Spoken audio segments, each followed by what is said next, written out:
All right. And we are Do live. do you want me in this round? Do we want to just do Oh, two yeah, we'll people do at it. a time, or how do We we can all want to do it. work it? Sure, We can all do it. we would love live. to have you We in are this round, officially live. Matt Rogers. Here we are. It is round one of Skirmish here for Dice Jar Games down in Dunedin. It is myself, Right Time Kenderdine, of course, Matt Rogers asking whether or not people want to hear from him before, and Nick Butcher. How is it going, guys? You looking forward to some Skirmish? I'm ready for this. Kasai, a brand new deck, a very popular deck as well. Yeah, I'm definitely looking forward to it. We got Kasai versus Kano round one, so that's going to be pretty fun. I've actually not seen a Kasai versus Kano match before, so I'm not 100% on how it plays out, but I imagine it's going to be the Kasai player putting on a lot of pressure and the Kano player trying to maneuver around it, so it should be a lot of fun. Yeah, and this is one of the things that we will see today, which I'm really excited about this Blitz season, is that there is I think there's a lot more options of decks that can be viable, say, than sort of the last couple of Blitz seasons where it was sort of just Ira, Kano, very heavy, the top couple of decks. Whereas I think there's a lot of people who are picking, not necessarily Dark Horse characters, but I think there's a lot of sort of tier 1.5. So I think there's going to be a little bit more diversity in this season of Blitz. Absolutely. I think Kano's a bit of a dark horse now. Ira's not seeing much play at all. And then Dorinthia as well. Just all these three decks that were the best in the past are just very much on the downswing, and all these new classes, all these new classes that got supported in Everfest are all seeing a lot more light, like KO.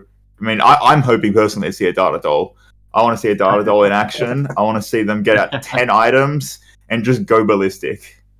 To be fair, the one that I really like with Data Doll's specialization is I actually really want to see Shiana as well. As I think Shiana's got some tricks up her sleeve now. Does that work? I know you can play microprocessor, but does it have that much of a benefit in that deck? I think an action point. An action point that helps you. And of course, I very much like the opt-in and stuff as well to set stuff up.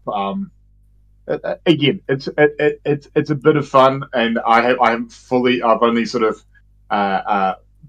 theory crafted while talking to a couple of people. I haven't put the deck together yet, but should be fun. But anyway, we are rolling dice here, and we'll see.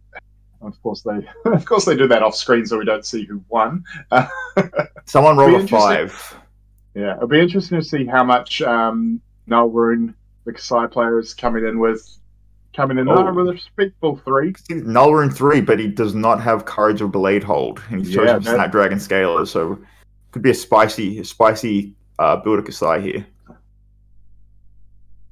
Yeah, Nulrune 3 should be interesting. How much sort of blues does Kasai play? Are they able to stop a lot of damage from Kano, or would they be do play a fair amount of blues? With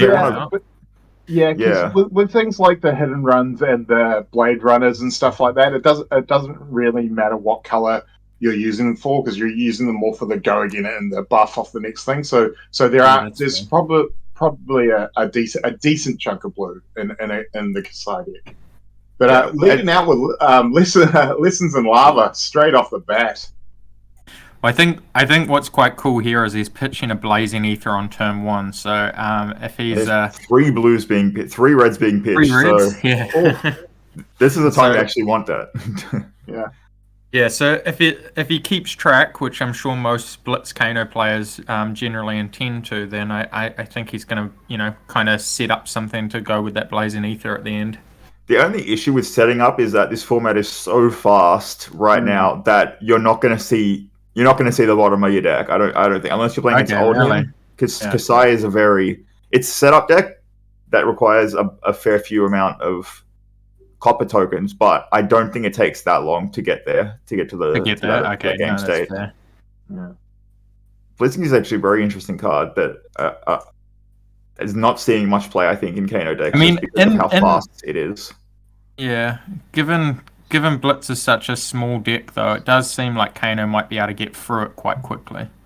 Yeah, especially if they're running like the Eye of the Fidio as well, and cards like that that help with the opting. It's just that Aether Wildfire is essentially, which you can see in his hand right now, Aether Wildfire is basically Blazing Ether that does damage on its own, that's crazy, which is a crazy card. So there's Kasai, actually, now that I think about it, is actually one of the decks that can use Null Rune Ford pretty effectively to place enough blues, because Kasai's effect is so he's coming in with just Coax Commotion on its own. I love these sorts of plays versus Kano where, like, you kind of put them in a spot where if they don't block it, you're going to Snapdragons and have this massive turn, and if they do block it, you can just Arsenal and pass and just feel fine because you know that they don't really have a hand to deal a lot of damage back.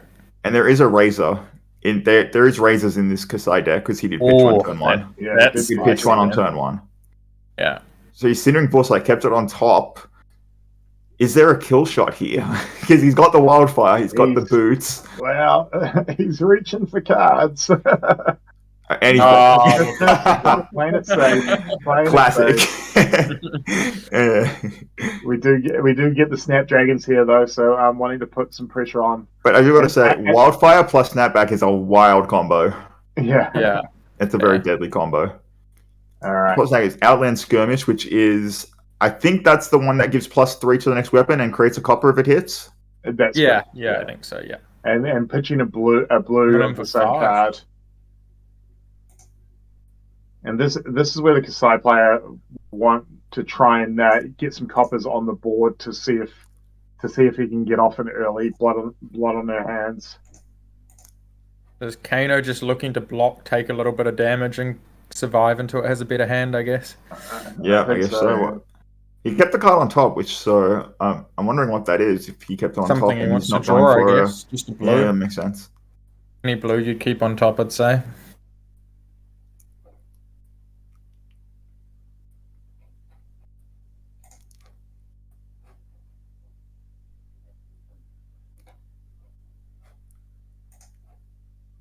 So all right, we're down to 12 from the Kano player. We got a copper. Yep, first copper. There we are. That looks like one of the nice cold foil coppers that you can get if you are able to participate in a skirmish. Very cool. Very nice. So card. I imagine that Kano and Blitz can't give too much time. If it's going to bleed, 3 or 4 damage a turn, and then it needs a sort of needs a tempo swing back turn where it can take a bit of damage. I imagine it only has a few turns where it can bleed. Yeah. Which is a very aggressive Kasai deck. Oh, a Cashier. Yeah. That is a standard. Okay. That's a stable card in Kasai. Yeah. So he's going to block out for 3 perfectly.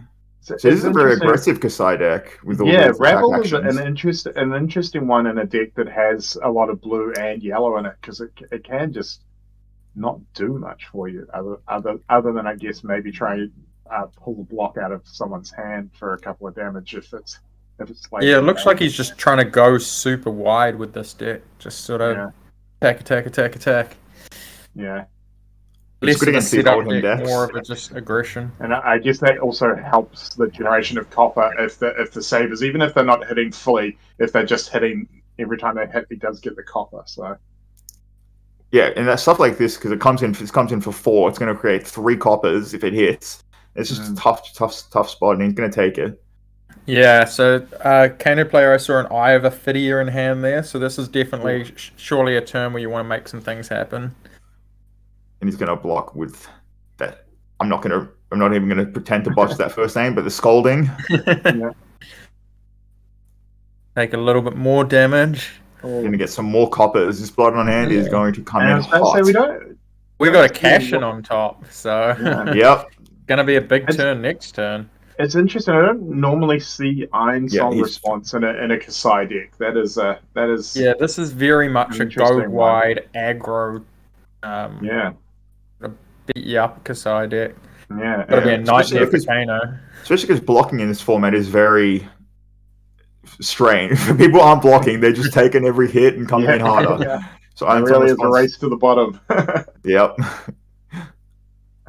So, I was Yeah, going to say, I Kano was on saying 6 before. life. I see what you mean by they're not going to see the blazing Yeah. ether again. I told Yeah. you. So he's a Voltic Bolt for 6 So this is damage. coming in for Damage. 6. Boom. So I think Kasai can actually feasibly run Null Room 4. So because Kasai's second attack is always free, you can usually have one floating. So you'll be able to actually pitch another blue on your turn and prevent 4, which is kind of nice. But of course, in this spot, he's playing a very aggressive deck. So maybe sometimes you don't. Says 6 As you damage. can see, he didn't even take I'll it. take He it. didn't even block it. He just said, "I'll take 6." Yeah. Yeah, he's doing a big turn with cash in. Oh, surely, cash so- in. That's a big. It could even be down to this. Like, it could be Kano's time now or never to try to deal 13. This is the classic Kano of go to 1 and get lucky. Yeah. Because I feel like, obviously you have to go here before the draw from the cash in if you're going to go at all. So Go to 1 and get lucky. Sounds like you've been burnt before, Nick. Yeah, well, that's what Kano does. It does burn you alive. Yep. So he's going to draw 2 cards. You can see his hand is E-Pot. So he's got an E-Pot, so that's a card that doesn't block. He's got Chain Lightning, a blue snapback or a red snapback. I can't see what that is from here. And I think it's It Forked looks like a Lightning in his red hand. snapback, I think. And he's got Forked Lightning as well, I think. So 2 reds and 2 blues in his hand, I believe. If he taps out. Not the perfect thing you need, but it depends what his arsenal is. If we've got Stir. Yeah, that's it. Stir the Etherwind. Could be pretty painful. Stir Forked is something above 13, isn't it? Maybe with the Metacarpus nodes, but there is still Null Room 3 there. Yeah. No, but if he completely taps out, doesn't leave any resources up, I think you can kill him with a Stir Forked. So he comes a yellow hit and run. Having those extra cards from cash in is helps not tapping yourself out while sure does. attacking. Oh, another cash in. Oh god, imagine having the double cash in. just a casual 2. So this isn't lethal. That card is so much pressure. Yeah, we're going down to 4. Now he'd have a 4th one he could have cashed in. He doesn't get the copper token till end of turn, right? Oh, really? I thought it was when it hit. Okay. Yeah. No, it's at end of turn if you hit. Yeah. You get it if you played Spoils of War, but my ones are at end of turn. Light and Strike. I would say. Here you go. Here's the Lenge. Yeah. He's got a card in hand. Unless he's got a cheeky razor. Ooh, love those. Well, he's pitched 1 already, so he could have the second one. But he did have to pitch a razor that first turn, so. He's thinking. This is the great part of Blitz. So he's got 2 blues, 2 reds in hand. What's he looking for here? Just like a draw 2 cards, or? Yep. I mean, I think you're always looking for Tome of the win. Tome would be great. Draw 2 cards, grab 2 blues, and then sort of go off with that. Oh yeah. I mean, he may be looking for the Stir the Aetherwinds just to make sure he can do enough. Now I've convinced myself it's Stir in the arsenal, ready to get him. Yeah. Oof. All right. Oh, here we go. Tome. Time to find out. Oh, no, Ace Spindle's good though. Yeah, that's solid. That's solid. That's going to command something. So is his strategy potentially just to force his opponent to use all of his resources this turn and then just like block the E-Strike with 1 card and not die, and then have next turn to kind of do a bunch of stuff again? Possibly. Again, he has one floating, 1 in arsenal, 1 card in hand as his opponent. So, if either of those cards is a razor, if he can't come in and threaten lethal. I think. Yeah, the thing I'd be worried about is I think he has 2 reds in hand, which means the stir. Oh, okay. His hand had a lot of reds. I think. Blocking.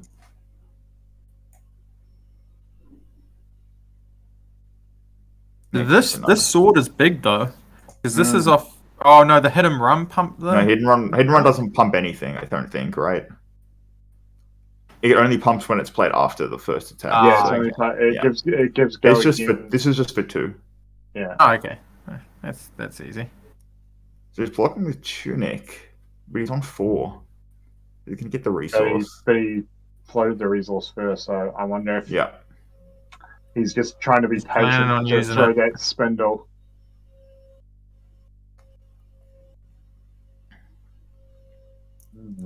So the side player still has resources up if he does anything in this turn. So he's gonna. Okay, yeah, he's gonna use that resource. He's gonna come with spindle for 5. 5, yeah, it's pretty strong. Yeah. I guess Kasai, if they have a blue in hand, they're only taking 2 from it, or a yellow. If they have a red, they're taking 3. Either way, it's a lot of opt-in. Try to get okay.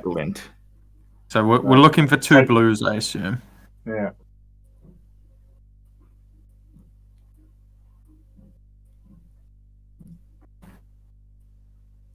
I think our Kasai player might be in trouble. Kasai's in trouble. I think so.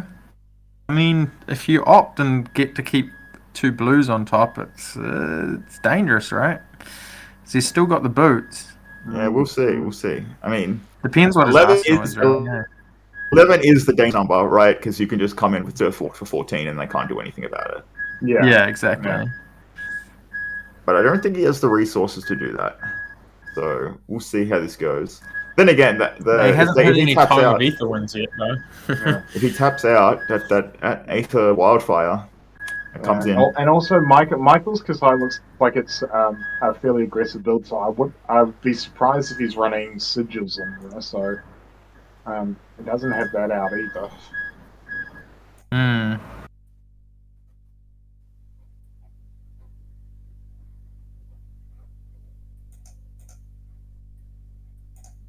So what is that? Is that a stir in his hand? Can't tell. That picture almost looks like a Kasai. I don't know what it is. Oh! Blood on her hands on the top of the deck. So that means the rebels come in for 3. 3 is still lethal. Mm-hmm. Maybe enough to threaten go off.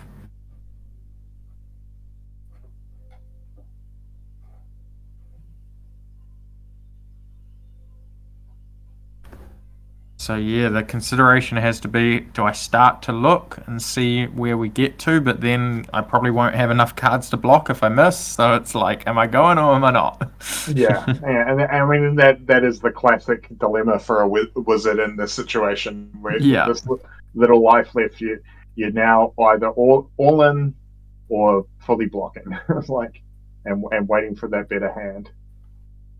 Which is tough with the way that this Kasai is built up. Is that a good? That's a gaze. So we've got a blue there, and then a yellow lava, lesson in lava. Okay, we're blocking. Yeah.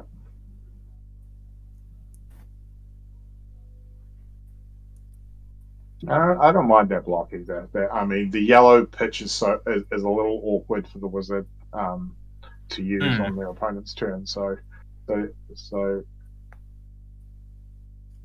making it so Michael has to at least pitch a card to do something else. Pitch a red. Red here. This is interesting.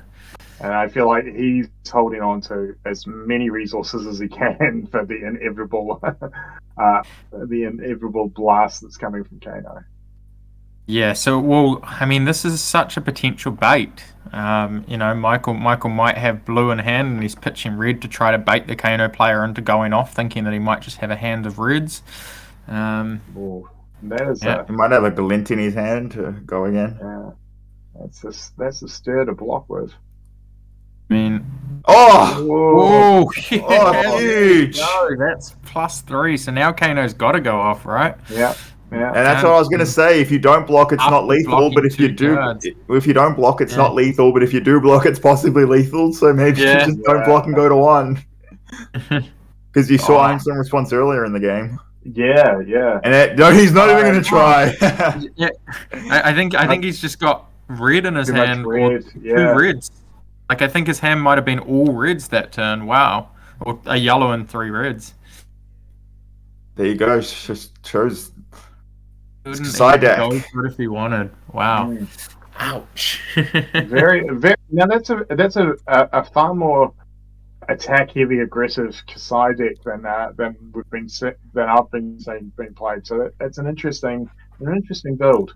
Yeah, I saw Yes, snatch in there. Snatches, snatch, coax, razor, reflex. This is a very much just It's like a Briar roleplay deck Yeah.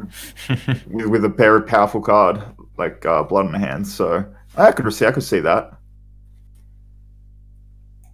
Yeah, I think it gets a lot of advantage out of Snapdragon Scalers, and it's able to, I mean, in a format where people start from anywhere from 15 to 20 life, are able to put on a lot of pressure in just a short amount of turns. So. Hey guys, thanks for joining us. That was a great first game. An interesting matchup, Kano and Kasai. We're just saying, Michael, a little bit more attack heavy than a lot of Kasai's we're seeing. Is that something you've been working on for a while? It's something that I've been working on. Oh, I can hear my own echo. That's confusing. It's something that I've been working on. Actually, that's really disorienting. Is Meg listening? I'll try to look through it. It's something I've been working on since she came out, basically.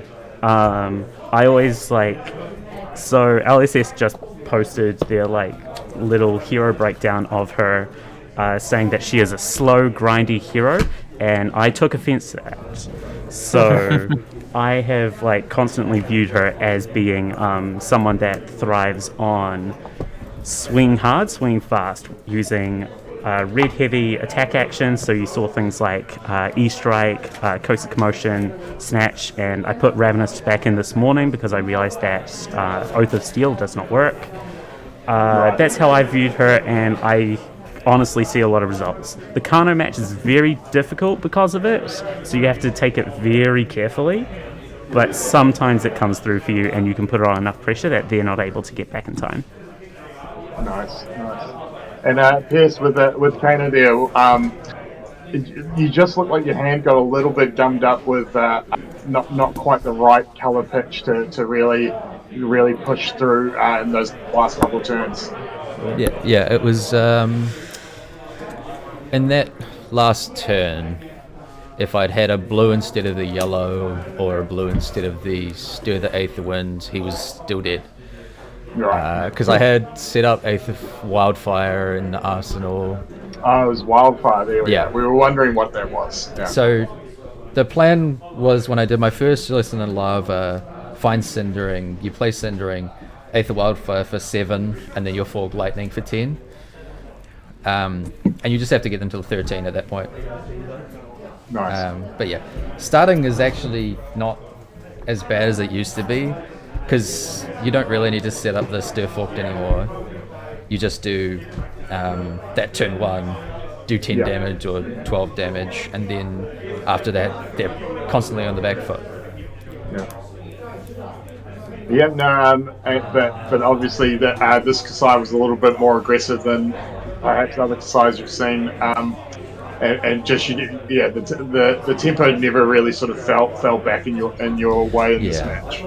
Yeah, it was seeing all the E-strikes made it really hard to figure out, but it made it easy to think, well, if I block the E-strike, a lot of his attack reactions are dead, so I can afford to take 2 and 2.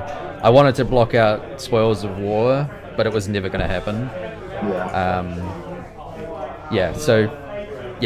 If I was able to go longer, it would have probably ended up more in my favor. I would have been able to do a bit more chip, but at the end of the day, yeah, you do have to draw those cards if you're not going to get to the second pitch deck. Yeah. And my Cindering Foresight saw Eye, and after that it's like, my explosive turn's kind of over. Now I have to start just thinking about how I want to block.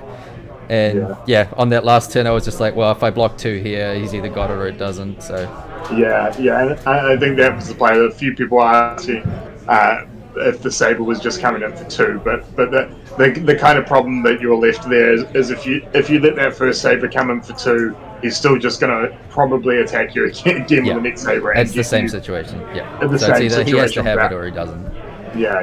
No, that is a fair call. Anyway, guys, thanks for that. A great first round to have on stream. Best of luck for the rest of your rounds, and we'll give you the last 10 minutes of the round so you can go have a bit of a break and get ready for the next round. So thanks a lot, guys. Thank you very much. Thank you. Yeah, that was a good first round. Good to start things up. Yeah, and it goes to show again. The was it called Ravenous Rabble? Yeah. Ravenous That Rabble, yeah. shook me a little bit because I thought, well, I know that you're more aggro. Do I have the chance to get those turns? But when you're doing, was it like 4, 5?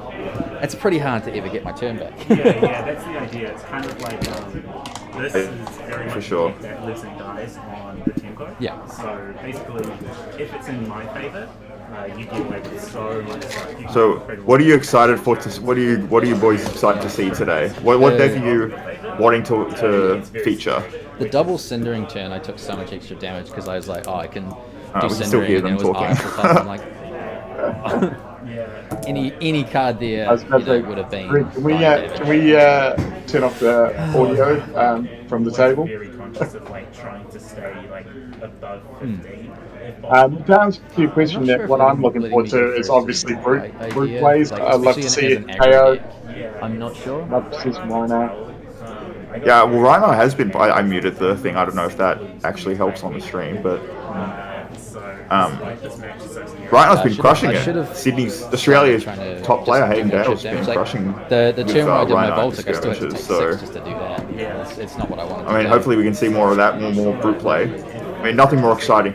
Playing against KO isn't exactly the funnest thing, but watching it and being on the edge of the seat on a single dice roll, that's enjoyable as comes. I'd say. What about you, Matt? I'm just trying to get Greg to turn the player's mic off at the moment, but Fair. what was the question, I sorry? was playing Oldham until. What are you wanting to see? What decks do you wanting to see today, Matt? Is there anything you're looking forward to? Yeah, I mean, I'd kind of like to see a little bit of Oldham, see how that kind of see how that goes. I'd love to see some Dorinthia. I haven't seen, You had them that way when Blitz we is kind of the place where I get to see Dorinthia do its stuff, but nowadays it seems like nobody's playing it anymore, so. Everyone's on the Kasai train, Yeah, I know, getting blood on their hands. Yeah. I must admit, the next the last couple of nights at Armories, I've been running the Icelander list from I can't remember his name, but the dude from that won a skirmish last week with an Icelander deck, and that's super fun. That's like a somewhat hybrid wizard attack plus physical attack deck, and that is actually. It's really fun, and it's really it makes your opponents really have to double guess what you may or may not be doing. Yeah, I haven't seen an Icelander deck yet, so I actually am keen. With the playmat out on that table, a beautiful playmat, you can win it on these events. So head to your local armory, of course. Yeah, I haven't seen it at all at any of the Sydney ones. Well, I've only been to one, but none at all. So I'm actually now that you've said that, I do want to see that deck in action. It can do What a lot. is the Icelander trying to do? So it tries to does it play just a bunch of potions and try to set up these massive turns, or no. So this particular Icelander is really cool. It's a hybrid, and what it uses is fire breathing. So lots of red, lots of blue. it has fire breathing and like E-pots and stuff. So what you want to do is you want to get a couple of E-pots on the field. You play down fire breathing. Now, if you've got a handful of blue, it's threatening, upwards of 15. It could be upwards of 15 odd damage.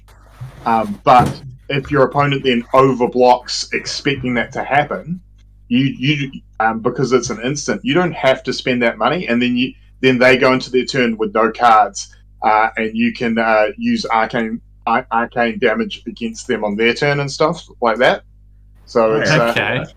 it's very much a bluff and pivot deck is what I like to call it, and of course it has sort of a lot of the standard burn stuff to do. Like boost to the Aether Wind state. And like voltage bolts and stuff like that. But it also plays things like E-strikes in it, so you can go on your turn. You can go E-strike with go again, and then come in with a voltage bolt for 5 afterwards. So, like again, that having that split damage of arcane and physical. I mean, it's not. Okay, I definitely want to see this deck now. I really hope somebody it is very fun.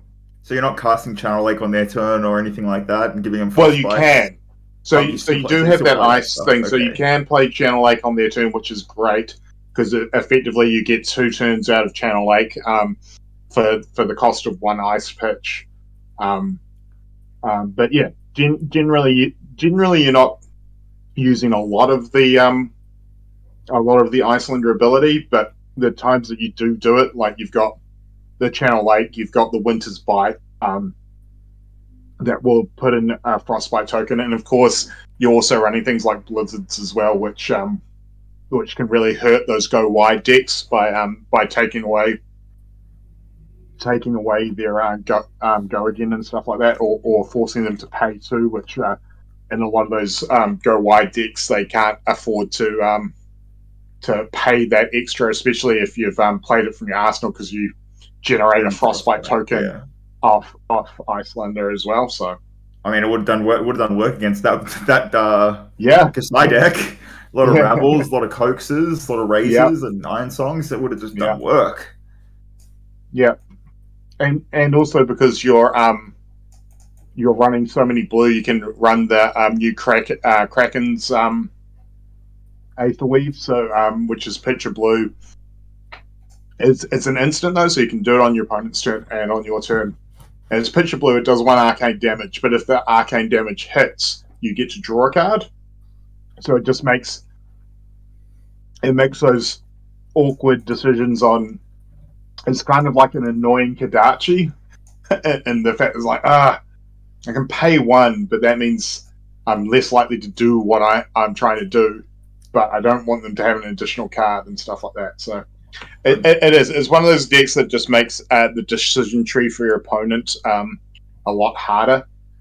I'll tell you what's really cool about Icelander. Do you know so it's probably really good against Viserai, right? Because there's the aura in the new set, right? That stops an arcane damage. There's a blue one. So you can just pop that up. So like say they pop off with a rune chant, you just go, okay, well I'm just going to play this aura for my arsenal and prevent. It's basically Dissolution Sphere. Yeah. And then they just get screwed over. This seems fun. This seems like a fun deck. Yeah, I like it. I think that's if I do play a Blitz event, I'm going to try to build an Icelander deck. I need a cold foil one now. Sadly, I haven't got one of those yet. But now I'm hungry for one because this seems like a super fun deck, and it probably just messes up all the Rune Blades, which is the most popular deck right now. Yeah, and that's what I mean. As I said, and that's kind of what goes back to what I was saying at the beginning of this, is that if you put in the time with some of these sort of lesser played characters, I definitely think you can find some dark horse decks that can do well, especially if you understand the meta you're going into. You can definitely play to your advantage. So yeah, well, Blitz isn't exactly. It's not as sold as people think. I think we're in week 2. I'm expecting a lot of spicy things because I think last week was all old him, all Visceride, Briars, and all the stuff that we already knew about. But this is the week where innovation is gonna. I think so too. Yeah, well, I think this week and next week are going to be very exciting because I think there'll be a bunch of people who see the results and start to maybe go, oh well, maybe I was thinking of building that deck, so maybe I will try it out, and so which shifts the meta, which is always fun when you show up and the meta's not exactly what you planned for, and it makes tournaments a little bit less predictable. Well, one of the heroes we haven't even spoken about yet is, I mean, look at the play match, Spring Tidings. Yeah. Benji specialization. There has to be a reason why Spring Tidings is the champion's mat. Yeah. I'm hoping to see some Benji in action, drawing like 5 cards from Spring Tidings. Yeah. It's really interesting. Like here in Auckland at the moment, it's super tough to play Benji because there's so many Oldhams. But in a meta where there's not as many, Crown of Seeds Ramparts being used, it does become a very interesting deck. To the point that in my Rhino deck, I started using this round's on me just for that Benji matchup to try and sort of steal a turn back from the Benji player by making all his stuff cost one less. Do one less damage. So yeah, every deck has a fridge now, unfortunately. Yeah. All these 2 blocks in the equipment need to go. Stalagmite gotta go. Benji's suffering from these equipments. Yeah, and that deck just looks like a mad fun. All right, we got our next feature's coming up. It is interesting though, is that have seen some Benji decks that play things like lunging press just to get past and make sure that those hit and stuff like that. It's very interesting. This might be a skirmish champion on the right. Put up their own Spring Tiding mat on the table. I saw that's a Briar. Oh, this should be interesting. I've never actually played Briar in Blitz. I tried playing Briar for a little bit in CC. It wasn't to my liking, but in Blitz, very interesting. Can be very aggressive.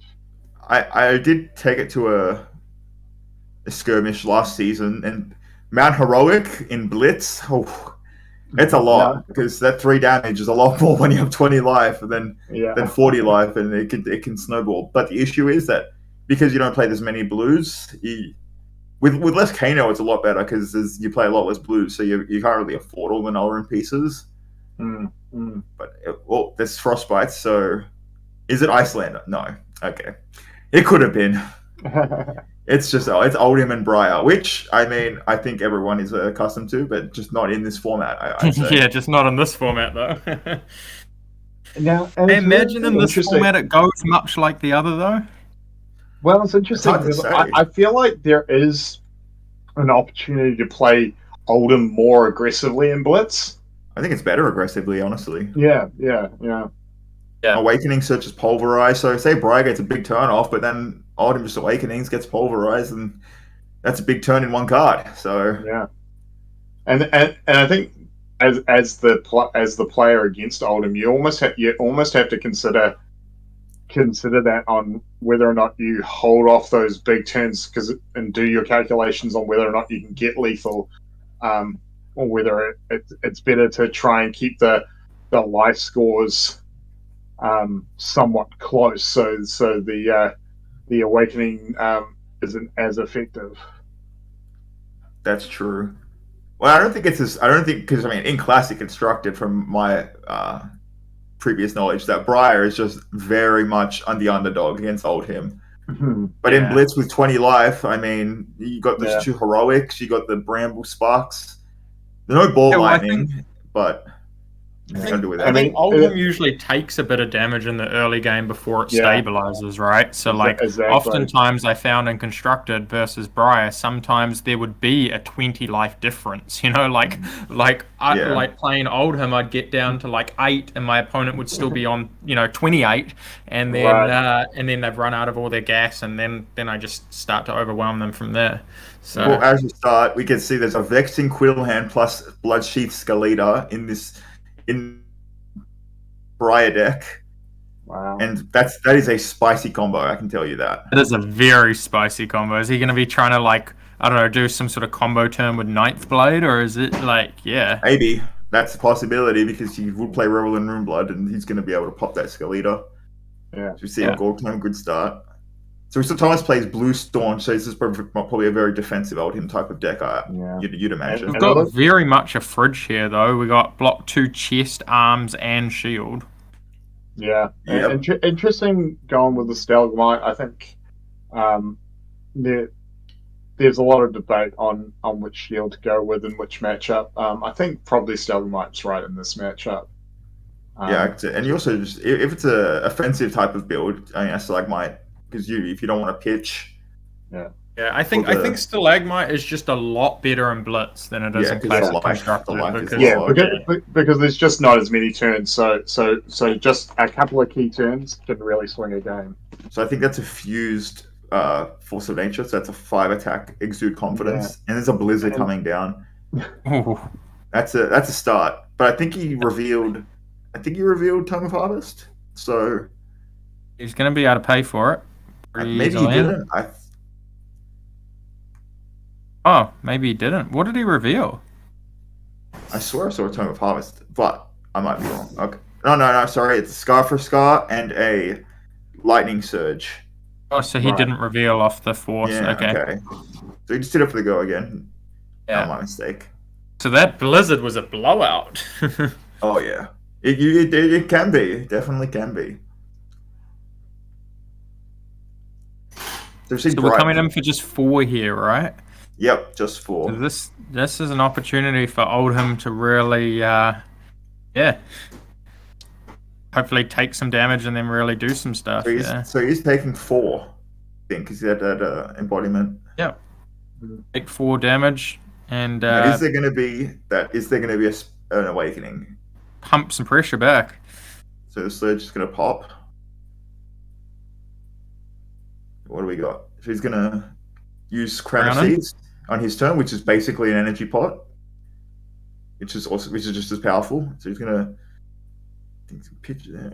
Oh, Spinal 9. Get that on ya. I saw Talisman of Warfare in the hand there for Briar. That's a spicy card. Not the best. Not very useful against Oldhim, but no. And what does it do, Nick? Do you know what it does? When you take exactly 2, you destroy all cards in the arsenal. Yeah, and it's mandatory. Kind of it's a weird conditional CNC on defense. But it's a mandatory effect. So if they don't have an arsenal, and you deal 2, it has to pop. So you can't choose whether it does or doesn't. That's the tweak. The funniest thing I've ever seen happen with that was someone played it against me in Brute and had the mentor out. I was playing it, and they had the mentor out for their Kasai, and I reckless swing them, and they had to destroy their mentor, which is hilarious. But then they search, don't they? Yeah, but they. There you go. And he picks it up to read it. Yeah. And this is as what a we'll chain see. Connoisseur myself, that is a very powerful card in the chain strategy. So there's Lightning I Surge. do love this about Blitz season is the classic once or twice a game, especially with the decks that I make, of people going, can I read that? Because I've never played against it. Yeah, so the reason this Talisman's strong is because it doesn't matter what type of damage you deal. So as long as you deal 2, with Rosetta Stone it deals 2 and 2, so it's going to hit no matter what. It's going to hit when you attack with it. And the issue is that Crown of Seeds is a particularly strong card, and so it's not going to get much value off it. But it is a non-attack action, so you are going to be able to. So yeah, we can see he's playing a very defensive type of Oldhim strategy. Sink below staunch responses, blizzards.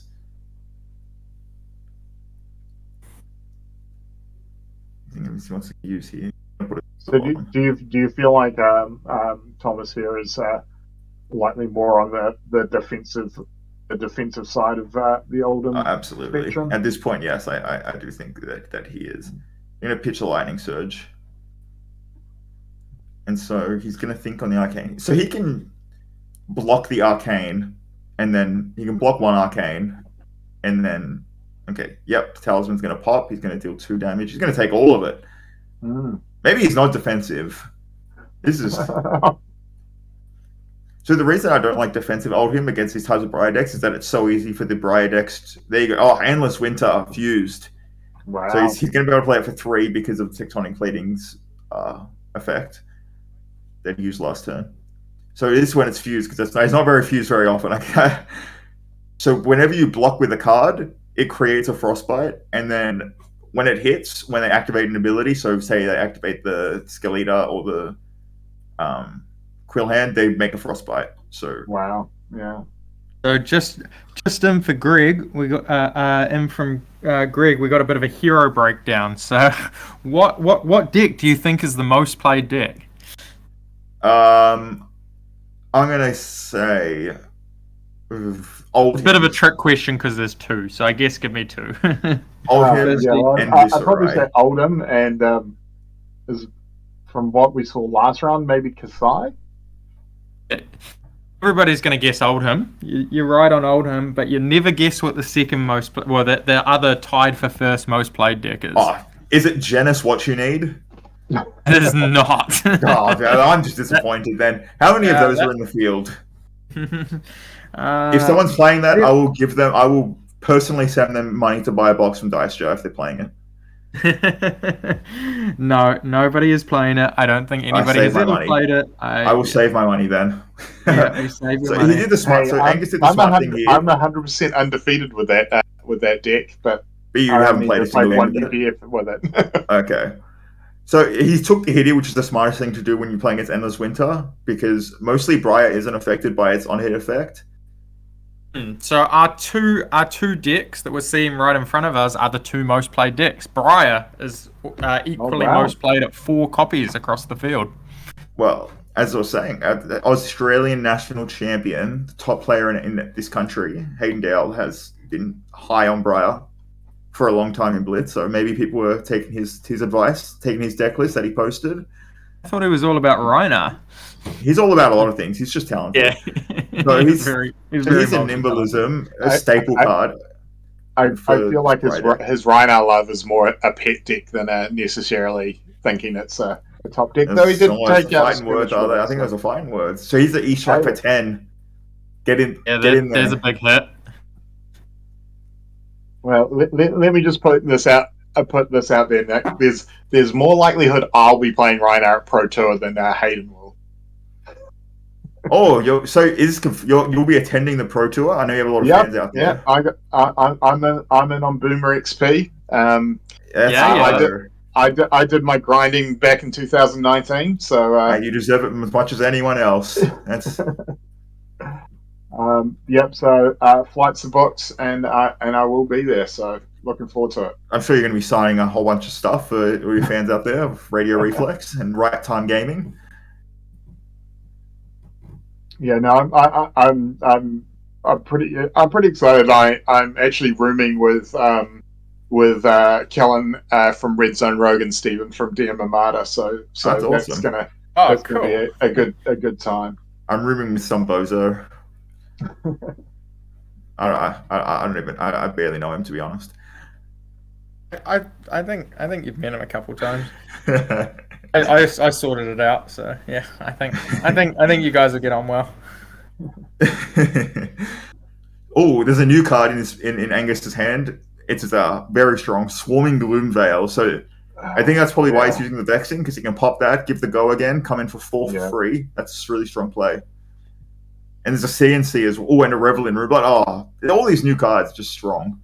I was about to say that glooming Polar Blast almost got me to play Rune Blade when I saw it, and then I opened all my cases and pulled a grand total of 0 of them. So I figured the brute gods were telling me just to stay with the class that I that I came with. The brute So gods take it. Ian, are your roommates DM Amada and Red Zone Yeah. Rogue? Are they commentating the Pro Tour, or are they playing? I don't know. I don't. To be fair, I actually haven't caught up with them for a week or so, and I know that nothing's been announced yet. So I would hope so. I would hope so. To be honest, they I was were just trying to get some inside information that hasn't Yeah, been yeah. announced. out of No, here, no, but I mean, you're always a closed book. they're both they were both of the thought process that they were going to go no matter what. So we've booked just because we play so much UPF, we're all just there just to get our Yorick cards, and anything else is a bonus. Our Yorick card looks amazing. Oh, it's so At least this double-sided one won't get Living Legend status or banned. yeah. So you're going to be able to use it for as long as you want in UPF or whatever format that it is legal in. Yeah. I think it's only legal in UPF, right? At the moment, yeah. I mean, It's still a cool card. Maybe It's a cool looking card. PvP, PvE, I should say. Yeah. But yeah. So you can see it's an Endless Winter. He's paid for the Dominate on Polar Blast, and it's Endless Winter coming in. And it fused again. So it's just all this pressure from this card. And if you block it, it's not a good thing if you block it when it's fused. So you kind of just have to just take the 8. And that's a red. Is that a red Winter's Bite in his hand? This man knows culture. That is indeed the red, yeah. There's a red Winter's Bite. Here we go. Hard for a card. I mean, Alden does enjoy simplified game states, so it does make sense. He's thinking. He's tanking here. He just pitch. He's got tomorrow Swirling Gloomveil. Another interesting thing about red ice cards is it makes it very easy to keep Channel Lake Frigid out an extra turn if you can just pitch a red and a blue to hammer. Oh, definitely. Yeah. So he's decided to take 2 here. Block with. Oh, sorry, take 1. So he gets 3 Frostbites, but I don't think it's going to matter. He's just going to end his turn. That's a pummel. That is a pummel in his hand. Here we go. He must. Okay, yeah, sorry. It is blocking for full because he did have an Embodiment of Earth. Yeah. So he's going to pitch that blue Glacial Footsteps, draw 2 cards. So that's an energy pod, which is great because he has pummel in his hand. And I think he's Seismic Popped as well, so it's basically like a free Crown of Seeds. So that winter, sad that red Winter's Bite is at the bottom of the deck now, but so he's gonna pitch Terra Sunder to Terra Sunder. Oh, this is nice because he is lower on life, so Skull he's not gonna be able to use that Skull Cap. Yeah. But the Skeleta's not the biggest thing to get rid of. I mean, if it means keeping 2 cards, I'd get rid of the Skeleta. Yeah, fair. But he has 2 floating. He has 2 floating. This man has 2 floating though, and we know he's got pummel in his hand. So it's rough. So get destroyed. Yeah. And Angus is still trying to make decisions without the knowledge that we have. It's all for naught. I feel bad. I feel bad for him. This is gonna hurt big time. You have to block it, and then you get pummeled, and then it's just and that'll be the second turn in a row where. Well, the thing is, like, if he doesn't full block it, then Oldham just doesn't play pummel. You discard 2 cards. Who cares? Arsenal pummel, and then you're in a bad situation again next turn. Yeah. Weight is dominated, but I don't know if that was. But I'm talking about blocking with the equipment. Yeah. So he's going to block. If you don't block with an equipment, then the hammer just hits. Discard 2 cards, Arsenal pummel. Yeah. Yeah, definitely. What? He's blocking with 1 equipment. Okay. Yeah. Well, I guess you don't pummel then. And he's not going to. That makes sense. Yeah. So he's going to go to 9 to 9. 2 cards will get Yeah. discarded. And Frostbite. And Frostbite. It'll be interesting to see what he keeps. Well, he's keeping it for most likely 2 turns. Yeah. He can just attack with the weapon. No, because of the Frostbite, unless Yeah, if it's a red. It's yellow. Or, yeah. Yeah. Yeah.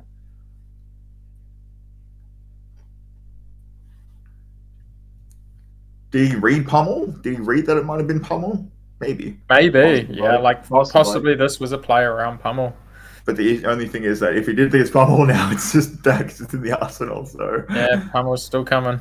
So he has, I think he has Mount Heroic in his hand. Unless he blocked with it. Yeah, I think his hand was 4 reds. Oh, Yeah. sad. I think no matter what he keeps, he can't do anything.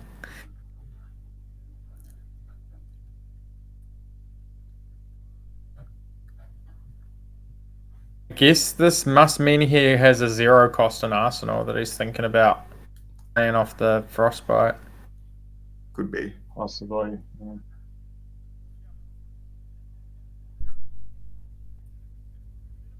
Yeah. Just drawing up. Yeah. Makes sense. Maybe he kept the Heroic in his hand, so he's going to have a big turn coming. Yeah. Because he needs it. But the other thing But is, Oldham's Oldham all doesn't about let the you. disruption. Oldham doesn't let you. Yeah. He's an E-strike. All right. I think he is. You just take it. Take it like a man. Yeah. Yeah, for sure. Then he's got Skullcap. Because you can see he's got 2 blues. He's got the Mount Heroic, and he's got an attack action. So I think his Arsenal is most likely a 0 drop as well, so he might be able to come in for quite a lot of damage with that Mount Heroic. he's thinking about blocking. He's probably might think about blocking with Force of Nature, and then using the Tome of Harvest to play the Heroic. And Yeah, problem is that the weapon's going to give him a Frostbite yeah, most it's the likely. it's the weapon that's the real threat. Especially with a Pummel. I guess he's sort of thinking if he correctly read the Pummel last turn, he can't take too much damage or the Pummel will kill him. Yeah. It's interesting. Thing, so he's got the Pitch this, pitch another blue, Beautiful. weapon attack. 2 floating. Yeah. The Guardian Classic. So now that he's lower on life, he's definitely gonna be able to. Yeah. Block 4, get pummeled, take 4. Ooh, an Arcanic. So yeah, he's gonna get pummeled here. But Pummel doesn't have the discard effect because it's not a weapon. No, Like, but he's still gonna does get make a Frostbite, which is going to Does be make a Frostbite, pain. yeah. Which is not quite as bad, but it's still not the greatest outcome. He's not gonna be able to Heroic.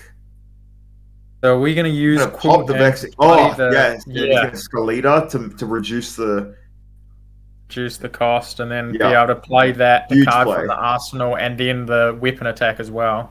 Yeah, this is nice. This is why this combo is nice. Heroic will cost 1. So you're gonna have 1 floating. He's gonna be able to 0. Snapdragon. Okay. Also Yeah, oh, it was the Red 0 Plunder, attack. legal in Blitz. No, but legal card in Blitz. So he's for 7 out of nowhere. And 2 Arcane. And then he's gonna be able to hit with the weapon.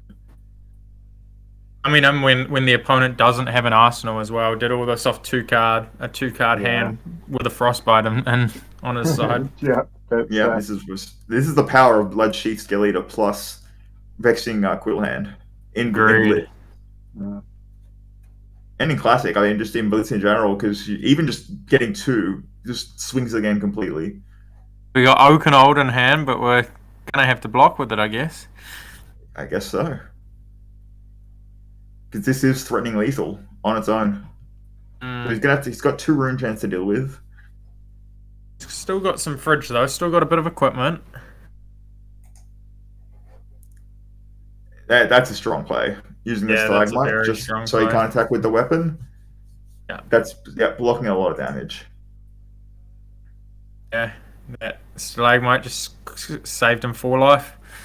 Yep, 5 life. So he's gonna draw Plunder Run.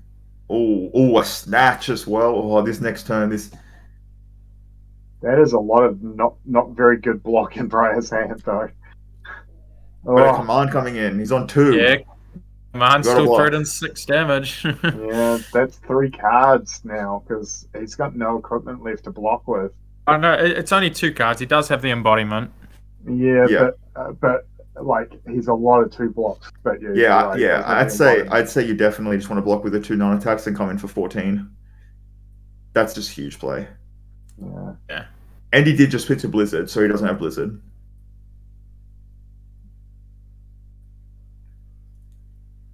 Channel makes this threaten so much.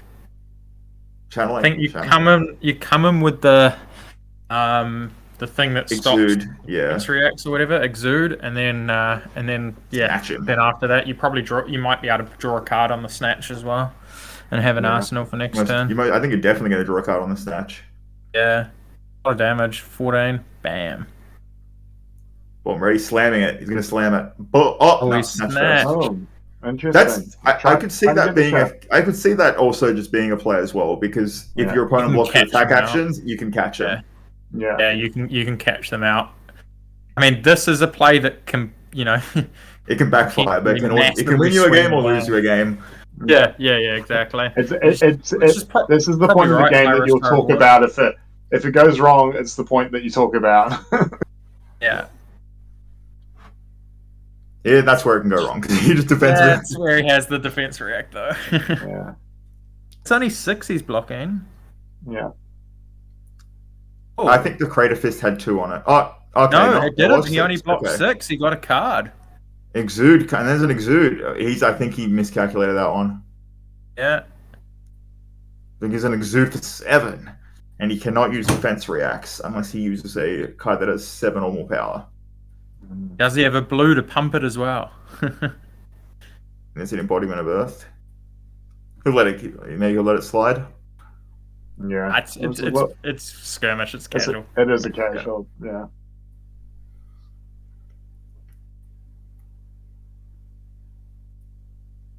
This is interesting. Oh, all of a sudden he might have got himself onto the front foot here.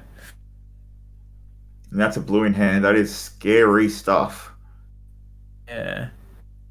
So if the opponent doesn't have an ice card to threaten frostbite next turn, you might just be able to block the hammer with 1 card, and he's in trouble. Yeah, for sure. Block with a touch. Oh yes, the blue! Oh, you can't. No, you cannot use Oldham's ability. It is not the same. It is not. Yeah, you cannot. Oldham's ability is a defense react. You cannot use Oldham's ability there. Oh, did the Can he Oldham crown player his just feet still? get killed? Can he crown his feet still? No, he can't. Nope, you cannot crown of seeds either. So, I think they've put it in. They're just gonna block with the so tomorrow. That's fair enough.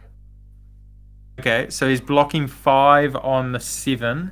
Yep. So he's it goes to taking 2. 2.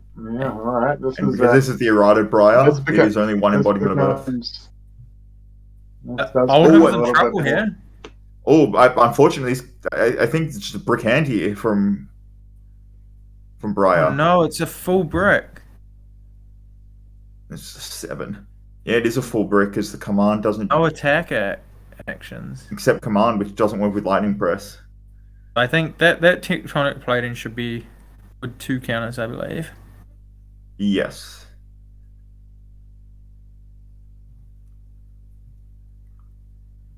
This is an interesting spot. He can block out the full 7 and just attack with the weapon, which does threaten lethal, forces the card from his hand, and then Arsenal lightning press perhaps. Yeah, tough. He's not happy. I wouldn't be either. But he can block it up fully and then force a card. Thomas's hand. Yeah, his opponent is on 2, so he has to block the Rosetta with a card at least.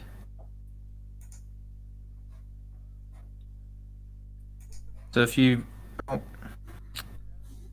didn't want to show that one. That's why If we block with the command and the non-attack action, that's the full 7, and then it's just swing and Arsenal. Arsenal Plunder Run. Arsenal Plunder Run. Is that not better? No, because Plunder. Oh yeah, sorry, swing and Arsenal Plunder Run. Yeah. Unless you want to get cheeky, yeah, and just say, yep. Oh, I got my light Could have, press. but he just showed that.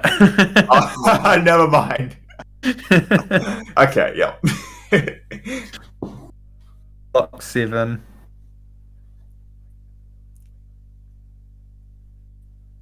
Brutal. Yeah, this is so brutal. You want Arsenal the 2 apiece. This is down This to is the the wire. biggest play that This is the thing. So it's all going to be if Oldham also whiffs.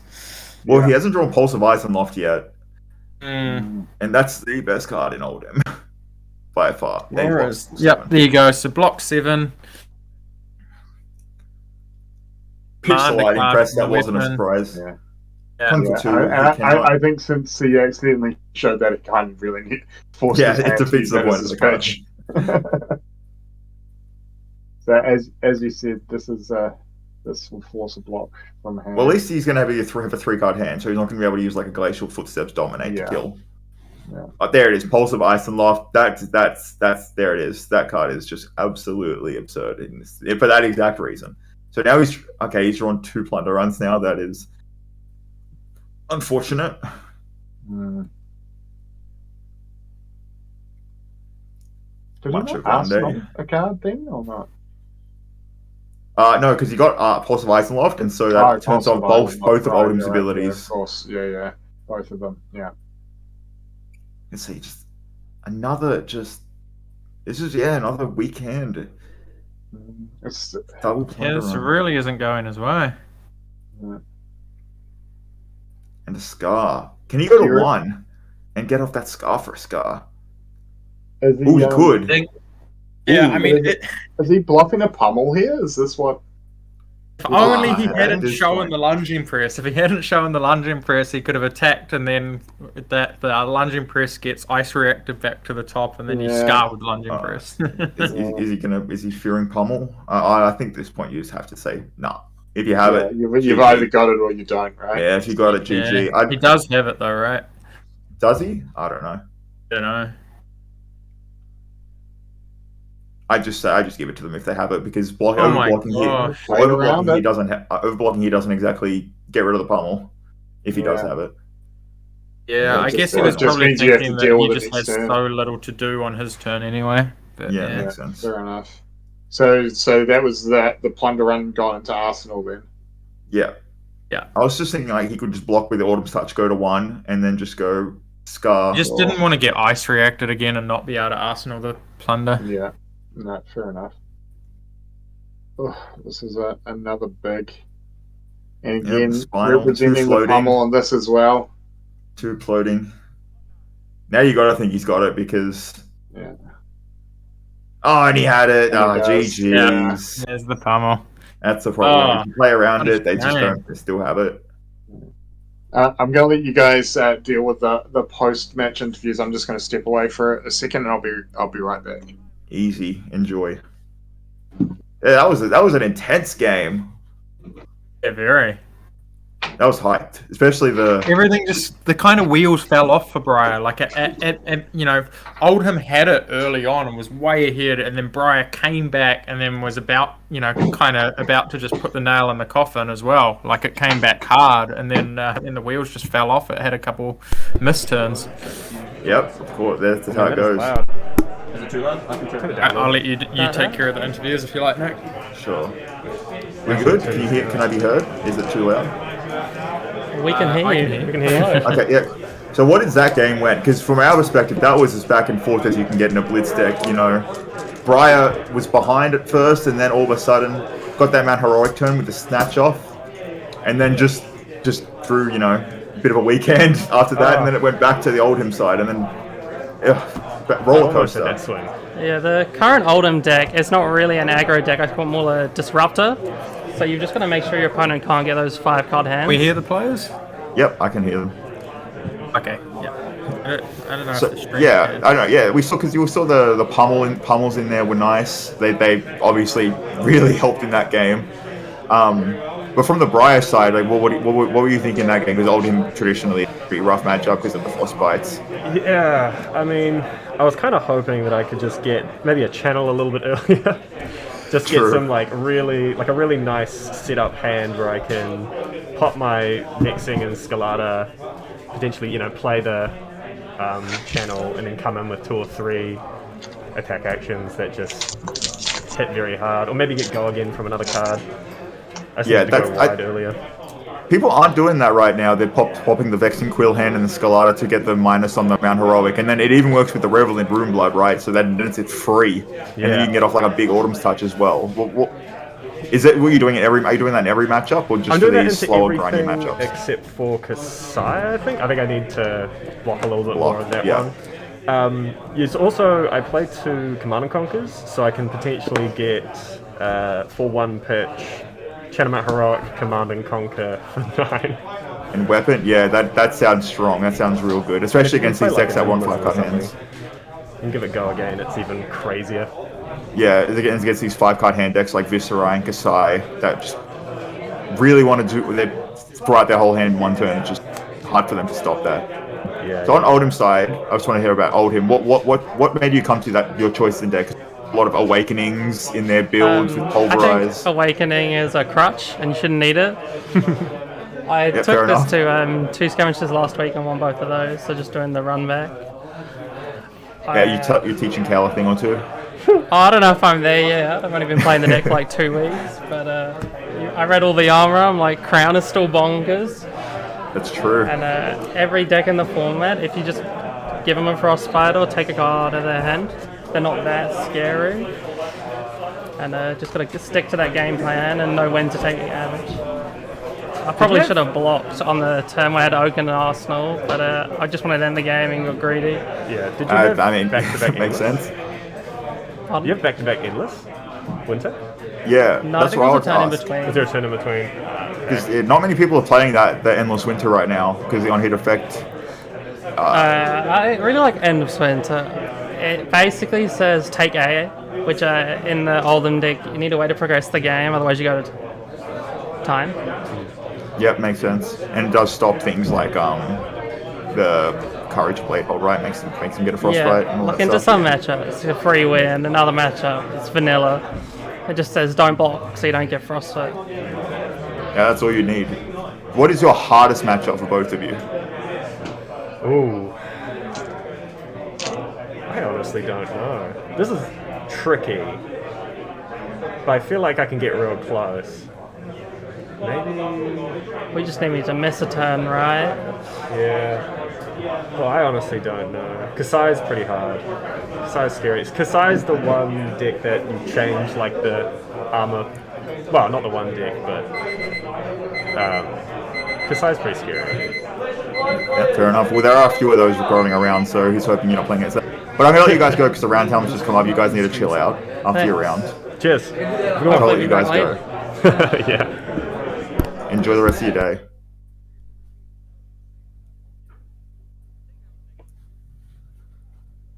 All right, so that was round 2, everyone. Just if anyone has questions for any players in between rounds, people watching in chat will definitely be able to ask that to the players. So don't be afraid to talk in the chat. I can see every comment. All of us can. So because we do have quite a few viewers, and we want to hear from everyone. We have 22 viewers right now, and that's in rounds. Yeah, and so going back to the breakdown, as Matt had said earlier, Briar for Oldhim at 4. That's pretty impressive. 3 Dorinthias, 2 Kasais, 2 Iras, 2 Kanos, and 1 Benji and 1 Icelander. So where's this Icelander deck? Where's that feature match? Are they 2 and 0 or 1 and 1? I want to see an Icelander deck. I don't know. Maybe we need to reach out to Greg and see if where we is can't Greg? get Icelander on the table. That'd be pretty. The mat is right there. The mat is calling to us. Did you say there was a Benji deck? There's 1 Benji deck there as well. So there you go. That's another interesting deck I want to see if they're still in the tournament. Yeah. Well, people aren't expecting them, so it wouldn't surprise me if they're still in the tournament. I want to see it. Yeah, and it's really interesting. I feel like Benji especially, obviously Icelander, it was new with Everfest, but Benji is one of those decks that there have been people much like Dardadol and KO and stuff that have been playing it since it came out in Crucible, and now sort of their patience has paid off, and they've finally been given some stuff to really start enjoying what being a slightly better equipped hero can be, and definitely the specializations that came out in Everfest have been great for all three of those decks. Yeah, that's what I mean. Everfest did help out these struggling classes, and the people that dedicated, they were rewarded. So it'll be, as I said, it'll be interesting to see if we do get the Benji player on to see if they're an OG Benji player or if they're just new One of those new to Benji meta slaves, as they call them. Well, it would be fitting for them to win this their beautiful Spring Tidings mat on with absolutely. their deck. Yeah, no, absolutely. And as I said, interesting to see there's still a couple of Iras there, still a couple of people holding on to. I think Ira's not bad, just as a full aggro deck. Yeah, because it got some really interesting cards like Twin Twisters. Yeah. Which is basically an Ira hero ability in an attack action. Yeah, and I think definitely going at full like I think you do have to adapt to the Ira build. There we are. Icelander. Look at that. Icelander. Here it is. This is the round. Have been answered. Let's go. So, this is going to be really interesting because there was the build that I was talking to you guys about. You can also build Icelander like a straight wizard, or you can do the hybrid, like I was talking about. So it'll be very interesting to see what style of Icelander we are seeing on the table. So were there no Viserai decks at this tournament? No Viserai. No. That is interesting. And then we have Dorinthia. And this is one of the Dorinthias. This should be interesting. It's going to be an interesting game. It's going to be a great game. Favorite things to feature. There's beautiful new cold foil technologies being featured on this table. And I'm definitely looking for talking about Dorinthia. I'm definitely looking forward to the new dual. Classic Classic Battles decks that are coming out at the end of May. Dorinthia and Rhinar, of course, in the first lot. And I mean, my only disappointment at the moment is they're only spoiling Dorinthia cards. They're giving us no love to Rhinar yet. I think Rhinar will get Command and Conquer. I think they'll get Command and Conquer. That's my prediction. Command and Conquer in the Rhinar deck. I'm really interested to see what a mentor for Rhinar is going to look like as well. It might just be you, Ian. We can only hope. Do you think the Dorinthia deck will have E-Strike then? Yes. Yeah. You know, you go again from the new Majestic. They overblock you. And then bang, E-Strike 7. Then that's when because these dual decks are for people, newer players, right? In terms of playing each other, playing their friend. You'll learn if you overblock, you're going to get E-Striked. You're going to get snatched. If you overblock on these. I think I agree with you. I think that is what's most likely happening. Good way to reprint cards like that as well. So we have Josh and Rowan coming in. It explains why the MSRP is quite high on those decks too. And also getting the 48-page lore book, which I'm really excited for. So is it a new lore book, or is it just the? Yeah. So it's a lore book. It's literally a lore book based around this battle. So think of kind of like how that other game used to put novels in fat packs back in the day. I would imagine it's something along those lines. So that makes sense. More point in time lore book than a world based lore book.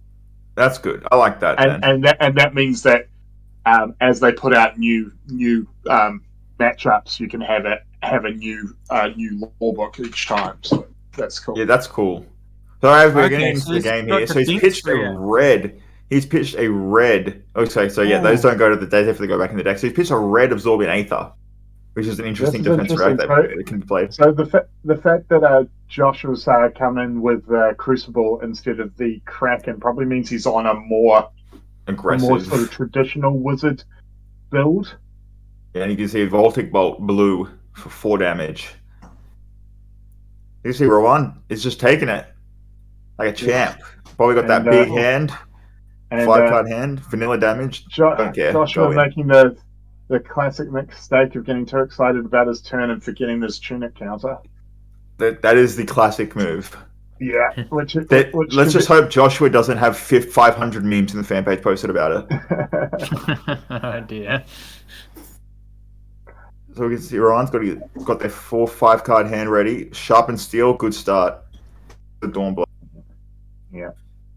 So is this a point where you don't block She's and coming say in for 6. you don't block and say, all right, that's cool. You don't have go again. If you pop the bolters. Yeah, happy with that. I don't mind not blocking here and forcing the bolter pop, and then just blocking out the second attack. I think if we see that defense react, I think this is like maybe a slower, grindier Icelander deck, so maybe they can't just take 6. Potentially. Oof. That's such a good card. Oh, and there's the absorbing Aether. So what that does, as people might not know, it costs 1, and your next your next instance of Arcane will deal that much +2. Yeah. Which just kind of cool when you're playing things out of Arsenal on your exactly. opponent's turn, right? So Exactly. Oh yeah, for sure. is the turn that you're playing defense. Great off a tunic, and then you can just come in with a stir into something. That's a hot play. That Dorinthia hand though, see a It's scary. Twinning Blade in there. She doesn't have go again yet, but there is a glint. A glint. Naturally, there's a glint. Yeah. And a Twinning Blade as well. Yeah. And she knows the card that she's drawing as well. Which, if it's a blue, that's a lot of attacks. Yeah, this is Already pitched a hit and run. Pitching the Twinning, coming in for Out for Blood. Huge blade. That is a big attack. So with Reprise, the next attack will be 4, which is... There's the Emerald Scolding, which if it's played in your opponent's turn, it deals an extra 2. So it comes in 3 and then a 2. So it's It's 4, 5, 6 because of that. yeah. Because he did use the. So you know what? Even though he's taking another 3 and getting a counter there, getting 6 damage off there, that's on the opponent's turn, plus blocking. That's a strong turn. Yeah, from Joshua. and I'd say. and 11 starting to get into getting into kill range as well. Because of the fact is that Joshua is playing more of the traditional wizard. That 11 is definitely an amount of damage that you can push out. Is the plan now to try to block with 3 cards, prevent them from getting another counter, then Arsenal, and then set up to do it again? I would think so. That's definitely. And then eventually you'll draw the red Aether Wildfire, pop the Storm Striders, and just clap them. Clap your opponent. And there's a stir. There's a stir in hand, which if it's a blue, actually blue stir is actually just as valuable as the red one because you're actually able to play it from your opponent's turn and come up with a big play. But you see there's a Blizzard, which does work on Dawnblade. Yeah. See, blocking with Skullcap, so the perfect Block 4. the 4. There's a chance he does want to just keep his hand and then come in with a thing. Because realistically, if there's go again here, he'll go down to something. He'll go down to some amount. We'll see what's coming in here. Oh, a red. That's not what you want to see. You don't want to see red overpowered. That's definitely a card you don't want to see. But as long as Joshua goes to 1 this turn, comes in with a Voltic Bolt, and then all of a sudden Storm Striders on the opponent's turn. Yeah. It's looking lethal, yeah. Yeah, and then because you Icelander can use blue from your arsenal, you can get off a double. That's just huge. So he's just going to take it, go to 3.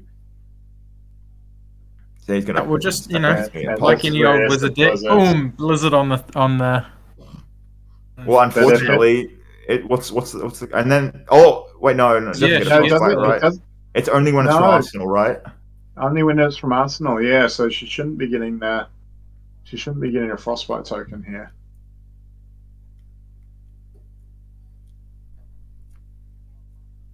Okay, we'll see.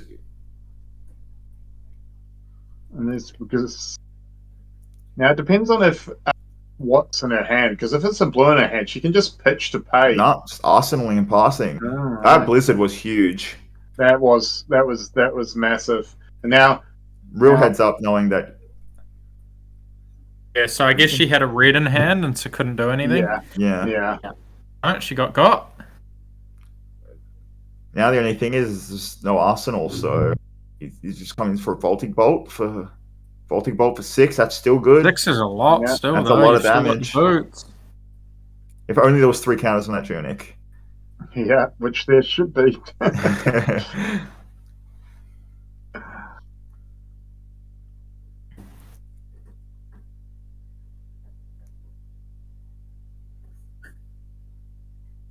Do you pitch a blue and only take 3 and go to 8?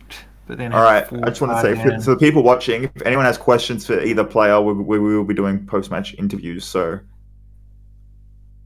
if you want to ask a question about this Icelander deck, because they can be played so many different ways, fire away. Yeah, we definitely want to be asking Josh a few questions. So yeah, if anybody has some more, just let us know. That's a tough choice here, because taking it going to 5. Oh, that's a risk. But Five sometimes is- it's just a risk you're willing 5. to take. Yeah, well, that's why they call it high risk, high reward. Well, I mean, she's got 3 Noah, and so it's still going to be quite hard to kill her without an arsenal, right? Yeah. There is a spindle there, so... And a snapback red. Oh, Oof. see, Oh, and is that a snap. gaze as Pitched a well? red. Or is it a scout? Hard to tell. China Red's dangerous, or is she baiting him? It's definitely a possibility. Pitching red here is still coming in for 4, which is lethal, so... Unless Josh uses both his equipments and Yeah, waits so it's for... potentially that's- not lethal. Yeah. Yeah. Yeah. Well, I mean, it's presenting lethal at Yeah. the moment. Yeah. Yeah. I mean, and this is where you just throw that tunic in front of it. Keep thinking, I'm like, Ether Spindle can like scry some cards, and then you can get like a Blazing Ether or something to Kano. Wait a minute. Nope. Yeah, It's not how it's the just hero works. not quite as much, not quite as explosive as Kano. It is. so, Then again, have that to is do the a Matt little bit Rogers. more- It is the Matt Rogers special to play specialization in a deck that isn't named that specialization. Look, mate. It happened one time, okay? It did not. I can. Oh, Scowl. That's a new card. So that's not great against Dorinthia, but it does destroy auras, Yeah. which is great against some of this meta. And there's an Iron Song response. It's a block 3. It is a block 3. It is block 3, yeah. So Okay, is there so a just- Boots pop here? In the chat here, we've got someone saying that that they've been testing this matchup at home, and that Dorinthia is heavily favoured. So here comes the Interesting. Oh, this is big. Metacarpus. Is that a yellow snapback or blue? It has to be a blue. So that's- yellow. Oh, it is a yellow. Interesting. So A that yellow is this snapback. is a 6 damage, which isn't exactly going to get you there because Yeah. there you go. There you go. There was the bait. The blue plow through. Yeah. Yep, she was baiting. Well played. A masterclass here from Dorinthia. So This is if what- Josh had blocked with the 2 equipment, Yeah. oh, she still could have Oh, blocked the one singing. with the stealing. Yeah. Singing, yeah. Yeah.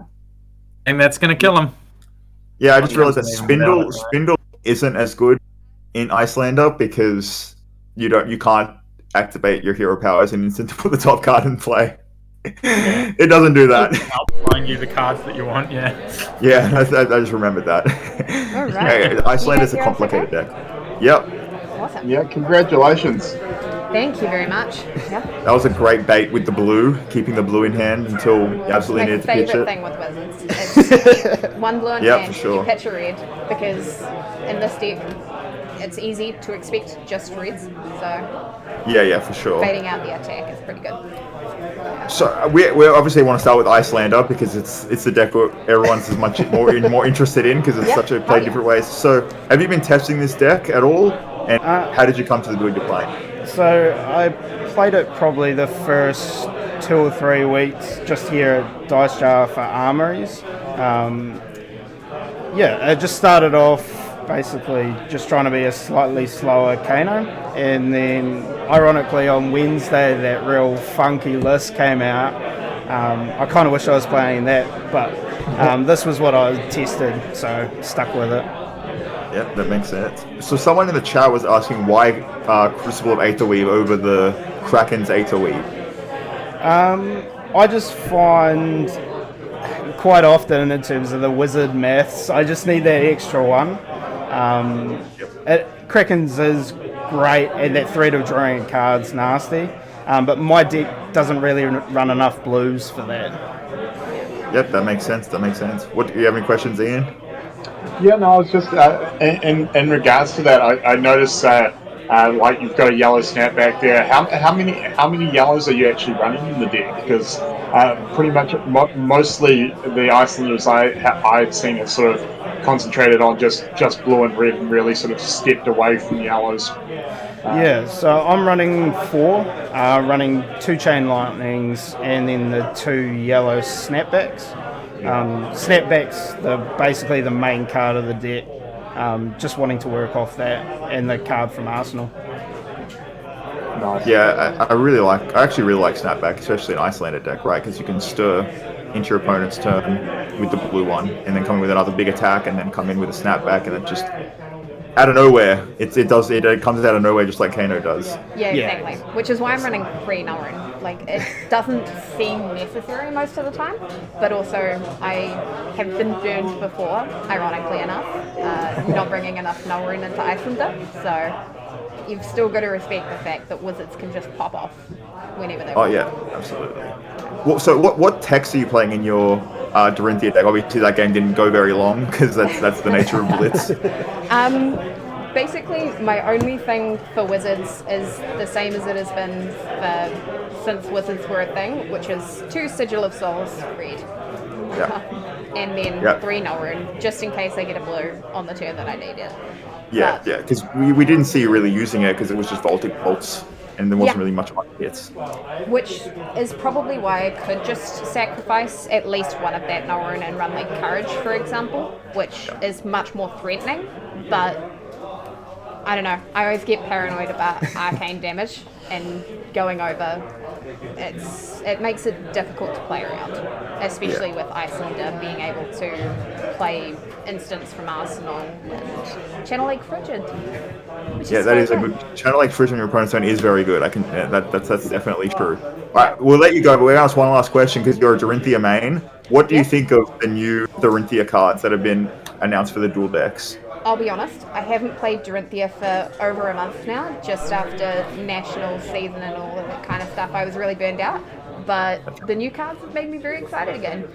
So I think that there's a lot of interesting potential for having one turn where you combo like Glistening Steelblade and the Everfest card, where every time you attack with the weapon it gets +1 and take all the counters off at the end.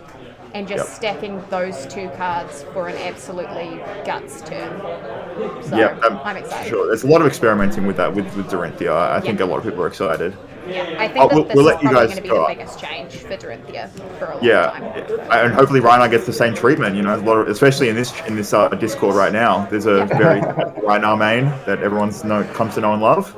No, Rhinar has been a lot of fun. Yeah, so we'll see. All right, folks. Best of luck for the rest of your rounds. Thank you, guys. And we might see you later in the tournament. Fingers crossed. Enjoy. Bye. Whew. So yeah, that was it. That was round. Was that round 2? That was round 3. Round 3. That's the thing. These events they fire. They go quick. Yeah. We'll be into the top sooner rather than later. hopefully we can get Benji in for the next round if they're still in the tournament, because of course we want to feature all these new fun decks in action, because there's a Blitz Battle Hardened, there's a calling coming up, so people definitely want to be able to see all these new different strategies from south of the world. So speaking of that, the Battle Hardened and stuff like that coming up, do you if you were to play in a Battle Hardened today, Nick, what would you take? I know we've seen you play a lot of Viserai and stuff, but is that what you're currently playing in Blitz, or is there something else that's caught your eye? Well, as a master of the Blitz, I have this current Blitz format with my resume being 0-2 at my local skirmish. I would take, honestly, if I test it, I'd probably take Oldhim, because in long rounds, a deck that can control the tempo of and the pace of the game, your choices matter. Your opponent doesn't know what you're doing. You could be playing slow control-y deck, or you could be playing a very fast on-hit effect deck, like with Awakening and Terra Thunder. Your opponent doesn't know. So, and because you have so many rounds to take losses to the high variance decks, like KO rolling all sixes, or Viserai getting off a Sonata for 5 attack actions, and you just die in one turn. Oldhim really is just the deck you take into a longer event. Yeah, and I feel like that Oldhim, that you can't underplay how effective that Oldhim ice defense react off Oldham's just ability is to force a card out of a player's hand and put it back on top of their deck, especially in these sort of aggro blitz seasons where people are trying to hit as many times as possible and as hard as possible with their whole hand. That can really put pay to some people's plans. I know playing Reiner a couple of times, got caught out with the not being able to finish off my Blood Rush Bellows turns as much as I'd want to because of that ice react from the Oldhim player.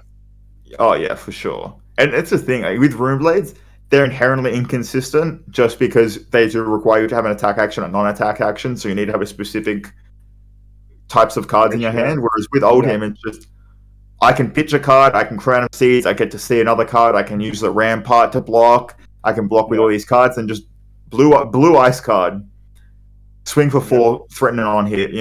Just do that every turn. Eventually, you'll draw a Terra Thunder into a Spinal maybe. It's just a lot of Guardian decks. Even Bravo, we saw Kale. The Bravo Master take a Bravo deck to a win at a skirmish event. So you can't count out either of them. Yeah, absolutely. And they have the fridge. And is Matt still there, or is he stepped away? Probably stepped away. Oh, I think his mic's on mute. I was just going to ask him if this is the time. I was trying to talk, but didn't realize my mic was still muted. Right. So Matt, my question to you is this the time that you're finally going to break out your Azalea deck that we've been hearing about for the last 2 years? Azalea's got some cool stuff going on now, to be honest. I could definitely be convinced to break out an Azalea deck in Blitz. But at the moment, would you I mean, we know you're very, very much an Oldhim player. We've seen you play Oldhim quite a bit. Obviously, you run at Nationals this year and stuff like that. Is Oldhim the hero that you'd probably look at playing at the moment in Blitz if you're going to Crack Owl, or if you're going to Quack Owl? I guess for a super competitive Blitz event, I would probably play Oldhim. If I was going to play a skirmish tomorrow, I'd probably try to play Icelander. Nice. Heck yeah. Yeah, I'd play KO. I think you'll really enjoy it, Matt. I honestly do. I think I would too. Yeah. I would play KO. Yeah, that's what I do. Yep. So I can go 1-4, but the one person I beat, I can tell them after the game, haha, I never usually roll that good. just really rub it in. I don't care. I want to make them feel bad.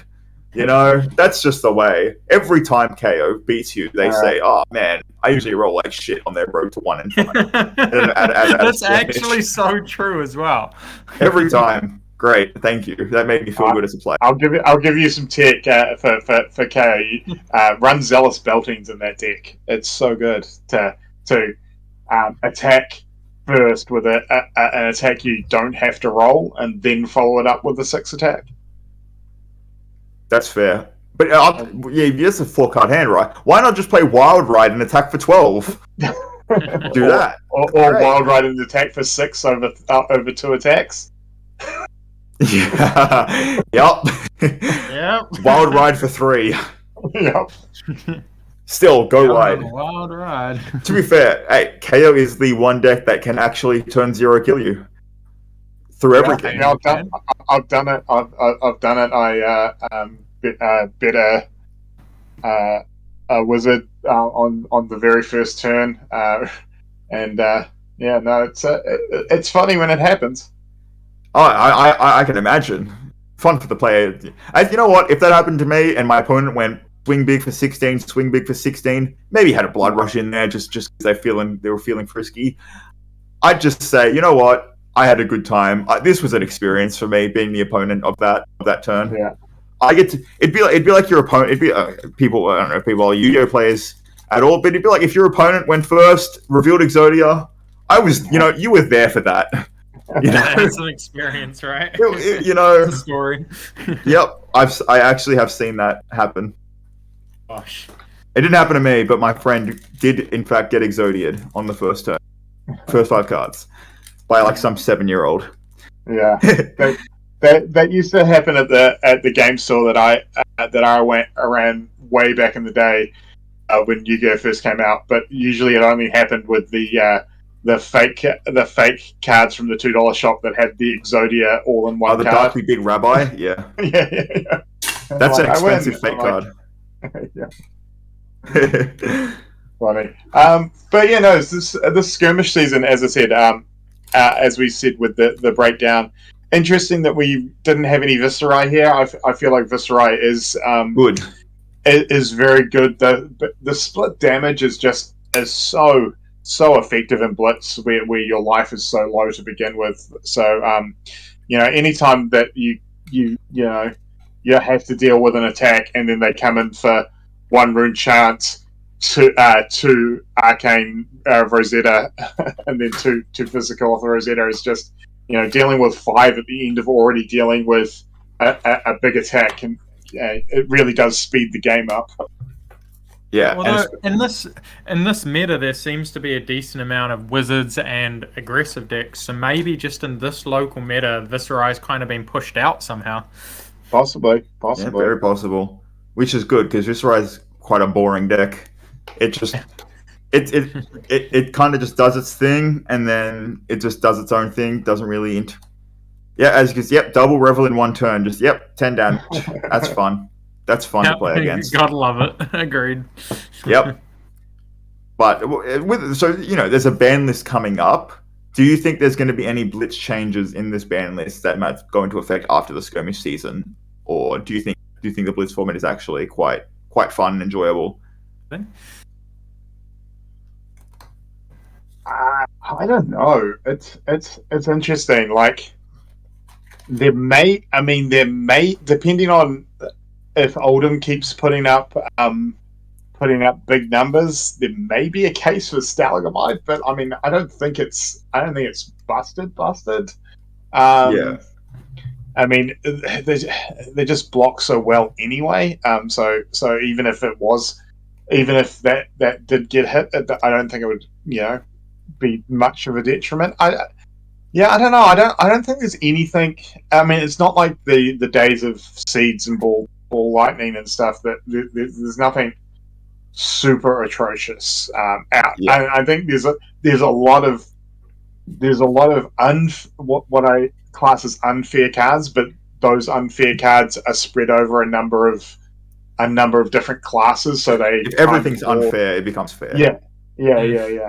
Until you're playing like the one fair deck. Like if you tried to play Cavdeen into this into this current thing, you're going to have a hard day. I think when you play Cavdeen or any merchant really at a Blitz event, you're going to come in and expect to not have a great time. Yeah. I think personally, I think the only cards that could probably be considered are maybe Sonata. I think Sonata, the fact that Blitz is 20 life makes it a little bit silly what Viscerai can do. Yeah. And I feel like Sonata. I feel like that is a card that could just be hidden Blitz and still be totally fighting Classic Constructed. I want Scully to ban in every format. Yeah, same. But honestly, in Blitz, I don't think anything should be banned. It's literally it's a format. It's there to you have a good time at your local armory. As you said, we finished 3 rounds. What, an hour and a half in an hour? Yeah, in not much time at all. So it's fine, to be honest. In high power level stuff in the game. You have a good time. Has a bit of fun. Yeah. Look, I'm not a fan of that as a calling in this form, in Blitz, because of the way the game is now. Because it is more variance, right? And that goes against one of the fundamental principles of design. So I think in a competitive sense, it's kind of not the greatest to have too many of those, but I think for an armory event, I'd show up with a Cavdane deck. Well, I mean, maybe not a Cavdane deck. Let's not kid ourselves. With a Benji deck, a Data Doll deck. I'm sad there's no Data Doll for this. Yeah, I mean, to be honest, I feel like what we've been seeing, not just here today, but over this skirmish season, most heroes have had some play. I mean, obviously there are a couple like your Genesis and your Cavdanes that aren't seeing play, but generally most other heroes have at least seen some play. So I think that shows that it's in a fairly good place. It's not like the three character sort of tables that we've seen in the last couple of skirmishes. So I mean, I think it's in a pretty good state at the moment. I don't really think there'll be a ban necessary for Blitz, at least. Yeah, I think for Classic there definitely will be. Yeah, it'll be interesting. I mean, because the other thing too is that it's always been called a banned and restricted list, and we've never seen a restricted card yet. So it'll be interesting to see if perhaps on the 5th is our first restricted cards. That's why I like cards cards that get restricted is interesting, right? Because you draw it, and say it's a Sonata, and you draw it on like the first 3 turns. Well, you're not going to block with it, and then all of a sudden it has to go to the bottom, and then you're like, oh well, my combo.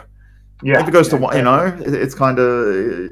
But then there's also the case where it's like, well, it's at the bottom. It's at. I drew it at the perfect time, my 1-off card, and it makes your opponent feel pretty bad about it. So it's kind of like a double-edged sword to that. Mm. But I don't know. It's interesting. I mean, in the end, though, I mean, I kind of like that. Like, part of it is, sometimes in a battle and stuff like that, you do just the right things fall at the right time, and that's for sure. That's true. You got to treat it like a battle. Yeah, I mean, and that's the thing. I will often, as a brute player, the amount of times I've died to Beast Within, like we were talking about earlier, where it's like, well, sometimes it's the MVP of the match, and sometimes it puts me out, and that's that when you put it into your deck. If you had a restricted card, that some games you may not see it, especially if you're playing in that 3 or 4 turns. So then you have to make a decision on whether or not the amount of times that you see it, is it going to be good enough for its inclusion, or if I don't see it every game, it's not even worth playing. And that makes for interesting deck building.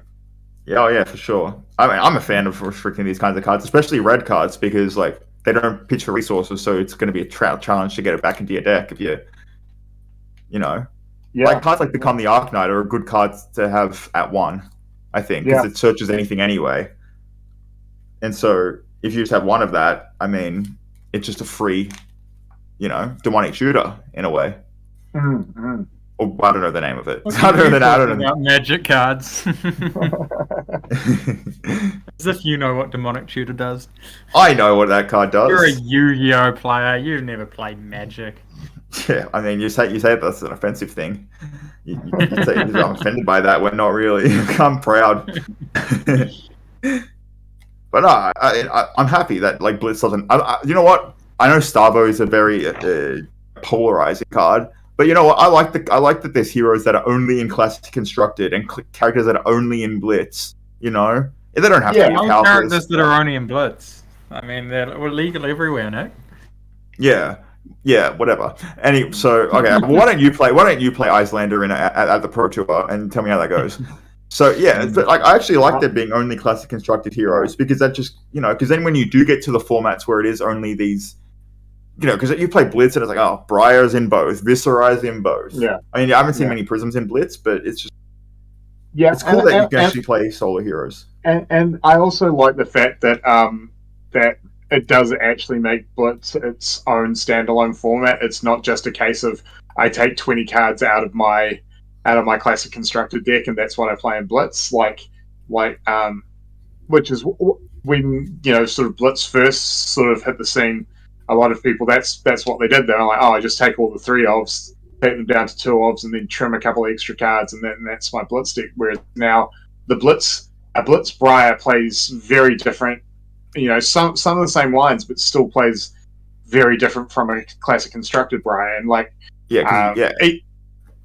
just because it's faster turns, lower life, you got to do you plunder run. You got to do some slightly different things. So that is because I think that is what actually makes it really good. Because if it was just like this is just like Half-Life Classic Constructed, then I don't think it would be as fun. Yeah, absolutely. And then you have Ira and stuff as well, which is a classic way of getting. Yeah, I mean, and it's really interesting that like, and people are like, I really wish they'd make them adult heroes, but like as I point out to a lot of people, from a lore point of view, there's some people that just aren't going to survive to become adults, and and that's what I kind of like about having like these. Ira is like thousands of years old, right? Possibly. I think she's much older than the heroes of Wraith. She was before their time. Yeah. Is that the lore? It's really interesting because as we're seeing too that we're not just necessarily like, and Star of the Show is a great example of lore influencing the characters. So instead of just being a brand new Guardian with that ability, we got Bravo again in a further along his career, and as we were seeing with these classic jewels, we're getting sort of slightly older than the young heroes of Dorinthia and Rhinar. So we're getting visions of them at different points in their lives, and as a lore point of view and like a fan of the character, I really like the fact that in Blitz I'm gonna be able to pick which Dorinthia I want to play, and but I still want to if I still want to play Rhinar, I get to choose which one suits my play style better and stuff like that, which while still being able to be loyal to the character that I enjoy the most, which is cool. So what you're saying, Ian, is that Legend Story Studios has set up a system where they actually have longevity in this game.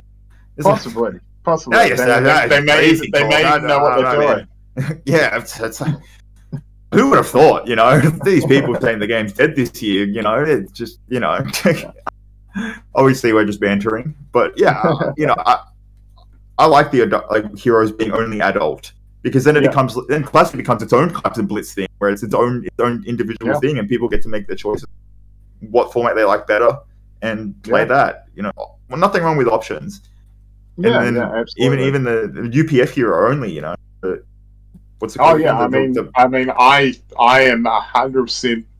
I'm 100% already sort of 60% through my build process of making my Yorick deck, and it's still 5 or 6 weeks before I even get a hold of the character. But I have ideas, and I have my first have my first game lined up, so I'm looking forward to playing that. So. Will you be playing with alpha foils in your Yorick deck? Sadly, I don't have that many alpha foils. Thanks. We'll just make sure your opponent does, right? Your opponents do. All right, we got our next feature's coming up. Oh, you might like that shirt, Ian. Nice, yeah. You might see him tomorrow on WrestleMania. Maybe. Oh, look at those playmats.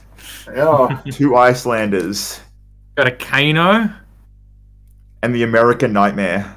Yeah. Nightmare. What is the American Nightmare? What is our fan of the road family brain? Skullcap. That's right. Skeletor. It might not be. Yeah. There is no Viscerai. There is no Viscerai in this tournament, Matt. Briar.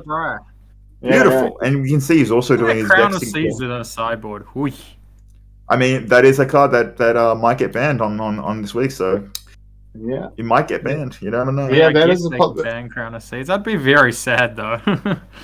That is a card where it's like you play it and then like you can't play without it. It's such a We started with it in Old Him, and then all of a sudden it's like, oh man, I can't live without. It's like your one true love. You can't live without Crown it. of Caesar is just how I play the game now. It's just You're a part crown of gamer. I can't imagine being in a game and then being like, oh, do I want to Arsenal this? It might get stuck there. Yep. That was so 2019, So you can see he's got Nullroom 2. He's got Nullroom 2, but he does have Vexing, but he's chosen the Nullroom gloves. So I guess he's just decided, you know what? It doesn't matter. Nullroom gloves is the same.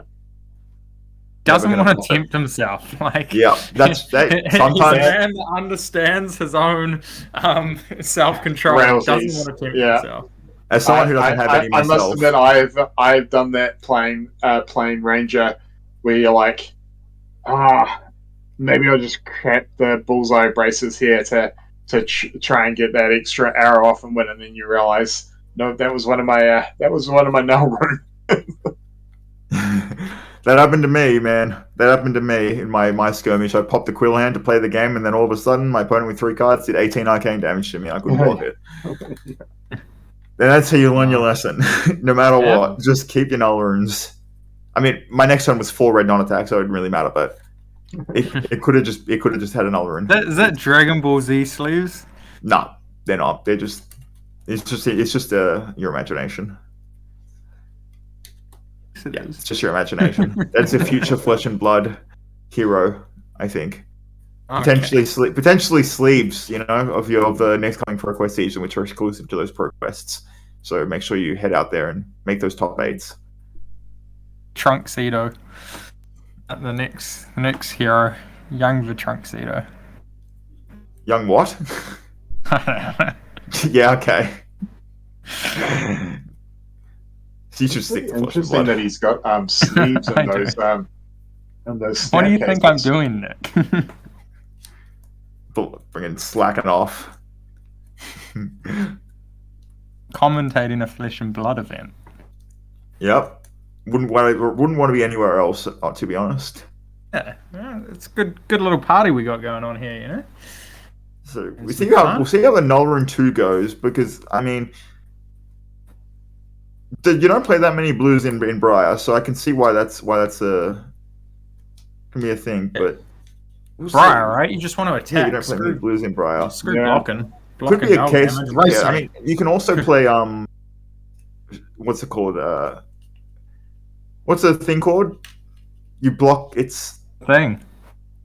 The Shock Charmers has it. Oh yeah. Shock Charmers. Spell Void. Yeah, Spell Void. You can have Spell Void 4 in your deck, and that stops a big play. Void. Yeah, you can have Spell Void 4 in the head, chest, and arm. But he's gone with Null Rune 2 here, so he's probably going to be able to block 2 Null Runes, attack with 2 things, and attack with the Rosetta for 4. That's probably what I'm thinking. Yeah. Standard loadout from Briar. I like Shock Charmers a lot versus Kano, because you don't need to block that many times anyway if you're Briar, you're just racing them, so... This man is flexing with his Cold Foil Tunic. Oh, yeah. Sadly, they're not in PCG slabs. However, we'll give it a pass because it's a good flex with these cold foils. I think this is. This is Jesse. This is he's been playing Kano forever. There's a lot. Classic constructed and everything. I was about to say, Kano player. There's something about like the Scottish heritage wizarding feel down south there. Wizard has always been very popular down that end of New Zealand, so I'm expecting to see a good game here from Jesse. Surprised he's not playing Icelander. If he's a wizard main, it'd be good to have a bit more Icelander representation, I think. Yeah. Well, maybe when winter comes, they'll swap to the Ice Wizard. It's coming soon. It's coming sooner than we think. Winter is indeed coming. And this is the same lead out that we saw in round 1 from the other Kano player, the Lesson of Lava, Crucible. This is when it really hurts to have Noah in 2, though. You're like, absolutely. Turn 1, I'm leaking. Yeah, and that Lesson of Lava being a search card. Like, search cards are just so powerful, especially in I think any search card in Flesh and Blood has just been very strong. I mean, we can see it in like nearly every deck, right? I don't know. Showtime, real good. Yep, Sand Sketch Plans. Yep, Sand Sketch Plan's amazing. Become the Arknight's the predominant one right now. Oh, he's Scalding Rain, so he's going to be able to pitch a blue Scalding Rain for another 2 damage. Oh, yeah. Nice. All right, this is not going to be a grind. This is going to be a quick match, one way or another. Oh yeah. I mean, if you turned up to a Briar Kano matchup and were expecting a grind, I've got something to tell you. Another 4.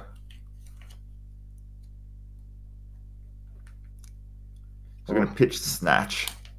16. All right, that kind of close to evens the life totals. Yeah. Well, we'll see what Ben can do on this first turn because he could go for game on turn 1. You never know.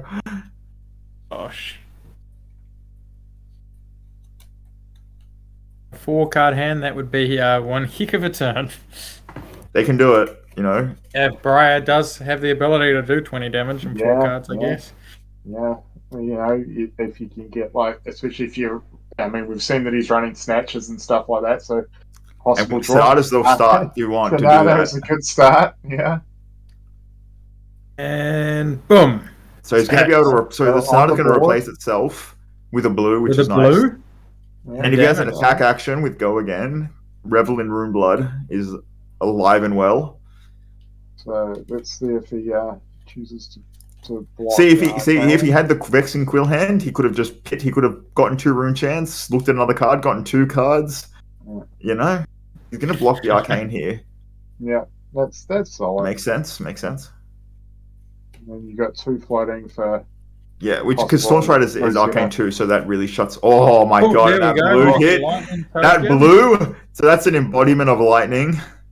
Yeah, and that's the blue that he got off Sonata to pay for it. So that's solid. It's all skill, baby. Dividends. And Snatch. Fortunately, he already pitched. So he's pitched a card here, so you're not exactly going for it. But maybe he's going to try.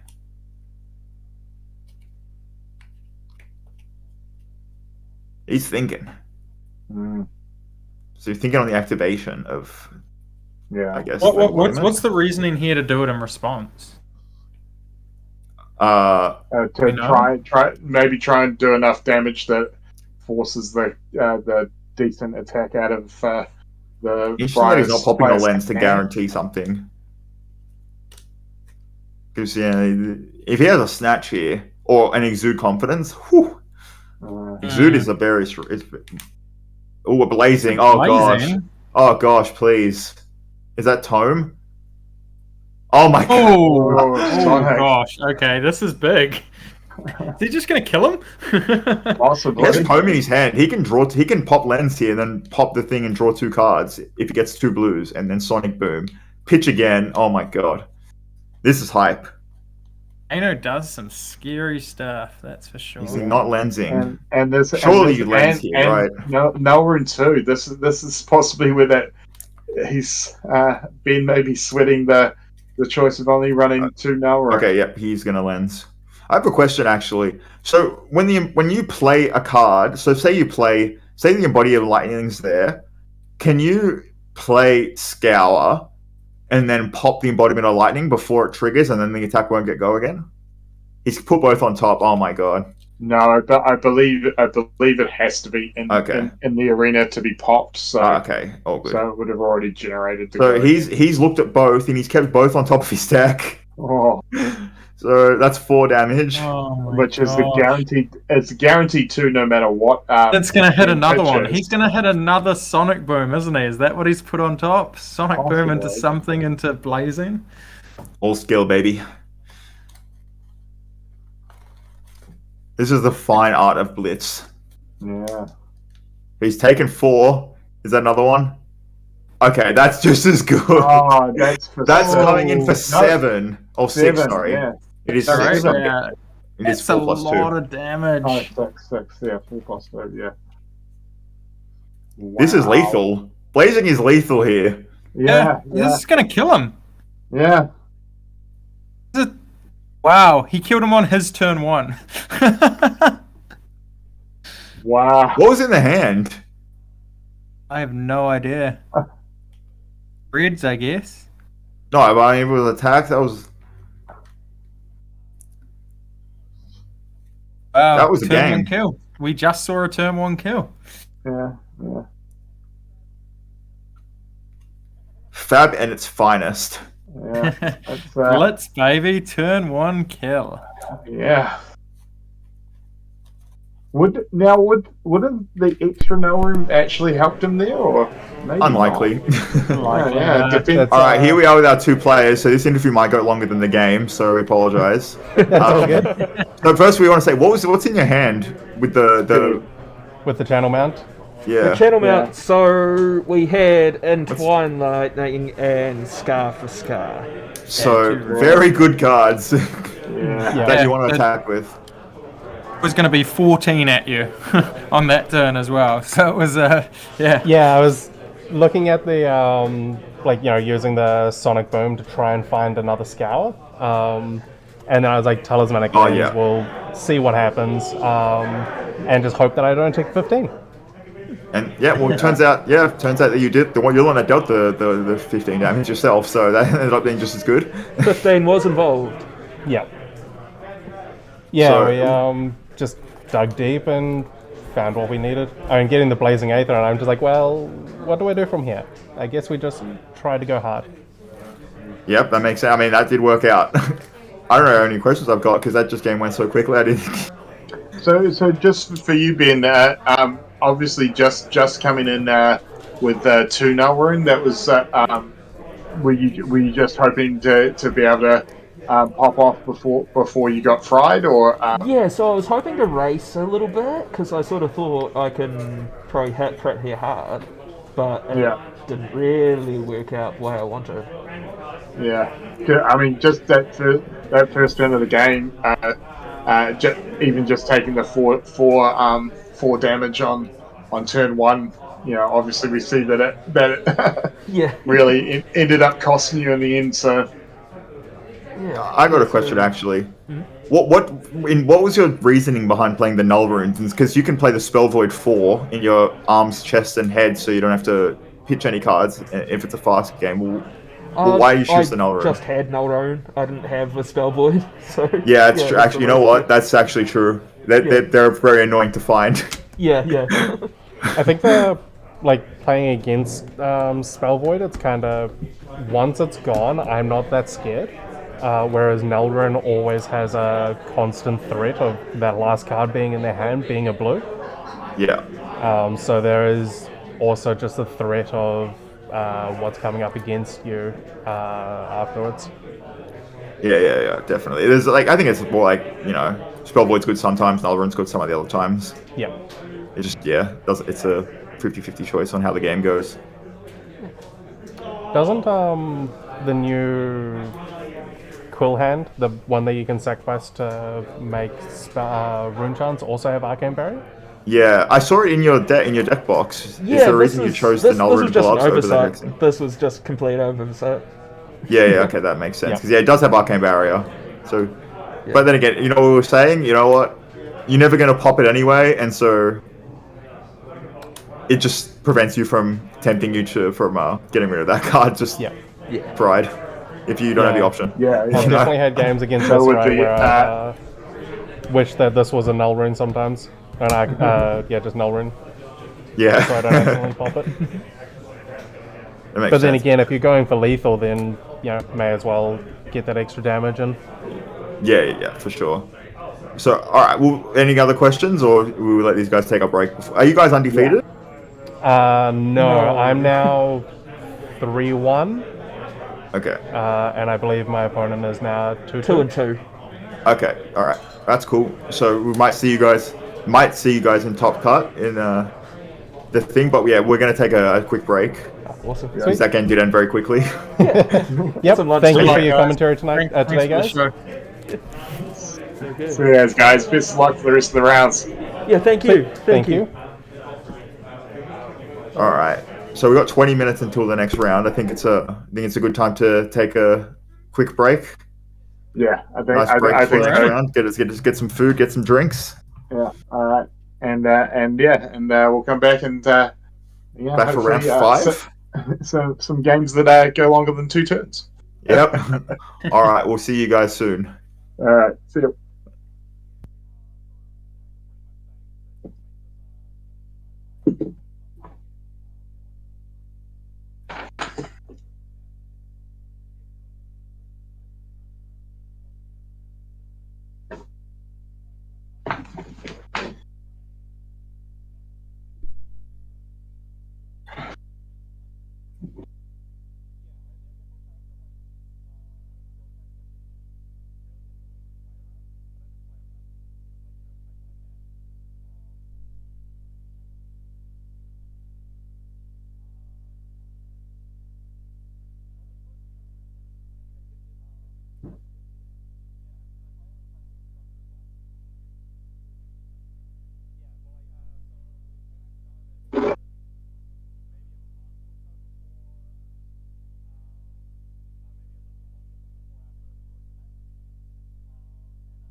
What's going on, everybody? Oh, is this not working? Why is the sound not coming through this? Give me 1 second, sorry, team.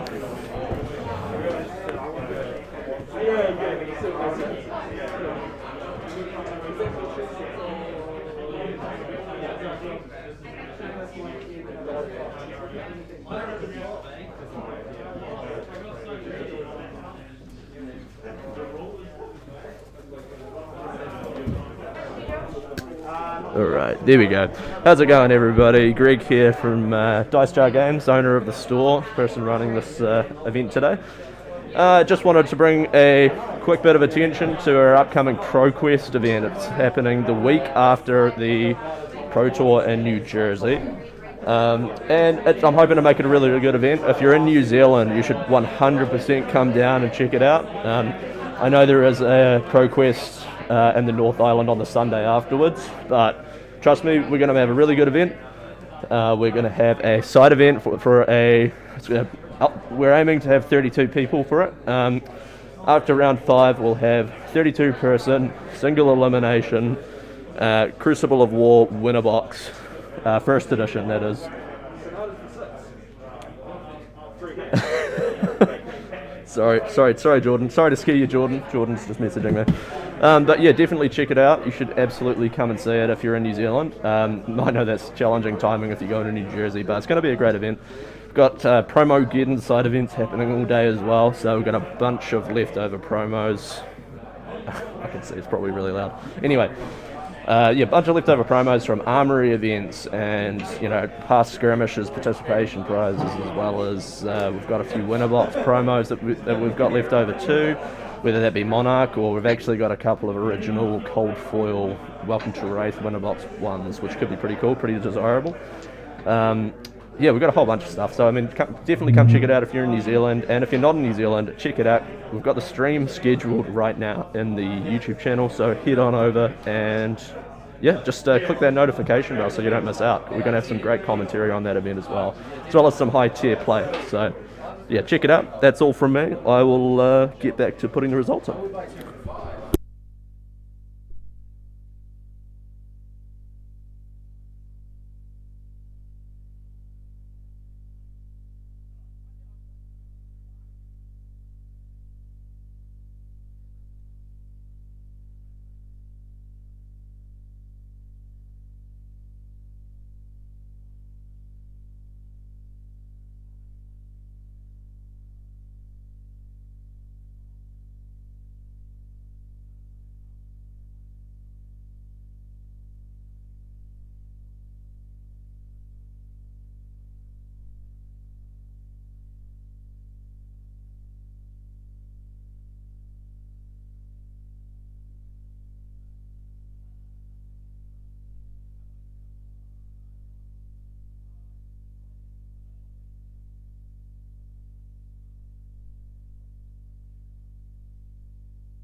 All right, folks. So we're coming back out of the end of round 4 here. Obviously, we took a bit of a break because our round 4 feature match of Kano versus Briar didn't quite last as long as we thought it might. So very quick. It was a two-turn demolition of the Briar player with only 2 Naroon.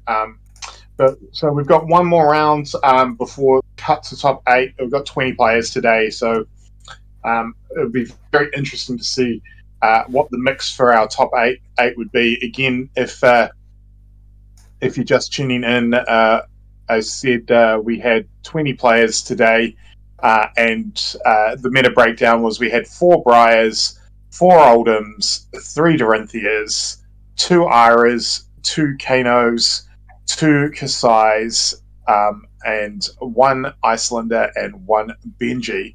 I hope Benji's still in contention. Oh, really? I hope it is because I want to see it. Yeah. I'm not sure. We haven't seen. We saw the Icelander in round 3 take on Dorinthia, but we haven't seen Benji today. But it would be great if we could.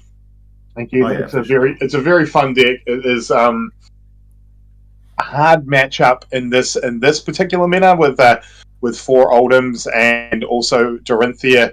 Dorinthia and Kasai also have a pretty strong fridge as well. So it is a tough matchup running into those. But definitely, it definitely has the potential to be able to pop off and at least take out the Warriors. Again, I think the Ram's Head is possibly what's holding it back against the Oldham build. And the Stalagmite, just 3 block Mega Frostbite. Yeah, sad.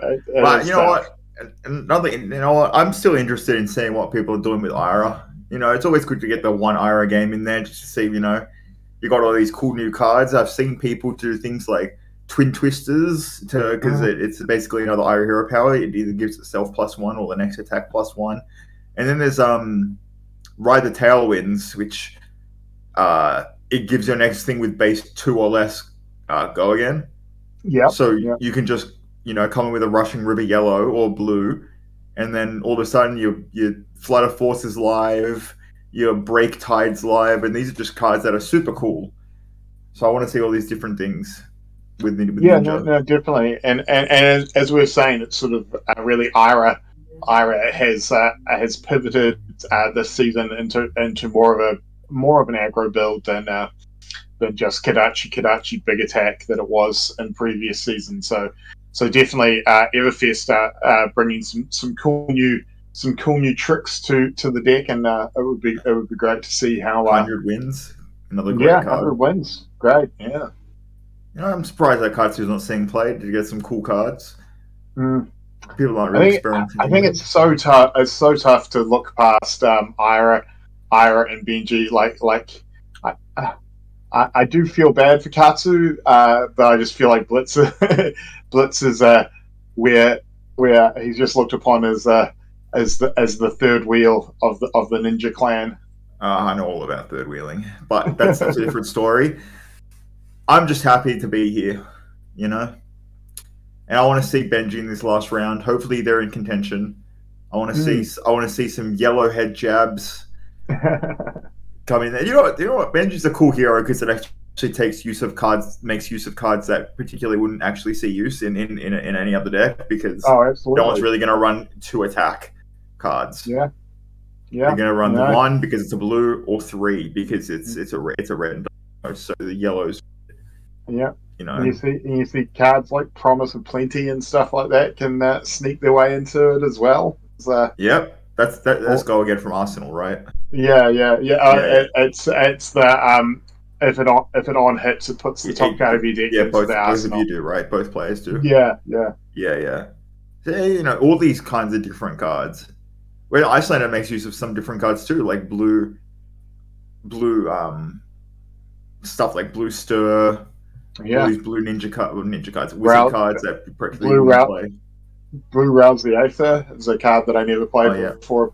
Played Icelander and stuff like that. So yeah, that's a great card in that deck.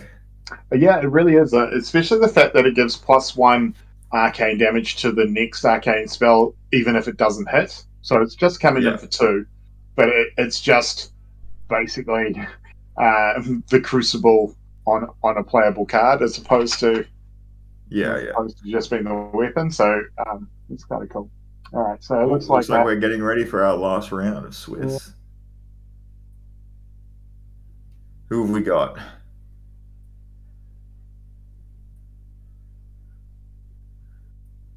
Elijah.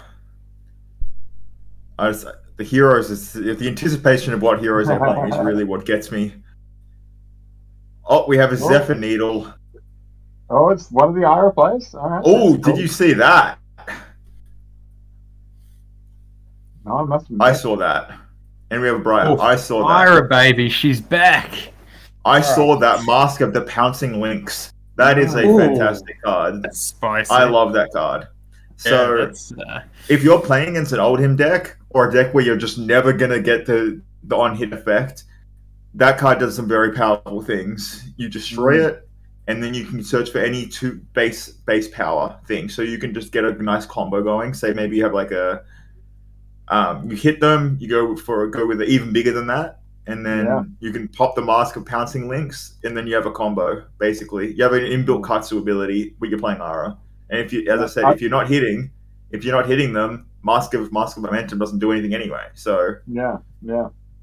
And it's also really nice that it's an affordable headpiece for new players in the game if they don't have a Mask of Momentum. It's a really good alternative. Oh, absolutely. So so last format, this matchup was a lot different, right? Because two embodiments was a lot different against Ira than 1 embodiment. So this makes the needle not more appealing because there's very few cards that can actually pop it now, because the 2 block can only block the 3 at maximum. So we'll see what Elisha's going to do in this one. I've got to ask you, Matt. How do you feel about the needle? Because I know we've played that game a few times where you've been caught off hand by decks that you thought may not have something to pop it, and it gets popped first turn. Is that? I personally love Needle against aggressive decks like Briar. I think that what Nick was saying about the fact that it's only one embodiment now makes it so hard to pop it. So I think that's fantastic. But like in Blitz, you know that aggressive decks are almost never going to run defense reactions, and you can usually get away with it. So I think if you can probably get away with it, it's usually worth it. Yeah. And also 2022, get your needles. That's all I gotta say. I know you all saw that coming. So we can see he's playing double Kadachi, which Kadachi, yeah. So maybe he knows something we don't, or maybe I don't know. Or maybe he's just taking the safe route in case his opponent does play defense reacts. Or even the 3-block non-attacks would break the needle in fairness. He's not blocking the channel whole mount thing. And the other one. I assume he's got lunging press in his hand.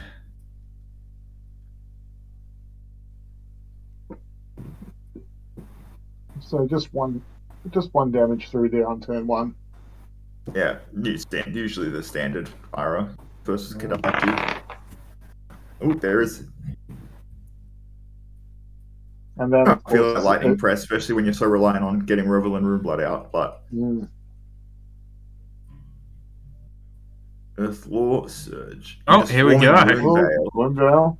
So this does not have go again because he hasn't made an aura. But if it hits, it will get go again because he creates a embodiment of Earths, which will give it go again. So this is definitely a card. It's like a must block, which is pretty nice. But sadly, we know that Callum has lightning press. It's going to be hard to stop. So yeah, smart to block this because there's no go again. Oh, okay, never mind. It's defense reactor and then gets blown out by lightning press. Oh, he could have blown out that lightning press. Yep. So it has go again because of the embodiment of Earth getting created. 2 and 2. 2 and 2. And with only one null rune there, it's almost like the ninja player is feeling what it's like to get Kadachi'd each turn. Oh yeah, that little scratch every turn. People still don't know the pain of the Kadachi drone forever. Oh yeah, classic Welcome Array format. No, I'm talking about Blitz format. With Ira. So you go blocking for 5. Mate, I was talking real old school Welcome Array format. No one misses that. Kadachi drone. I miss that. I don't miss that deck, but I miss that format. I don't. That's a sweet format. Yeah, I think you just have like... You built like a sick Dorinthia control fatigue deck. Like, I think people just have that like, nostalgia feeling. I think it's just like I'd rather play the game now. Fair. To be honest. I mean, it's almost certainly all nostalgia that I missed the format for. But yeah.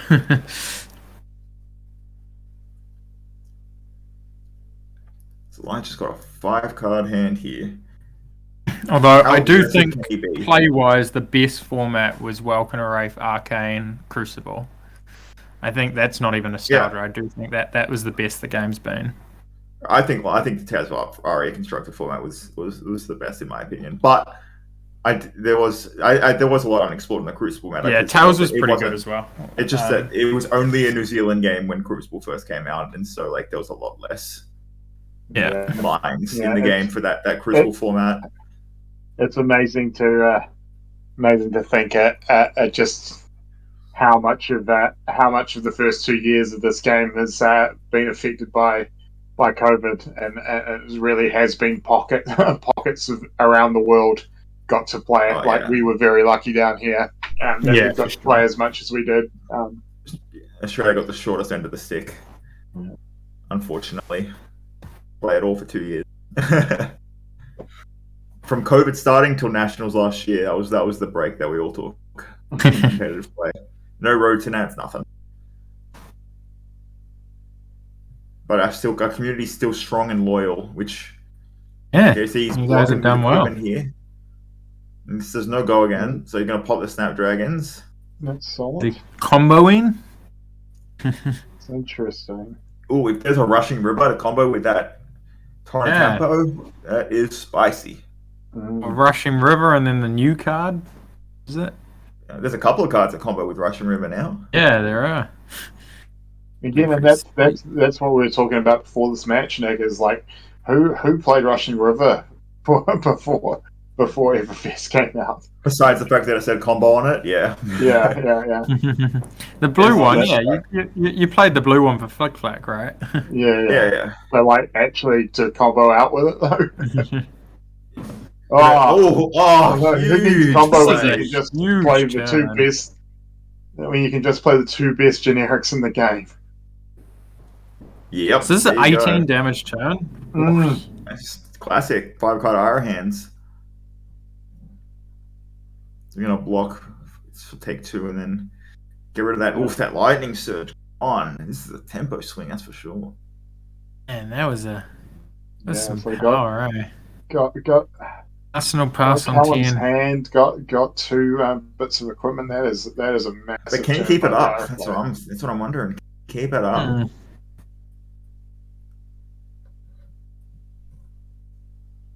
No embodiments anymore. Less of a tall order when your opponent's on 10, when you scratch them away with Kodachis, that's for sure. Exactly. But the old Kodachi death spiral. Oh, razoring it. Tempo man. plays into Torrent Tempo. Oh, okay. Gets +1 off Ara. Surprised he didn't just save the razor for the Torrent Tempo. Wanted to guarantee the 3 damage, I guess. His opponent might block Torrent for 6. And he only gets 2 damage out of it. Blocking 3. If there's an Ancestral after this, oh. The spice. So he's blocking. And down to 3. Down to 3. Let's go again. Is there a Rushing River? Bit of trivia for people. I don't know. How many people actually know what Rushing River does? Okay. So if it hits, you look at the top X cards of your deck, where X is the number of things in the combat chain, and then you put that many cards. Oh no, I think you draw that many. It's damage. I think isn't it damage you've dealt? Oh, I don't know, man. I gave it my best shot. But he's a man heroic plus Scar, so you can see Callum's giving it his best shot. Yeah, he's that, and he really needs to go for it now because 3 is just such a tough life to be on. But against also, Ira. he can break his chest here. Oh, he's still got cards in hand as well. Yeah, but he can break it. Oh, don't need to snatch. Oh, get in there, son. And these are but some Flick Flack is life. Well, Flick Flack is so he can just block with Mask and a card in hand with combo, and that just perfectly blocks it out. And that's exactly what he's going to do. How'd he know? Snapdragon's coming down. Makes sense. Oh, so he's going to break the combat chain. Get 2 floating. Oh! Blue Burgeoning. I've never seen that card get cast. What is it, in a constructor game. It's for 4. It's 7. It's 7. Yeah, it's 7 because of the heroic. 7 because the amount. It would have been +1 if it had been playing from the Arsenal. Hey, 7's not, you can't laugh at that. 7's real damage. I mean, the annoyance, though, about playing against Ira, though, is you can block with 1 card here and still swing 2 Kodachis back at you next turn, which would present lethal here. Forces 2 cards out of your hand. Now, the Razor Reflex now is just a sad reality. 1. Although 1 has been played, so. Oh yeah, that definitely. 7. Oh. Not as The old impactful. Kadachi command. Not as impactful because there's no arsenal. Yeah, no arsenal. Yeah. But there's a Gorganian tome in that hand, so It's still might get a bit. still two cards and probably the mass, the skull cap. Yeah. Yeah. So block 6, take 1, go to 1. Punching press from Arsenal. There's Yep. So Right, with 2 cards, he's going to Gorg Tome, draw a card. That mounts. He's got Swarming Gloomveil in his hand, which is, if he gets an on-attack, it's... Oh, no, sorry, it's Rabble. Okay, that's a good card, though. Yeah, that's Hit solid. it. Oh, Revel in Rumor. Oh, if he drew 7. that. If he drew that, oh my god, 7. it was game over. However, this is a must block because he's going to be able to pitch a card. If he's got another 4 attack in hand to follow it, another 7. Yeah, and then he can't take 2. if he's going to go again, like another attack would go again, then the Rosetta becomes very impactful. Well, he won't have the resources to Rosetta, but just No, another of course. 7 attack would put on a lot of pressure. Yeah. Force probably the whole hand. And with Revel being in the next hand, it's a... He can get 1 card in hand and then come with a Kadachi lock, potentially. Yeah. When he's on 1. Yeah. Like, I don't... With the Briar be even Can't playing keep a Sigils? card in hand if it's 2 hits for 7, though. He'd have to block his whole hand. Yeah. Unless He's got a- there's a flick flack in the... Yes, that's a flicky. Oh, he's And it's a blocking. flicky. It's a flicky. Oh. Is there a Here's the snatch? 7. Oh, and Twine for 7 again. So that's Had the so that's 7 Fine center. flack. Nice. So he can block with the card with combo, and he's okay. And take 2, yeah. And he has leg tap in his hand, so okay. Oh, a nice extended Winds of Eternity. So he's gonna get the thing. He's gonna go to 2, and then he's gonna have if he has a blue and he has leg tap in his hand, that's the whole hand. And 3 that's lethal not the whole- attacks. Yeah. Oh, it's a That's yellow. Okay. So it's not Still, over with that's yet. still 3 cards it's So commanding, that's though. 5. Yeah.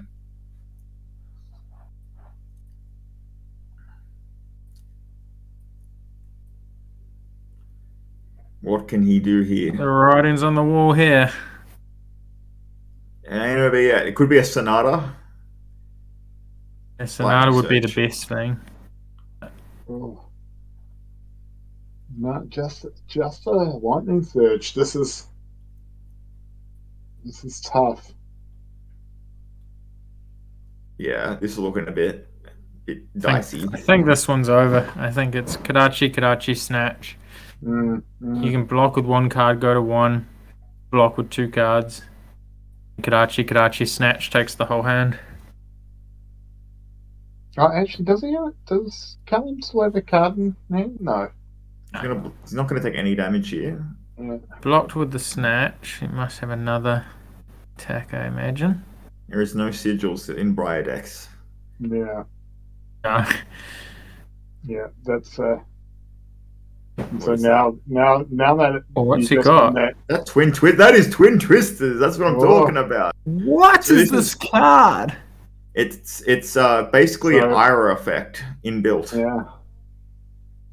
Yeah, and So it gives itself or your next attack +1. Yeah, Huh. and it Callum's comes just into in that awful thing that happens against Iras where you're just having to drop your whole hand every turn. So you're never going to get There's an Easter egg never there. get So tempo we've back. got Ira the- has you in a lock from here. Yeah, and there's Yeah. an Easter egg in that hand. So Oh, is How there much Easter you egg? think Okay, about- it's over. Yeah.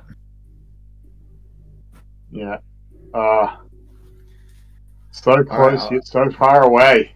I'll let you boys do the post-match interview on this occasion. I'll ask them their Alrighty. questions. I'll be right back.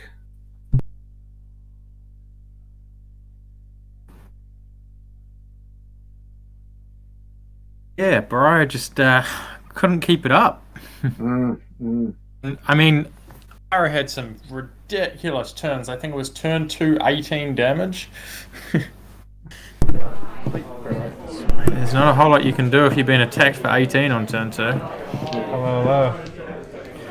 Alright, Hey, 18. Congratulations. Cheers. We were just saying, Elijah, that it's good to have combo cards, but when you can just play the two best generics one after another, like East Strike into Command and Conquer, that's a pretty solid combo line itself, right? Yeah, that's all you need. That was backbreaking, eh? So how have you found with the Ira? Had you been playing Ira last season as well? Have you obviously there's a few new cards and stuff in there, but have you made it more aggressive or how are you feeling about it? I've added in what's it called? Twin Twisters. That's Yeah. really nice. What is it? That one that's got Winds of Eternity's alright as well. It's just two attack combo. Blue. Nice. So it replaced Whelming Gust Wave. That's I got Salt the Wound with the Mask of the Pouncing Lynx as well.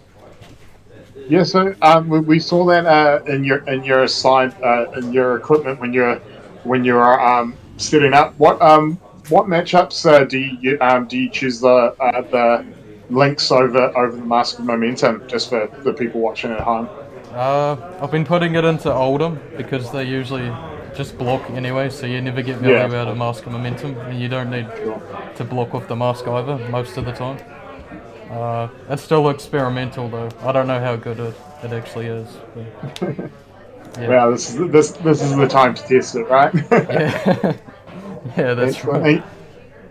And Callum, how are you finding Briar? Of course, Briar's surprising for us that Briar's the equal most played hero today. Oh, she. I've had a lot of fun with her. I've managed to dodge Viserai so far, which is nice since I don't really have a good gameplay into it. I haven't played much. But CMH is just insane. It's really fun. It's got a decent gameplay plan into Oldham. Yeah. Just play for CMH massive turns, but yeah. Yeah, just it's pretty hard to defend against. As we said, it's pretty hard to defend against Enlightened Strike followed by CNC, though, right? Yeah, exactly. There's some lines you just can't plan for. Exactly. Definitely an 18 damage turn 2 is a little hard for anything to deal with, I think. Yeah, it's pretty good. Yeah, I think if your deck's well positioned against Oldham, it's a great call for this metagame at the moment. Yeah, for sure. It's a tough matchup still though. I mean, you have some tools with like Pulse, Sotomorrow, so you don't completely run out of threats, but still. You just keep going. Yeah. But, cool. Yeah, cool. All right, guys. Well, congrats on that round. We'll leave you to it.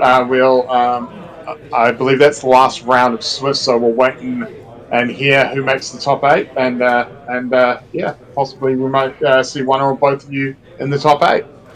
Awesome. Thank you very much. Cheers. Cheers, guys. Cheers, guys. Thanks. Okay. Well, yeah. I mean, so we've seen 4 Briars. There's 4 Briars at this event, and there's 4 Oldhams. So it'll be really interesting to see what our top 8 kind of ends up as. And we saw the 2 Kanos as well. And so it looks like one of those Kanos is definitely in top 8. We've got an Ira in top 8, so it'll be interesting to see what the other kind of 6 heroes are. Yeah. So, and now, Matt, what do you feel like? How do you feel like? As I said, you've played a lot of Oldham. How do you feel playing Oldham into Kano and Blitz? Because obviously you've gone a lot of damage soak through its equipment, but it can still be very explosive. So how is that? How do you feel about that matchup? Yeah, I think it's kind of like playing anything into Kano. There are things that they can string together to just destroy you out of anywhere, no matter what you do.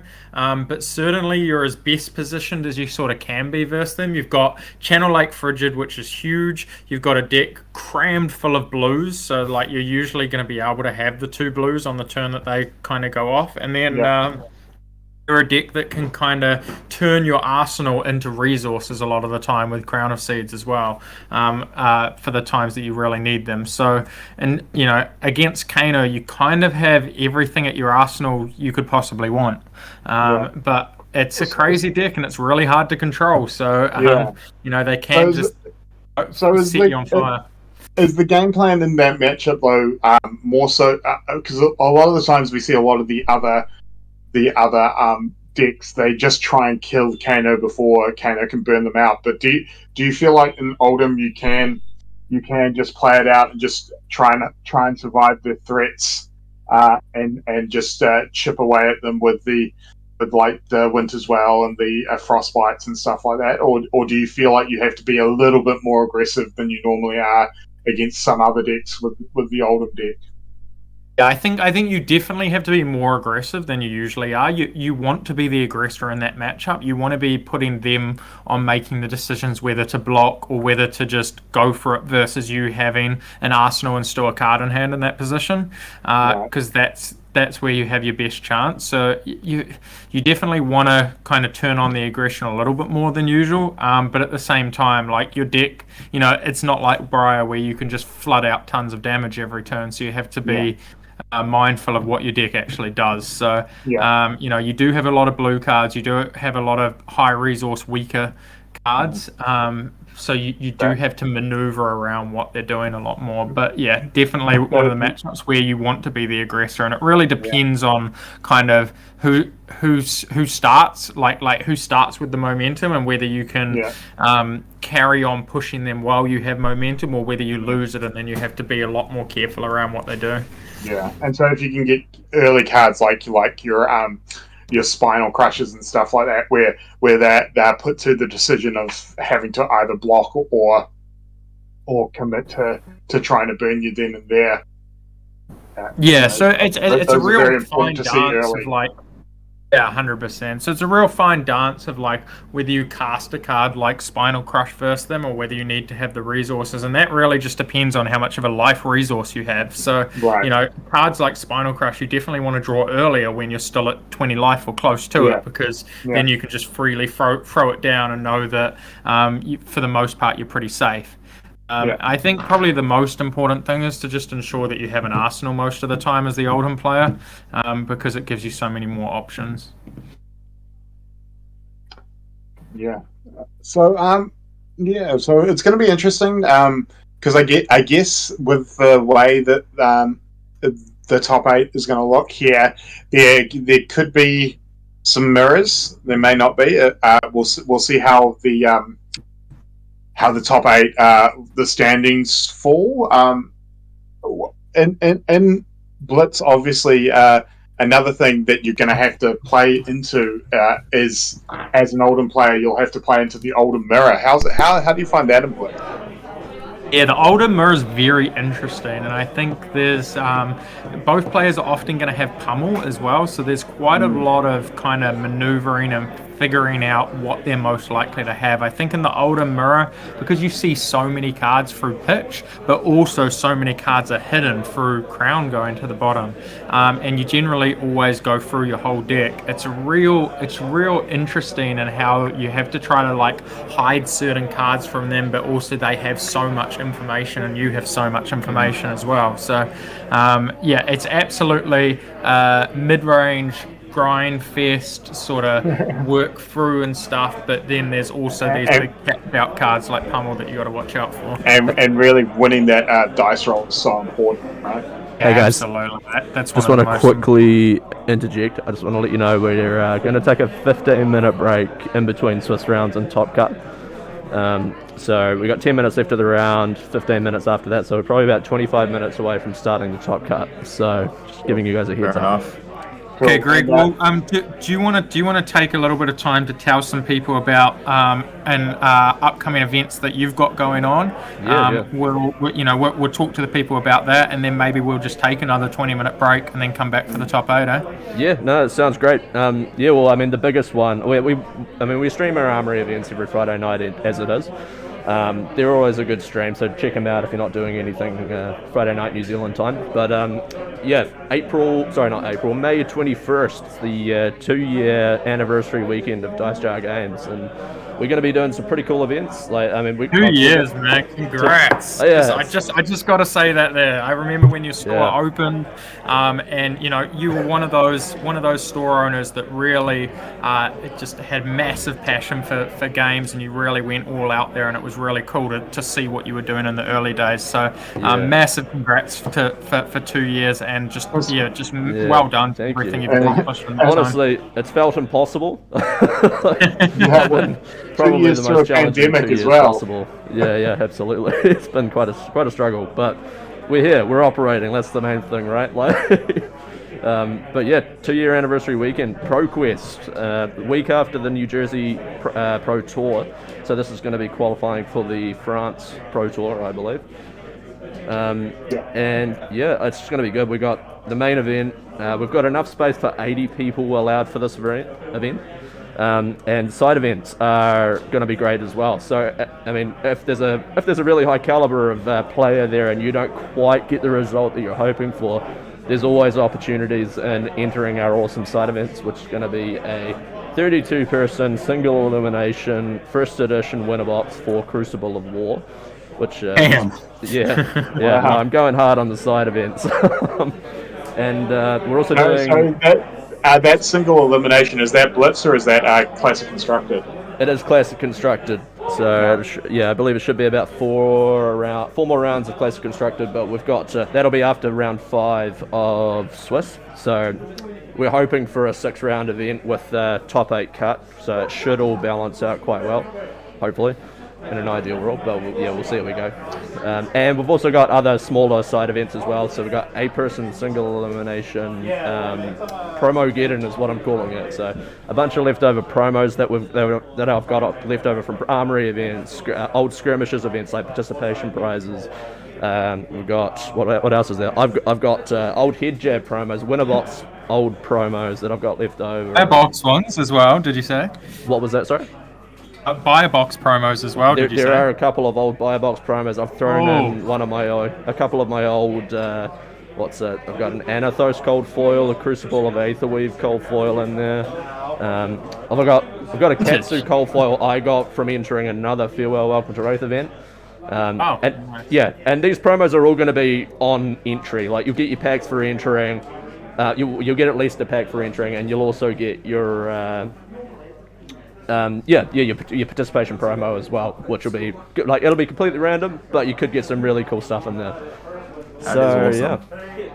Just got some really awesome stuff. We're going to make it a really good event. I know there's another ProQuest in the North Island the day after mine, but I just really want to stress to people it is 100% going to be worth it coming down for this event. I don't mean to toot my own horn, but I do some really damn good events, and just come down. It's going to be a great vibe. Yeah, I honestly have to agree with that. I mean, I've played many of your events over the last couple of years, and I can say that you put on a really good show. I love to come down. I mean, you're literally the other side of the country for me, but I still try to travel down and play your events when I can, just because I know that I'm going to have a good time. So I appreciate that, man. I really do. It means a lot. And it's really good for a player like Matt. All those side events, because Matt's known for not doing too well.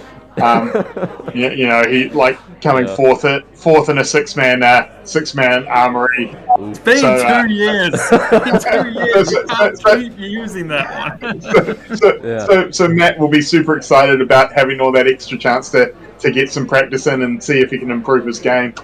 A second chance Crucible box. Here I come. I was about to say that's almost better than a PTI for you with the amount of PTIs you have. So with this when does it start? What time does it start? On the 21st or something? So will people actually have enough time to come back on that night? Maybe fly in the morning, fly out at night? Or, I mean, a day trip would be very challenging. Like, we're starting the event at 11 a.m. Deck lists are obviously required being a pro quest. And we want to start pretty promptly so that we're not going too late in the night. I wouldn't recommend. I would recommend coming the day before and entering our awesome armory events as well. But yeah, you'd be risking it doing a day trip. It's just maybe people could go to both pro quests. That's what I was asking. You never know. Well, I think you still could do that without doing a day trip. If you went to Dice Jar on the Friday. And then played the Dice Jar event on the Saturday. The event's probably done by like 8 p.m. You catch a 9:30 flight back to Auckland on the Saturday night, and boom, there's your Auckland. There you go. That's what I was or an early Sunday morning flight could possibly do it as well. I think flights start at like 6:30 a.m. out of there, so it is possible. All right, cool. Beautiful. All right. I've got some people eyeing me, so I need to head over that way, get some results put in. But thanks a lot for everything you're doing, guys, and we'll see you soon for Top Cut. And once we have the top 8, and then we'll be back. Thanks, Greg. And again, what Matt, you're obviously a player of high caliber, as you're known around the world. Tell me your thoughts on France. Is that something that you might be looking at as well, or is it going to be a see how you do in New Jersey before you commit to anything like that?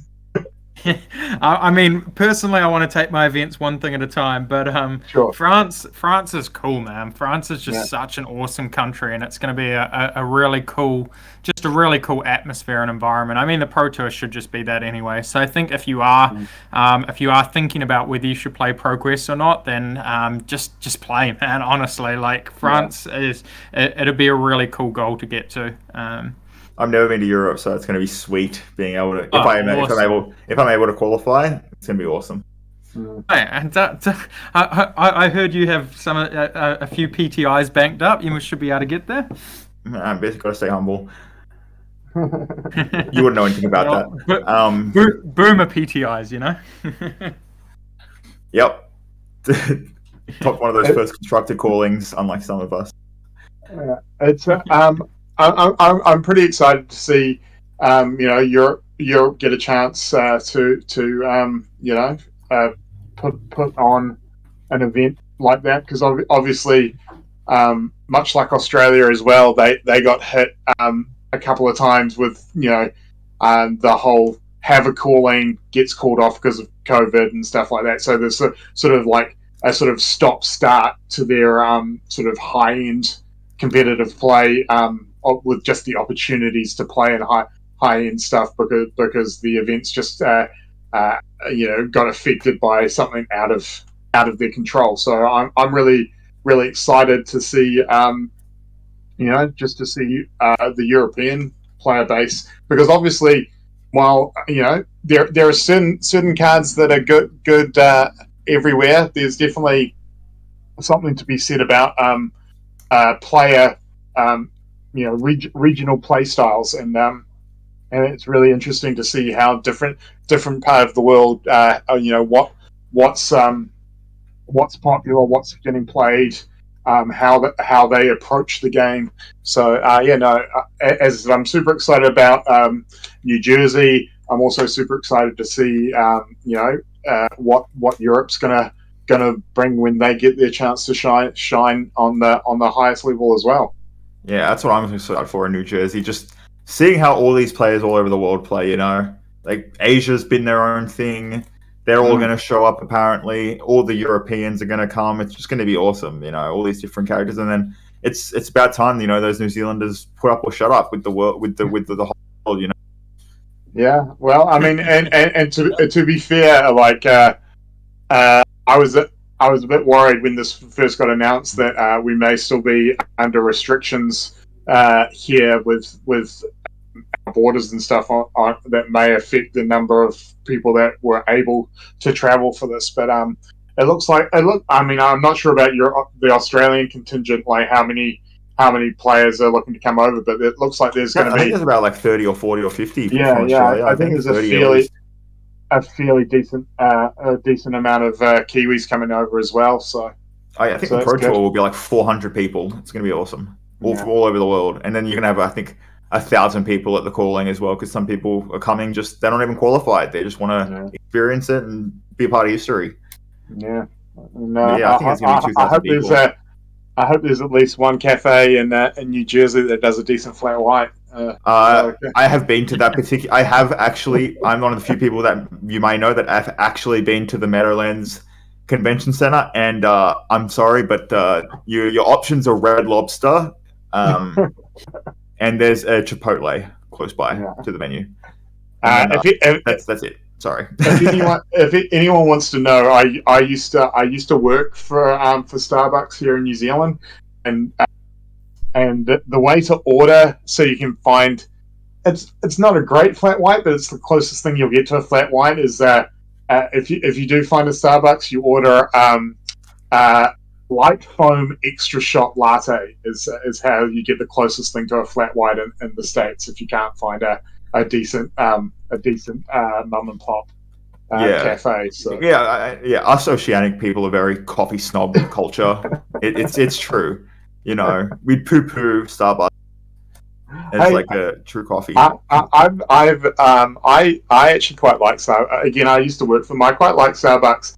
The problem with Starbucks is not the coffee. The problem with Starbucks is that it's owned and run by the same people who run like KFC and stuff. So they just hire 17-year-olds that don't drink coffee, and when it comes down to it, if you don't know what a coffee's supposed to taste like, how are you supposed to make a good coffee?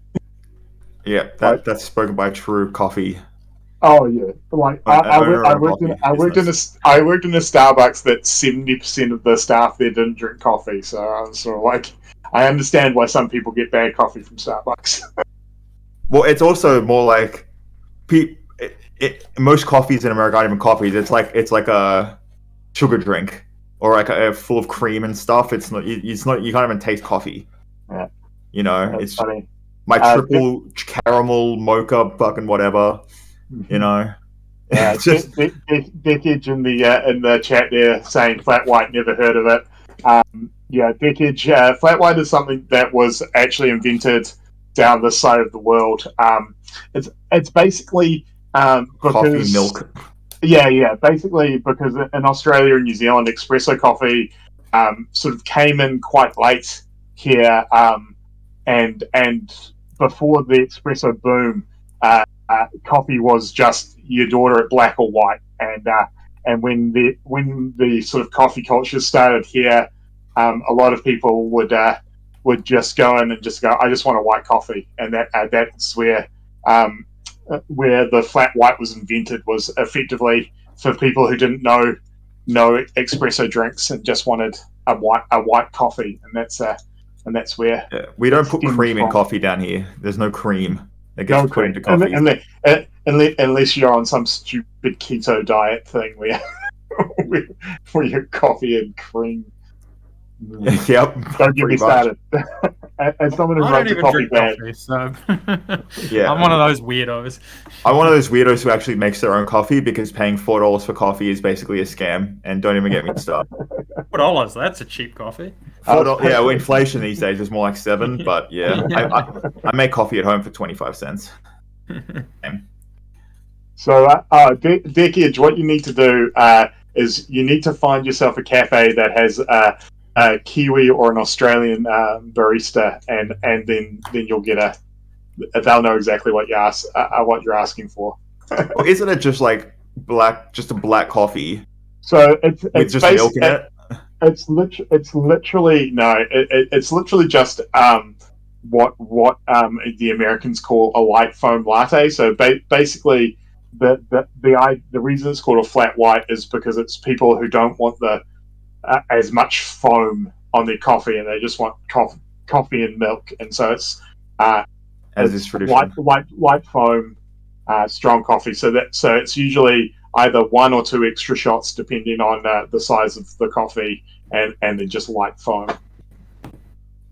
But don't worry, Dickage. If you find me in New Jersey, I will find us a place that I will explain how to make it to someone, and I'll show you the joys of flat whites.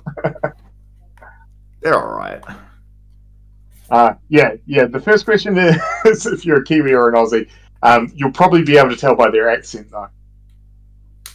Yeah, true. A lot of Australians say the F word and the C word a lot more. That's the first tell. Whereas I don't think I've heard an American say the C word ever. But that's just our cultural thing. Trust me, I think a lot of that's the thing. I saw, you know what? A lot of Americans aren't used to Australian culture, where it's very upfront. You know, it could be seen as rude and straightforward to their eyes, but that's just how people down here are. You know, we're very straight to the point.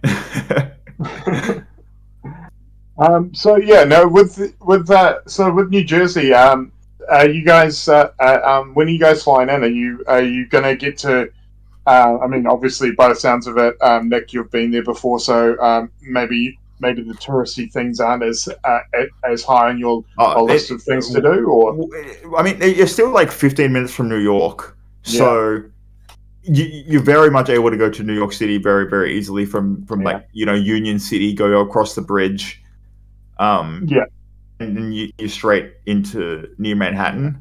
But so, I mean, New Jersey itself, there's not much there unless you're a fan. Like, I personally am a Sopranos fan, so some of the spots in New Jersey I'd be a fan of, just seeing. But I'm pretty cool. I'm pretty keen to go and visit Jay and Silent Bob's Secret Stash, which is Kevin Smith's comic book store that they filmed the Comic Book Men series at.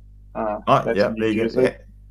Yeah, so there's just heaps to do. It's just that if you're staying near the venue, there's not much going on. Yeah, no, I'm lucky enough that I'm flying in.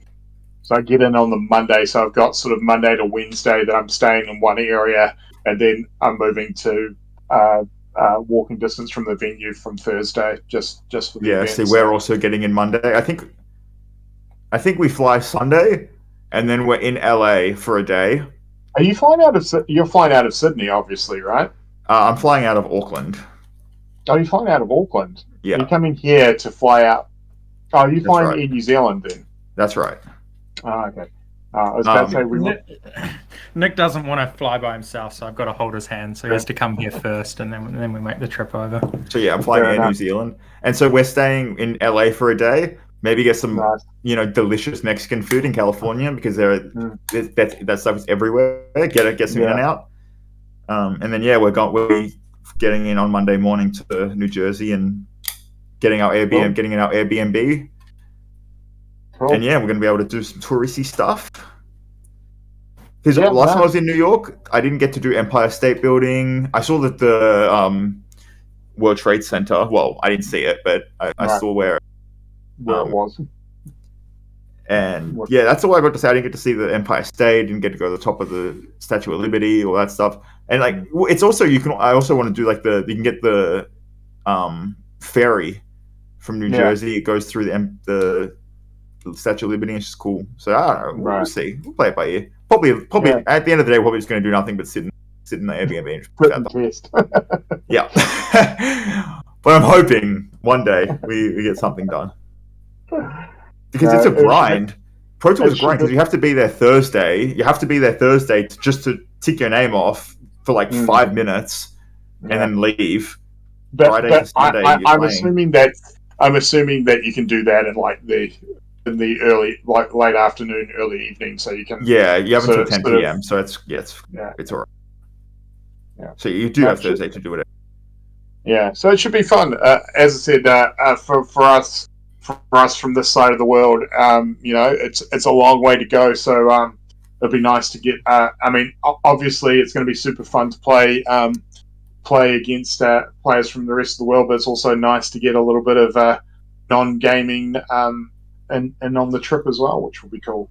Yeah, you get to meet all these different people. I'm sure Matt gets to meet a lot of fans. Over those days, sign a lot of dashes. Don't worry. This time that now that there's a bunch of Aussies and Kiwis going with him this time, he'll have to be a bit more humble. we'll keep him straight. Comes forth at a 6-man armory. That's humbling experience. Yeah. I want to get Matt into a UPF while we're there. Good luck with that. Yeah, I'm playing Genus, that's for sure. Hey, favorite hero. You can totally play Genus if I'm playing Yorick, right? No.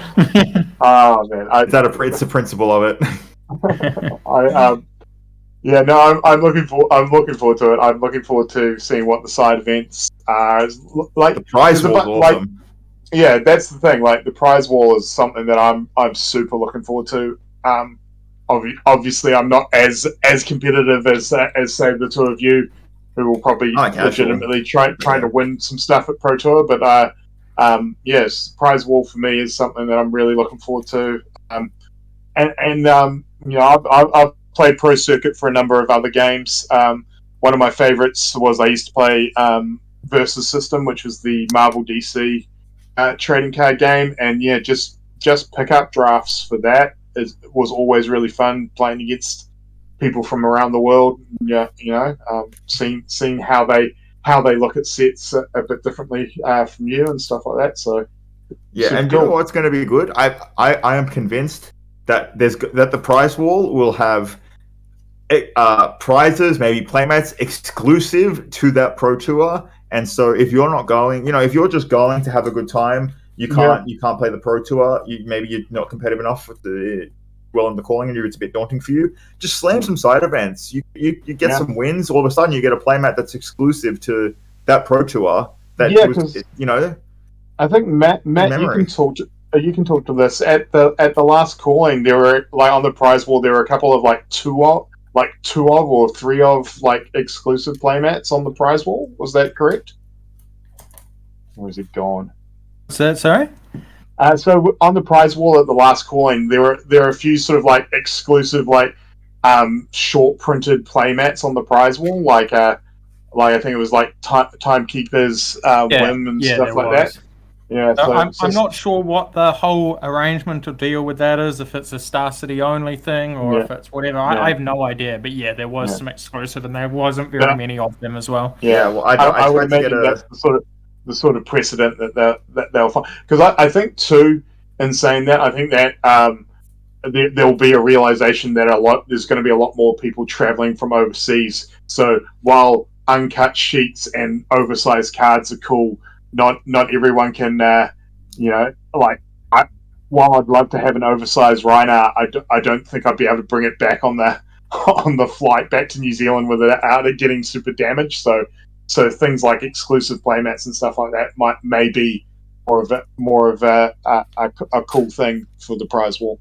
Yeah, I can attest. There was only 4 of each of those playmats because we tried to get my friend the Shock Charmers map for his birthday, and we showed up.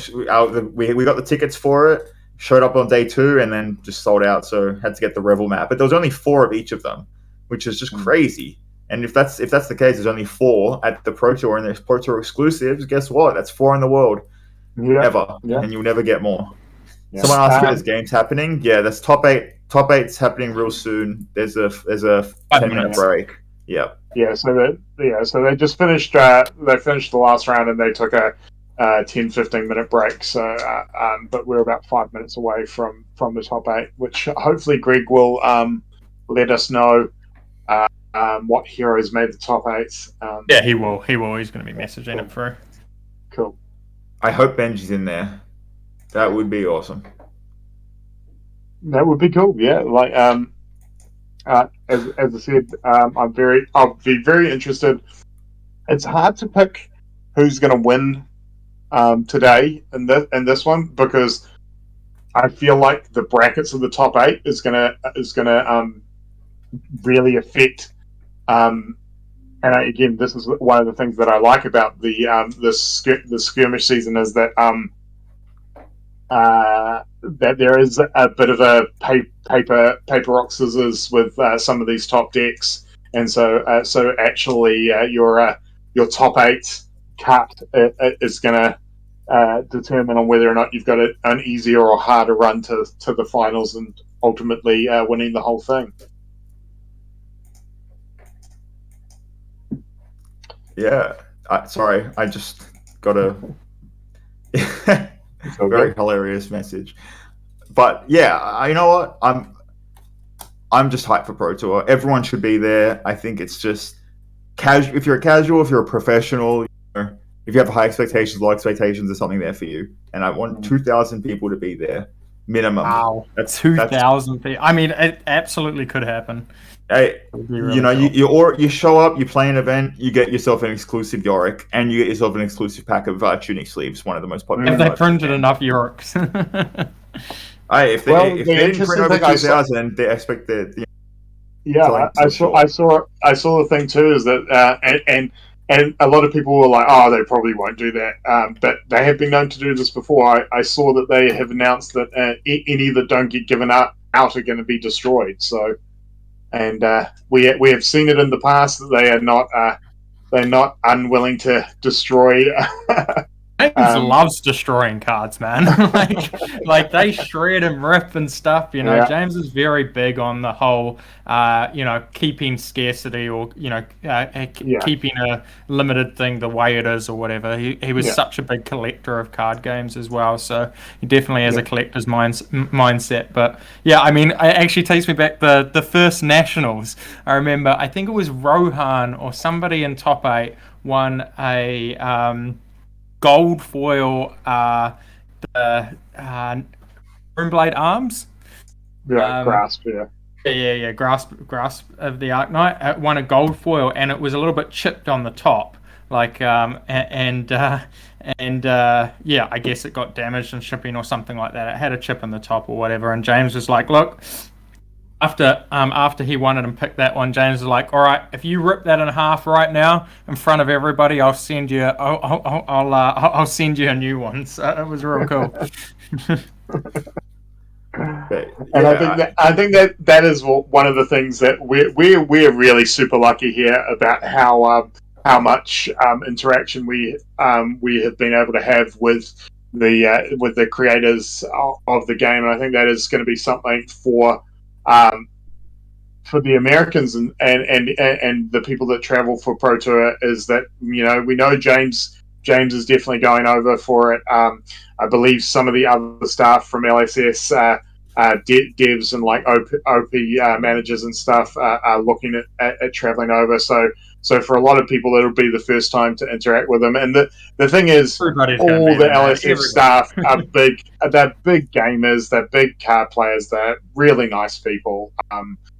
So if you get a chance to say hi to them, and they'll be they'll be as excited as you are at the event, and I think that's going to be really cool for a lot of people, just to see how passionate these guys and girls are about this game.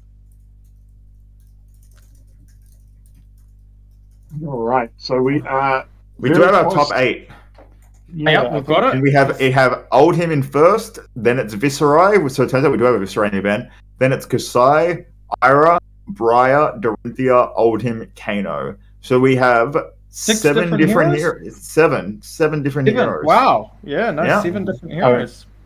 I wonder if one of the Briars that we initially had was actually the Viserai in our count. That's possibly what happened. Cool. That is cool. That's a nice spread. Unfortunately, we didn't get Benji in there. But still, that is going to be an interesting top 8. Rest in peace, Benji. We didn't get to feature this time, but next there's always a next time. Maybe there won't be as much equipment to block out your next time. And Iceland didn't make top 8. I'm sad now. Yeah. Although, you know what? Grimfia's in here though. Yeah. Rowan, man, she crushes down there. Yeah, definitely. Dorinthia faithful. I wonder what feature we could be getting in this round. I think they're all pretty interesting. You know, there's a Viserai versus Oldhim. There's Oldhim Kano as well, yeah. Kasai Dorinthia, Battle of the Warriors. Oh, that's a hype. Is that fourth and fifth? The same. That's a replay of the last round, right? So we probably won't have that one. No. But that's a replay of the last round, though, isn't it? Yeah, which is that's fresh in the mind of the Briar player. Yeah, I mean the Battle of the Two Warriors seems like a fun game. So So deck lists are going to be posted. Greg always posts deck lists of his bigger events. It's awesome. He always does up a nice little graphic for it as well. So yeah, he'll definitely be posting them in the next few days. Oh yeah, get yourself ready for take a moment to thank Greg and IceJar Games for the amount of high quality product they stream out of the store downward. Probably one of the southernmost playing stores in the world down there in Dunedin, and yeah, they do a great job. I have heard of the hidden Antarctic scene down south. Yeah, but it's all Oldhim. All Oldhim and Icelanders and Lexis. That's the meta. What about Kano, man? Kano would be pretty broken. Global warming is coming. Yeah, no Bravo's played at all today. To answer your question. So. True. No Star of the Shows either, but that's not a surprise. Yeah. Interesting though. Like again, Bravo. There is of course there's some very high-profile Bravo players in New Zealand, but Bravo is always been fairly well represented throughout New Zealand. So it is interesting that there was no one running it. I thought it was just Kale. Just at every event. There's a few others. He has his followers, his disciples. I don't know if Sam Payne would call himself a follower. I don't think Alan would either. Alan Turnahan. Yeah. Those guys are both great Bravo players, actually. Yeah, I'm like it. Yeah, anyway. But yeah, no, I mean, more disappointing is that no brutes, no love for any of the brutes, down south. I won't lose any sleep.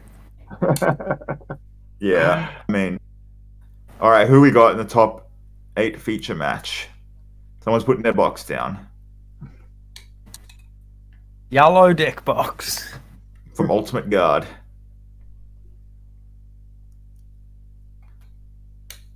Oh, looks like Oldhim. Got an Oldhim. How do you know that? I think we got Oldhim versus Jesse, I think, is my guess.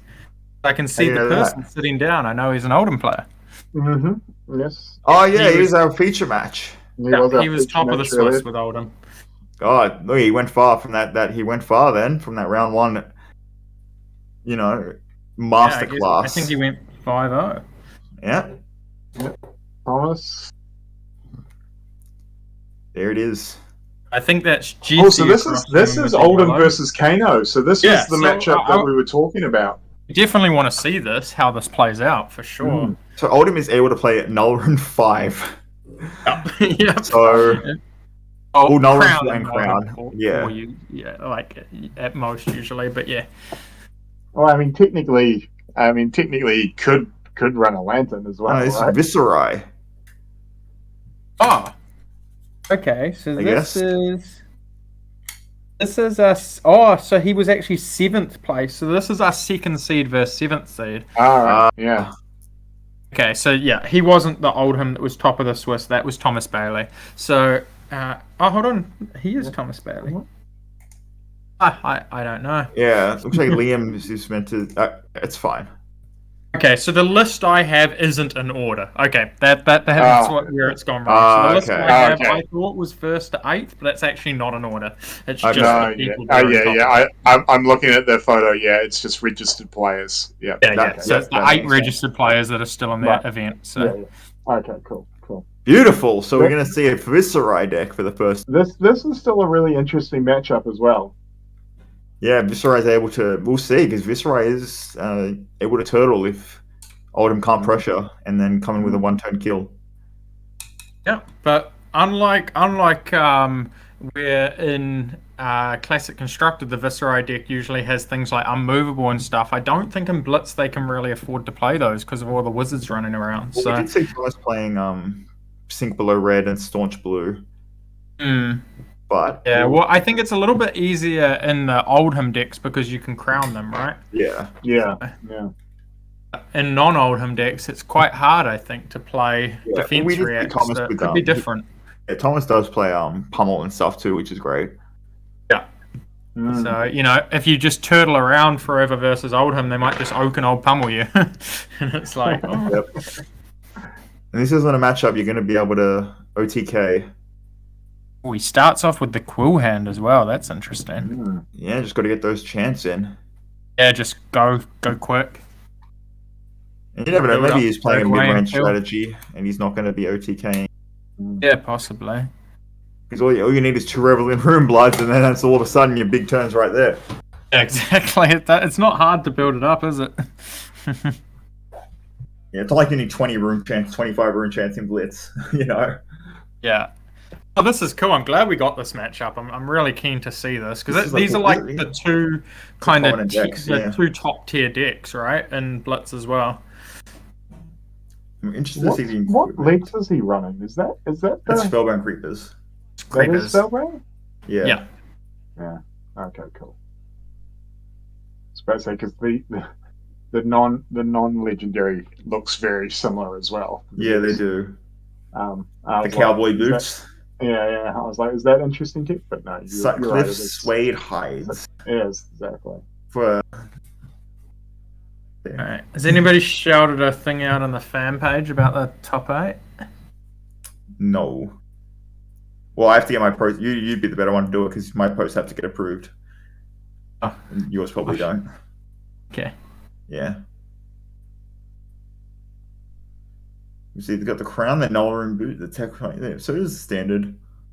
Yeah. Stalagmite, very good card against Viserai.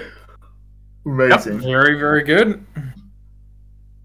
Definitely one of those equipments that Oldham was looking for in this matchup. Coming into Everfest.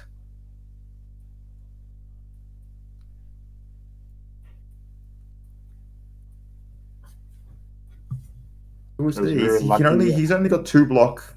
Not many block in his equipment, but maybe he's fine with that. He just wants to get the Quill Hand for 2.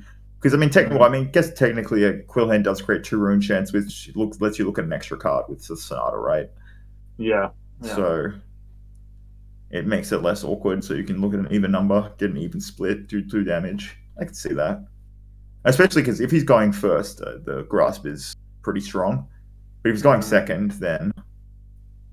Yeah, well, because it is top 8, so if Thomas was the top seed, then he obviously gets to choose. So yeah. So yeah, maybe he's choosing first. The opponent said, "Okay, well, I'm going to play Vexing because I'm on second, and that's going to be a chance, and I'll call it a day."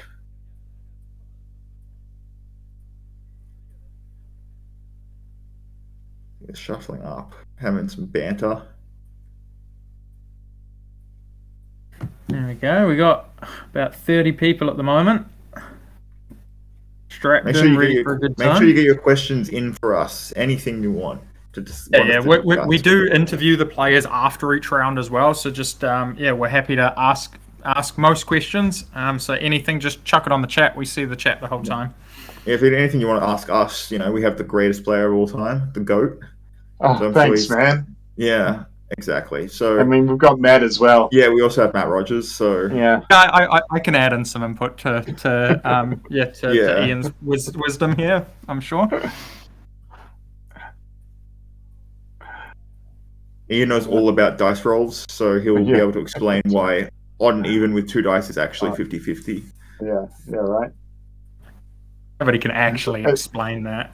Yeah, well, it's all about how good your relationship with the deity that you're representing is. Who is the brute god? Because Reinhard's the king. Reinhard's the king, There has to be the god. Well, and this is why I'm really Returns. looking forward to the classic battles to see who the mentor for Rhinar is. Because there's brute gods. There's no broom blade gods surely except it's Jason just Chan. the shadow There's god no- or whatever, right? Because Blasmafet, Levi is always like, you know, Yeah. paying blood debt to her god or whatever, and she's a Yeah, brute. yeah. She's a, you know, Yeah. so that's probably the Yeah. brute god, right? It's one of them. I believe it's more like the Egyptians where there's multiple Blasmafet, gods. is it? Yeah. Yeah. How do you beat Shout out to Viscerai? anyone A lot who, of strong who- on-hit effects, which Odin does have the ability to do. It just has to do with you. Can you draw enough of them and disrupt? Pummel plays a massive part in beating Viscerai, Yes. which Thomas does have. He's got red pummels, so I think And that's Terrasunder. along the lines of his plan. And Terrasunder. Yeah, Terra and Sunda. we saw him use that Canard. Terrasunder to good effect in his feature match here earlier. Yep, with the pummel in tow as well.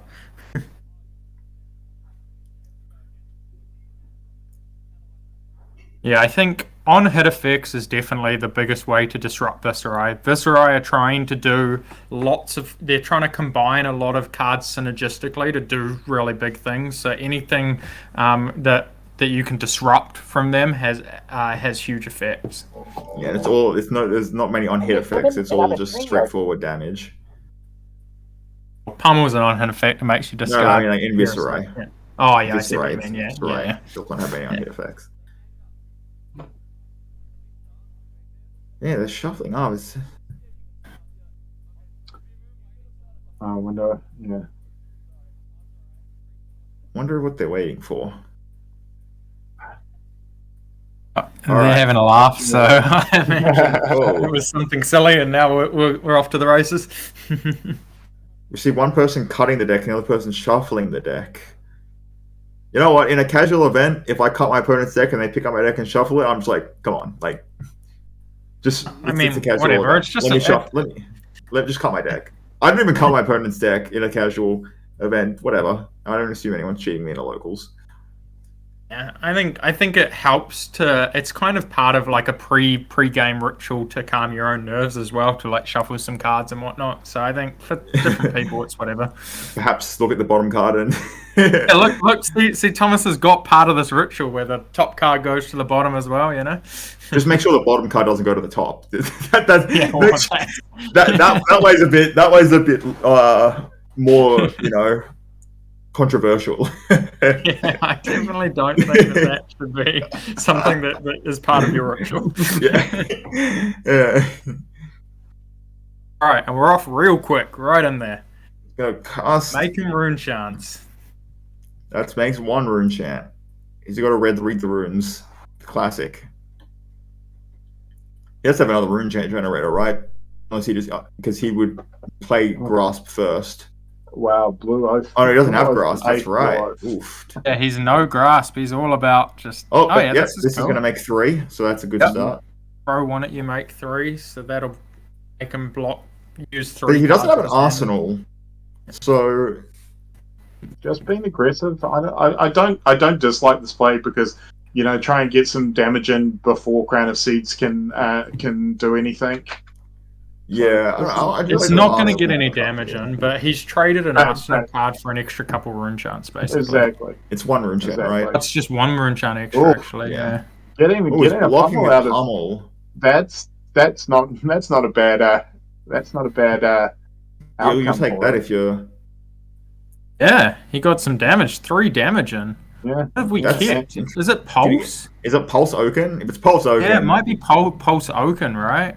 Mm. That's a classic. That's the pet play.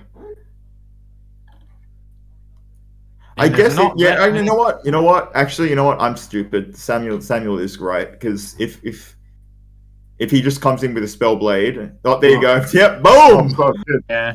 Bang. The He skull comes cap's in with a off. Spellblade, he gets ice reacted. Yeah. Exactly. Yeah. He can just make 2 rune chants, though, so he can... oh, no, because he doesn't grasp. Yeah, no, he actually Yeah, can't. yeah. Yeah. That is that. That's Again. one reason to take 3 damage turn 1. Yes. Keep those 2 cards in your absolutely. hand. Yeah. If my opponent takes 3 damage turn 1, I'm assuming it's Pulse Oaken. Yeah. Not that you could do anything about it.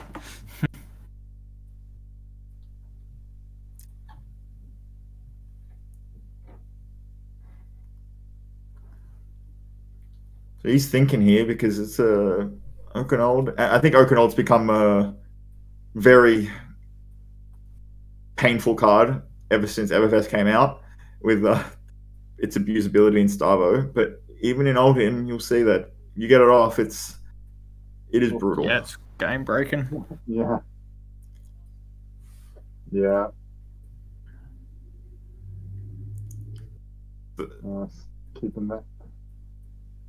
There was a Sonata in Samuel's hand, so if that goes to the bottom, you won't be seeing that one. Yeah, that is. I mean, versus Oldhim, it's possible that you do, right? But probably not. Yeah. I think Oldhim wants to be aggressive. Yeah, and you also want to get your Sonata off before you get down to not many cards. Yeah. Or down to just a bunch of blues. Yeah. So he's getting rid of that. He's using that Crown of Scenes as an energy potion, which is another effective way to use that card and getting rid of these staunch responses because they're not very useful. Eviscerated. That's another reason Crown is just so good. Yeah, it's a bit Just ridiculous. does so much, right? Being able to stop these split damage decks is just very, very fun. It's one deck that doesn't really care about Rosetta Thorn because it can just gets through split damage like nothing. Ooh, there's the disable for 7. Yeah, that's always very threatening versus Viscerai. Yeah. Viscerai doesn't want to lose its arsenal. We just one card left in hand from Thomas. Yeah, so there's no pummel. Oh no, it is 2 cards. It is 2 cards. Yeah, it is 2 cards. You got to be worried about pummel here as well. Interesting that he didn't a Seismic Surge token. Maybe he just wants to keep his cards. Yeah. Does it mean he gets to keep Pulse in hand again? Yeah, I think it does, right? He's still got Pulse in hand, I think. Well, yeah, I guess, yeah. It's possibly worth more than a Seismic Surge token. Yeah. I don't think he's going to be able to get. I don't think he's going to be able to get both its effects off because it's a Viscerai deck. But he's going to. Yeah, I know. Here we go. Oh, here we go. It's just here we go. Time. It's time. 6 rune chance. That's all you need. 3. Let's go. Oh, he kept the Sonata from that Oaken, so he's going to look at 6 cards here. That's big because 6 cards. And we hit 3 and 3. Oh, needs to be 3 attack. No. Did another attack. No, that is not good. That is not good. Oh no. I'm surprised he's doing it here. It's better than completely missing, but not much. I'm surprised he's doing it blue here. as well? Oh. I'm really surprised. We make 2 more rune chants though. It's still going to be a pretty big turn. Yeah, I guess so. It's just it's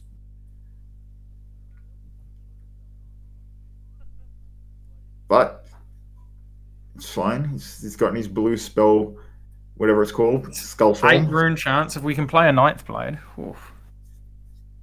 Oh yeah. A Ninth Blade. Pitch the blue we got. Yeah, so you know he's got Pulse of Eyes and Locked in hand, so that's something you got to play around.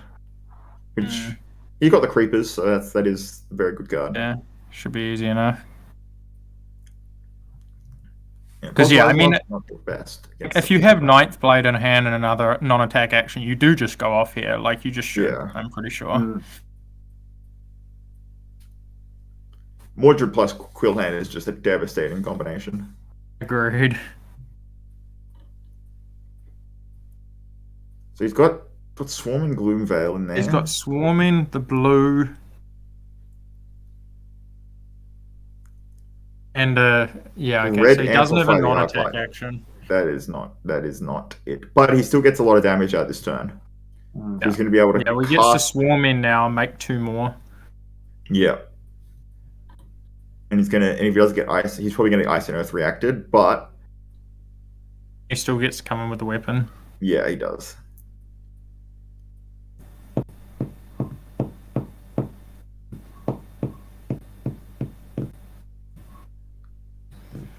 a lot of damage, Oldham.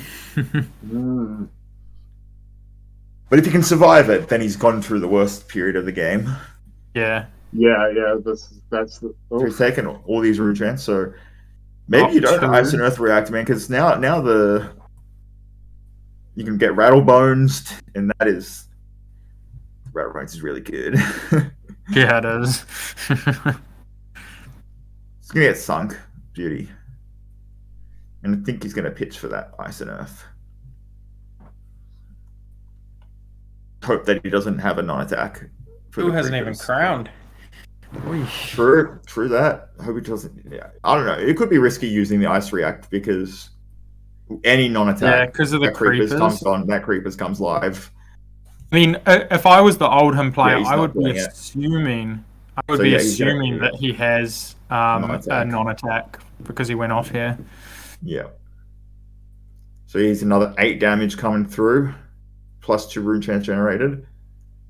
And he's still got those creepers with 2 rune chants next turn. His next one's going to be just as good. Well, not as good, but it'll be very not good. as good, but still good. Yeah, for sure. Hey, it depends. If he gets a Revel in Rune Blood, just as good, baby. This is the Viserai deck in action. Yeah, was this a 20 damage turn? 21 damage turn. Yes, yeah. Plus 2 rune chants, right? So sort of 23. Oh, you had some rune chants to start with. It's throwing 20 damage at your opponent, right? And as we know, that is how much life you have in Blitz. Yeah. Which is why Viserai is a popular deck. Do you throw the rest of the hand here? Or is he's got 3 cards now, right? Yeah. You can throw 2 of them and still have an arsenal. End on 11.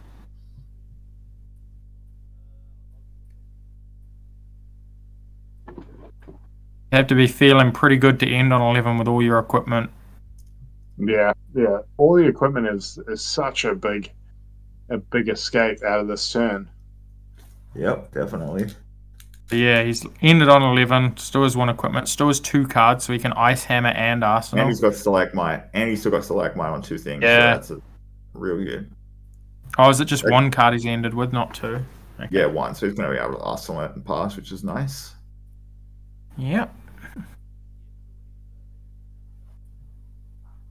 Probably. If it's an ice card, he could go 4. Yeah. So yeah, he's down 1 life, and he's gotten rid of that Quill Hand plus Bloodsheath Skull-Eater. Probably sitting pretty. Unfortunate that he hit 1 on 6 cards, but the way it goes.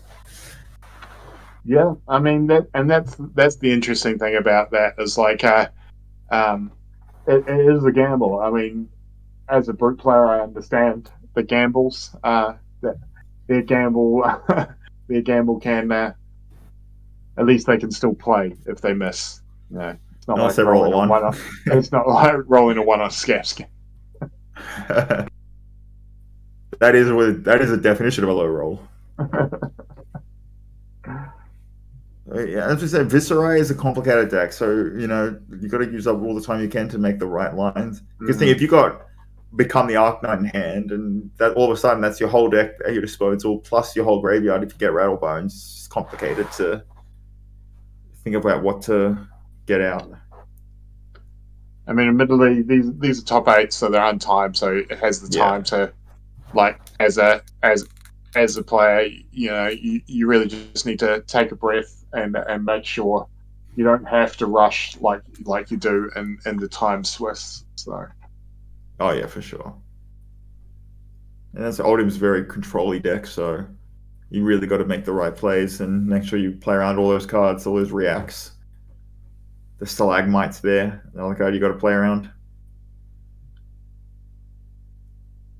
The good part is with 2 rune chants, the rune flash costs 1, so it's a nice free go again.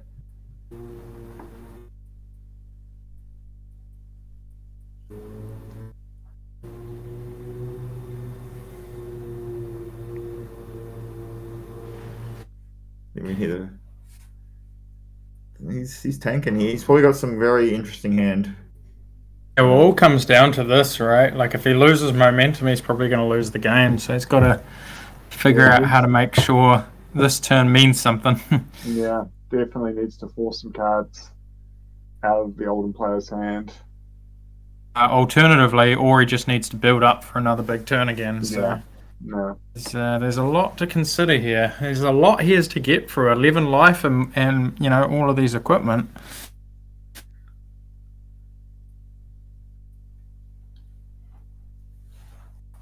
I guess, and this is where this like you have to.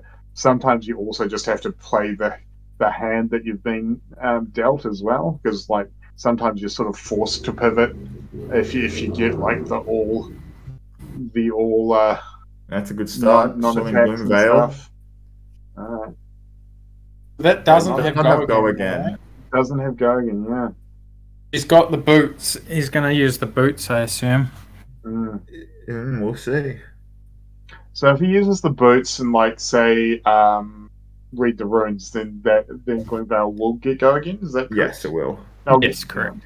Because It checks on it's chain correct. link resolution, so Resolution anything on you do how many- before Yeah, damage, or even after damage.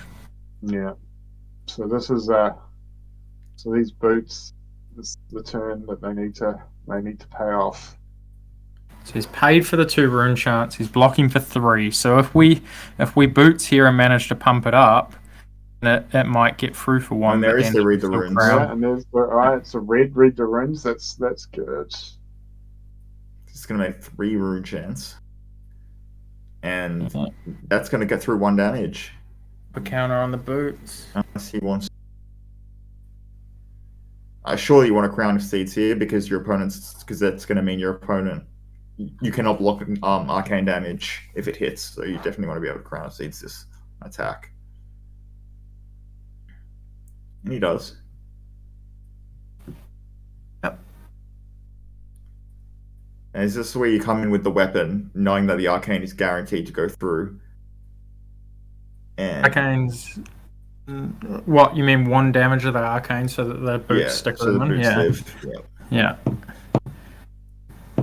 Still got Would 2 you- resources. Wonder what else Got he's meet and got. greet in hand, but your boots can die if you come with meet and greet. Oh, has he got meet and greet in hand? Yep. Interesting. It's very easy for them to block 3 rune chain damage, and the Yeah. creepers will die. Yeah, I don't think you can give up creepers. I think you just go weapon. Yeah. Yeah. You need to force through some arcane. So 3, 2, and 2 and 3.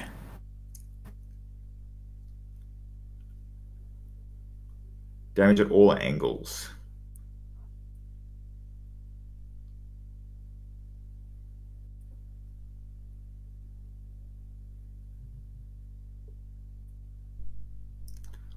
And this is what makes Rosetta one of the best weapons in the game, really.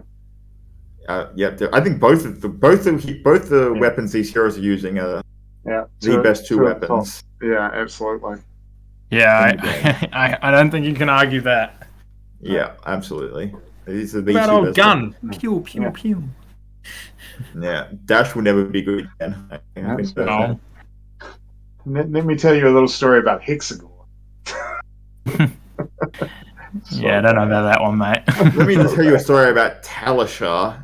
You know, Hey, Talishar's great with cash out. you know what? Sweet. I'm sure Swing you're it 3 right. All right, let times. me tell you a story. No. Let me tell you a story about Aether Conduit. Yeah.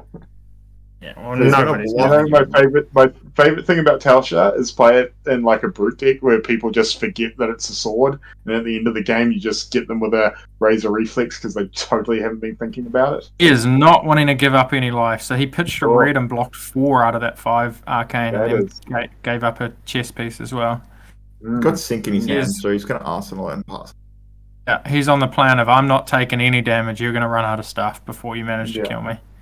It's Yeah, an interesting and strat I mean, against it's- Viscerai, who can easily just Mordred tide into the friggin' 10 rune chance. Oh, he's So only got one one more Mordred makes left, one so- Mordred Tide's been played, right? So Revel in Rune Blood, that's another Yeah. powerful card. So yeah. many powerful cards in Viscerai if you give them time to draw into them.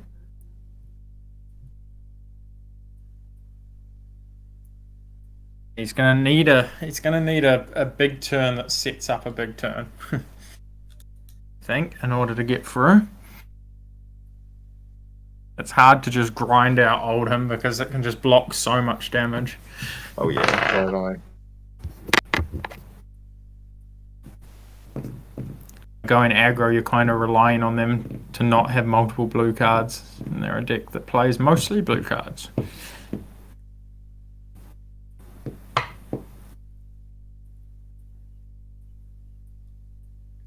You see, he's still thinking. He's got the meet and greet in Arsenal. You know, Thomas has Sink Below in his Arsenal. He's still got the Stalagmite too, which is just very much a crux for the Viscerai deck, because it can stop a lot of damage if you give him a Frostbite. Then they can't attack with the Rosetta Thorn with one floating, because that's what they usually want to do, right? So yeah, exactly.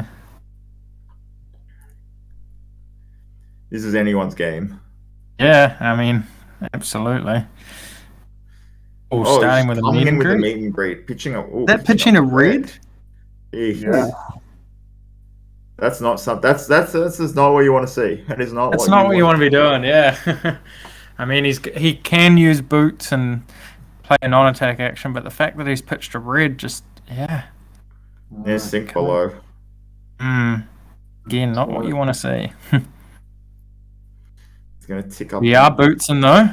We're gonna keep bootsing. Another red. Another red. Oh, that rebel is not doing. That rebel is not doing much. Doesn't do anything, right? Another red back for 2 and 2. Oh, the 5 red hand. That is tough at this time of the match. I mean, he's probably done the best he could with an all red hand, but yeah, that is a tough. At this point of the game, that is a tough hand to have to play out. Yeah, it's not looking good. Now he's going to be able to block one of those one of those. Blow up the boots. His opponent doesn't have an arsenal. Yeah.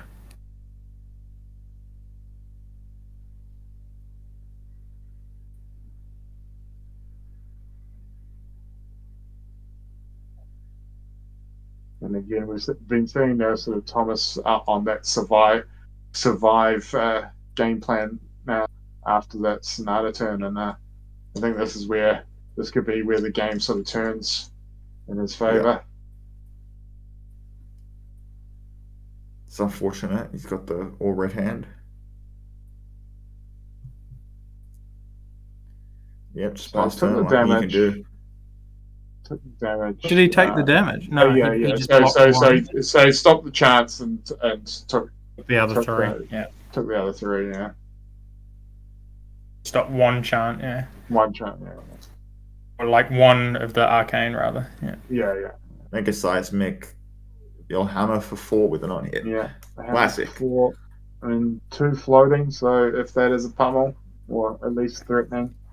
Although we know he's blocked with 1 pummel, so that's how you still fear your opponent. Because it was right back on the first turn of the game. So that's how you instill fear.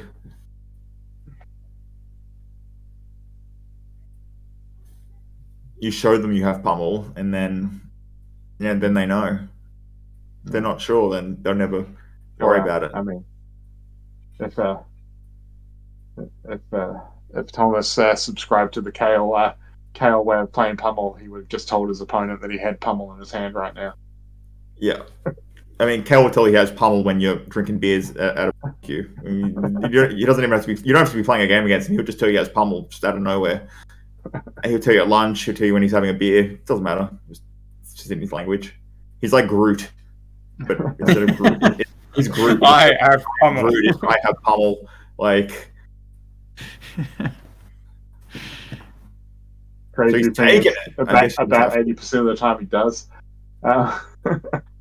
He has 80% of the time he has it 50% of the time. You know. Yeah. This is the first round of top 8. So if you're just tuning in now, we're in our first round of top 8 here. We got Oldhim versus Viscerai, 7 to 8. And that's the first. That's the first frostbite of the game as well. It is the first frostbite. Oldham's pretty much just been sitting back, blocking damage so far, but yeah. We'd thank all 38 people tuning in. Tell your friends. 38, nice. Get serious. So Viserai's trying to find a way to break through some more damage. Maybe build back up some more chance. I think we got a 4-card hand this turn at least, right? So should be able to do a few things. Yeah, but after that, Still got a Mordred card left in the deck. Oh, Rattlebones. Rattlebones. That card with Swarming Gloomveil is what you call the combo. Yeah, that's a nice little combo. It's certainly how you manage to kind of glue your deck together. Do the things that you need to do for a turn. We're swarming with go again. Yes, sir. All right.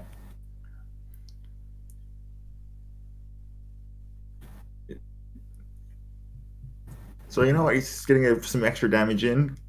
So Rattlebones isn't an aura, right? So it's just three go again. Yeah, it's just 3 go again. Yeah. Okay. So just the rune chant from playing off Viserai's ability. And here comes Stalagos. I don't know about Stalagmite there. It's that Frostbite isn't going to do much, I don't think. But maybe he wants to just play with a 5-card hand, and so he just doesn't want to go to 0. Yeah, well, I would say that the Oldham player really wants to make something happen now, so probably using the Stalagmite to, maybe slow your opponent down. There's a little something. Comes in for 2, 2, and 1. Yeah, if the opponent's only going to just deal, 5-ish or whatever, you can just take it, right? So this could be where he's trying to, make his pummel end game. We do see a pummel in his hand. I can see that just sneaking out there. So I imagine that's the play. There's an Endless Winter in the arsenal. Okay, yeah, pummel Endless Winter. That's the play. To get the ice react, so to force him not to have an arsenal. Maybe he's gonna get the next card. Endless Winter to the bottom.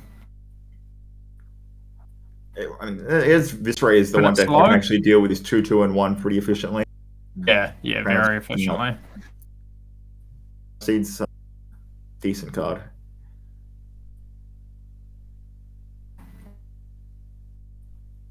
Alright.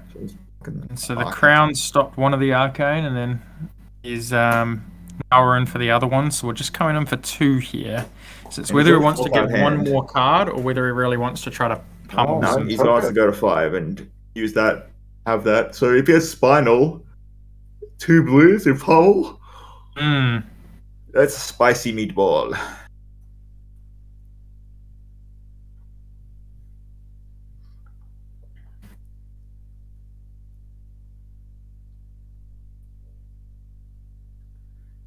It's a blue. So he's going to remake the Frostbite and Command and Conquer. Pummel in hand. Command pummel. Classic. This is where you tell your opponent, I have pummel. I have it. Trust me, bro, I got it. Yeah, this is rough on the Viserai side for sure. Do you just block with 3 cards in the skull cap? And just say... probably. Okay. You probably have to be honest. They've definitely got the pummel here, and it's just backbreaking. And even if they don't, it doesn't matter too much that you're giving away the extra card, because they're effectively giving away a card if they don't have the pummel. What's that? Oh, God. The 7? 2 blocks. And he's going to discard the last card and lose the Arsenal. Dead. And it's Rebel. Oof, Maron. Oh, it's rough. Yeah, that was one of the big last cards. Or it's not, I guess. Oh, okay. So the pummel trigger was missed, I guess. No, he got rid of the Rebel from the pummel trigger. No, but pummel discards the Rebel card. was from Arsenal. Was it? Yeah, Rebel's from Arsenal. And okay. Okay, I guess missed trigger on the pummel. I guess I don't know. Yeah, fair enough. Doesn't matter. There's the Oaken fuse, baby. It doesn't. Here's a fused Oaken for you. Yeah. Get that in ya. All right. Well, at least he's lower on life. Damage. He's lower on life now. He can finally block with that skull cap for the first time in this game. I bet he feels real good about that. He's like, oh yes, value. Look, if he plays red unmovable, that's 9. True. I don't think he does. I don't think so. No. I mean, it's very unlikely he plays red move. I'm looking at his deck list now, and he does not.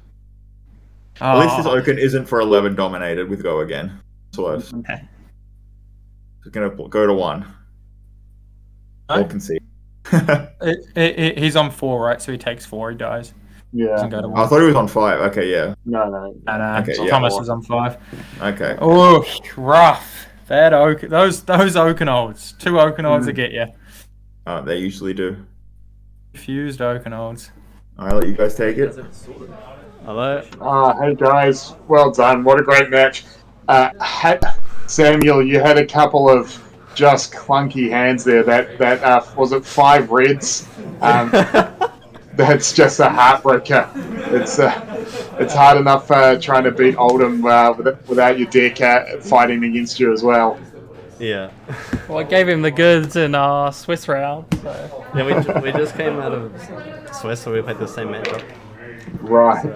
Which I won, but Yeah. As I said, it's an interesting match until your deck turns on you. Yeah.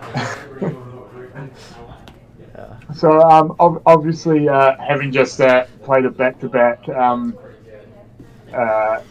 it's amazing how a game can play differently straight one after another. Correct? Yeah, I mean the first game was pretty close as well. Well, not that was close, but yeah, close in a different way.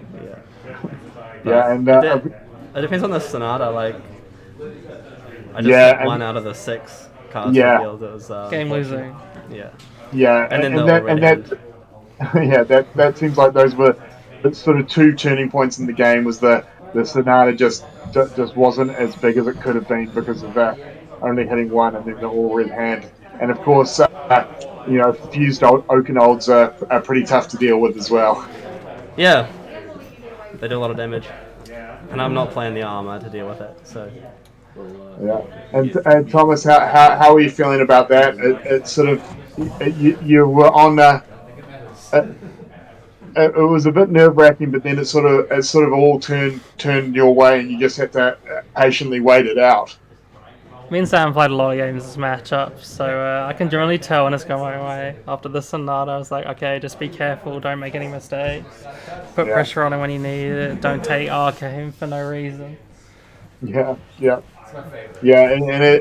that is one of the key points of playing Oldham too, is just as being patient and knowing when to block and what to stop. I will say drawing fused Oaken probably helped a bit there. Yeah. Didn't see it in our first game, so. Sweet as. Well, good luck for your future match, Thomas, and well done taking this. You're only this player today, I believe. So getting to the top 8 was good, but couldn't get there. But well played to both of you guys. Yeah, cheers.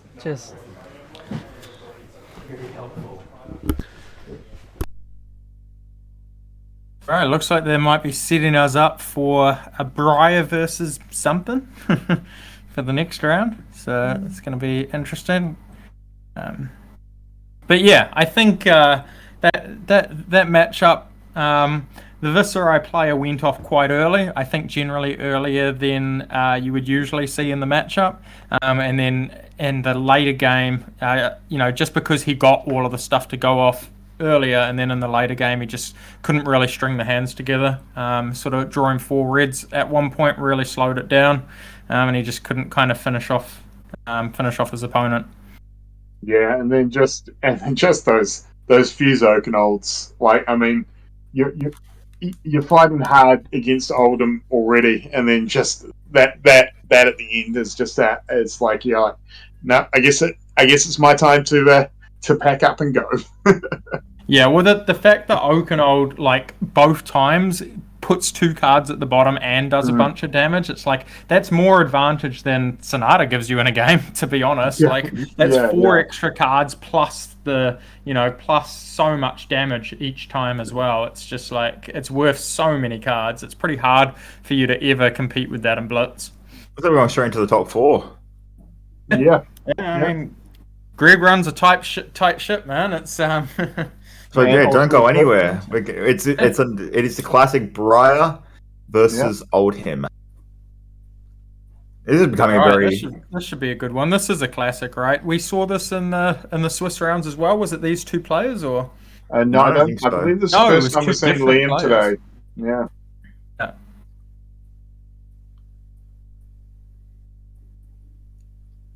Alrighty, so we'll see if Oldhim can keep chugging through, and if we're going to have like a double Oldhim finals, or if Briar's going to stand. Oldhim is undefeated. Is that Liam stream. undefeated or? No, Oldham's undefeated on stream. Yeah. Oh yeah. So we'll see if he can keep it up. Briar hasn't done the best on stream actually. No, Briar never seems. Got burnt to a crisp turn 1. Turn 1, just catch you later. Got ired. Yeah. So we see the deck that hasn't won on stream yet was the deck that hasn't lost on stream yet. I don't know if this is a curse that I'm caster cursing it, but we'll see. Time to break it. Time to break the curse. Let's see. See the power that Briar can bring. I mean, it's just turn 1 man heroic. That's all you need, really. Yeah, that's pretty hard to beat. See, I'm always interested to see the equipment loadout. Same. What do we think the Briar player is gonna come with? Probably a Skelete. I mean, last we saw the Skeleta plus Vex in Quillhand in one of those rounds. So I mean, I'd rather see a Grasp. Combo. Yeah. I mean, I think you can just use the Skeleta with Revel and then just play the Grasp to stop an Oaken or something. Yeah. But I think if you're not playing Ninth Blade or you're not comboing it with something big, you might as well just have the Grasp, because versus Oldhim, you are going to get a couple of points throughout the game to just make a chant. Yeah. And even just Revel, pop, Bloodsheet. I think play with an Autumn's Touch. Yeah, for sure. I think first and second really matters as well. The fact that you can make a rune chant on turn 1 is much better if you're going first. I think you always want to go first in Blitz, right? Yeah, but I don't know which player's higher seed. So if you are going first, maybe then you definitely play the Grasp. Yeah, I'd say that's a smart decision. So Liam's being a bit edgy, using his adult hero as his. I've done that myself, so there's definitely no shade at all. Because I don't have a rainbow foil of some of the heroes in young, so I just use the adult rainbow foil instead of using the actual common token. Sue me, but fair enough. In America, they might. So I'm imagining the Oldhim probably is going to play Stalagmite. Well, who knows? They're randomly picking their heroes for the top. Okay, they're both Prism. Prism doesn't even matter. But you're not sad. You're not sad about getting Prism. I think that's the most fair. valuable young one, even though it's the least probably the least playable. Yeah, which is a slight irony, isn't it? That it seems like it's the most valuable. I was hoping that Liam got Oldhim so he could put on the table.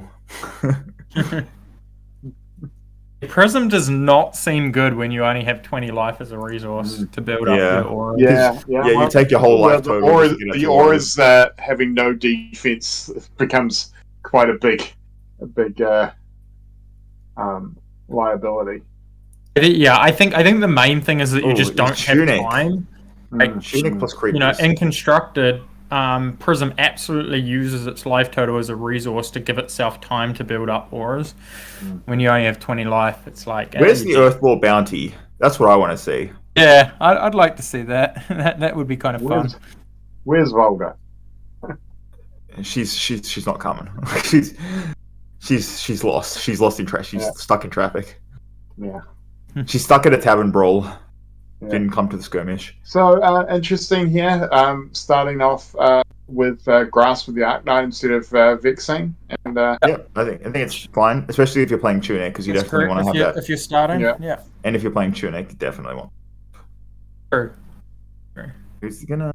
I think he's just standard make a rune champ pass Arsenal something, because he's got the combo of Snatch plus Lightning Press, which is A very cool combo. Okay. All right. Interesting. He's casting it. Okay. He's coming for 4 and 1 for an easy block, which is weird because he can ice react this, and it's just a big blowout. Yeah, and it looks like he's going to as well. He's got the ice card. Yep. He just Block, ice react, yeah. Oh, not okay. ice react. Never mind. Okay. All right. Was that not ice react? I think he just thought about it at that second when he just. Okay, no, he kept it. Oh no, he kept the Command and Conquer in his hand. Kept command, okay. Which is fine. Like, command is very big in this matchup. Oh yeah.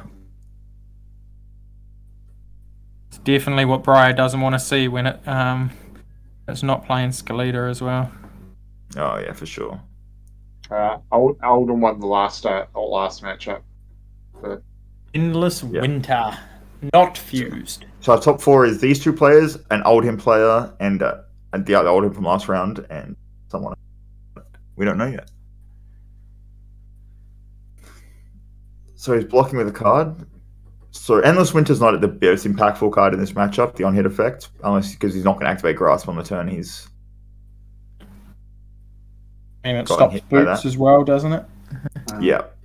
I don't think it's a big deal at this point of the game, yeah. Oh, heroic into Storming Gloomveil. Nice. So this is a must block so he doesn't have go again. So he's definitely block with 2 cards. Gets Lightning Press. Oh. Not the most impactful Lightning Press because he's not going to be able to. But it's 3 damage and an embodiment of lightning or earth. Earth, yeah. And he's going to get sunk. His plans have been thwarted.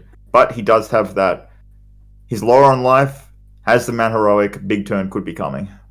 Yeah, without an arsenal though, so it's a 4-card big turn. Yeah, he can do the double equipment block and then throw 4 cards at him for a lot of damage. Yeah. It depends on what he draws here for the channel mount. I saw an Embolism and a Weave Earth Blue.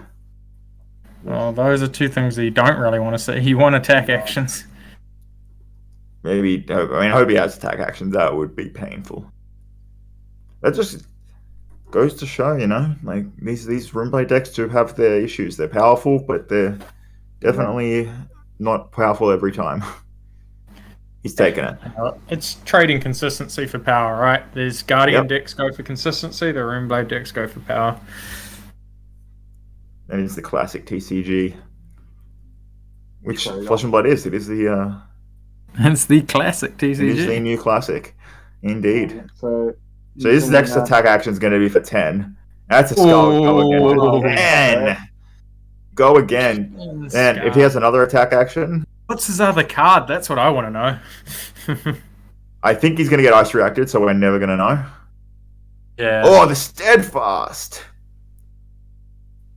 That is that blocks 6 damage from a source.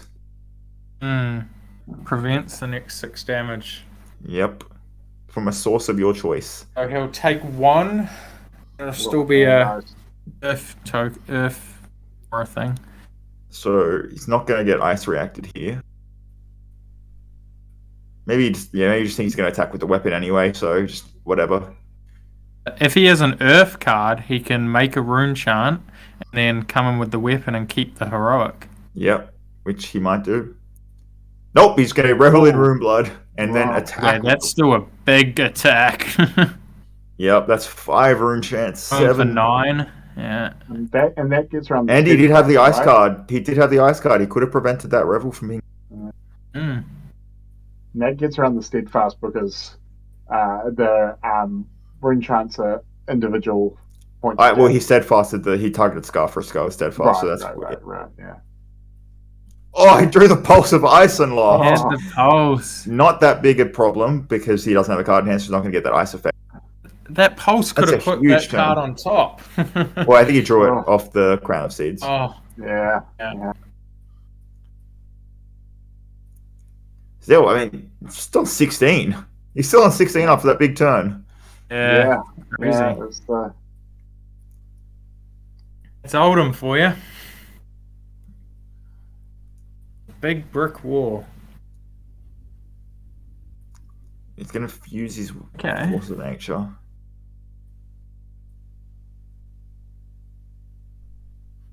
Yeah, can Callum... JTS, that last game, sorry, I missed that comment. That last game was won by Oldham.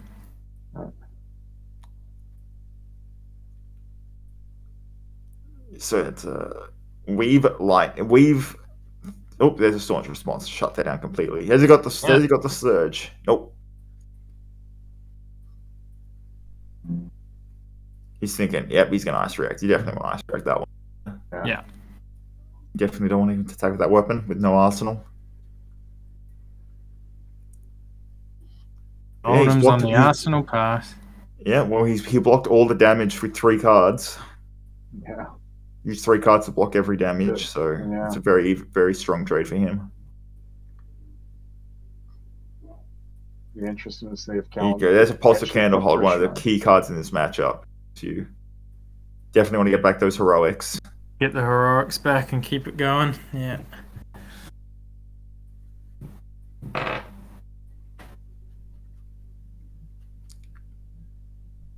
He's going to cast it. Probably used the Blue Autumn's Touch. Something. Just or 2-man. Has he got 2-man heroics or 2-man? 2-man heroics is always awkward to get.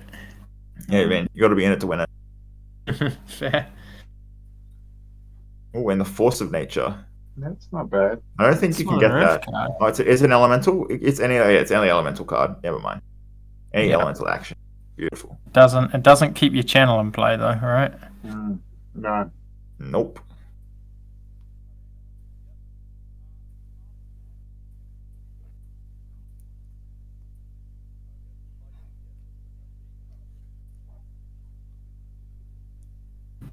Yeah, he might have just realised that. Oh, I think they're asking if they can see the order that he puts them on top in. No, you cannot. Yeah. That's private information.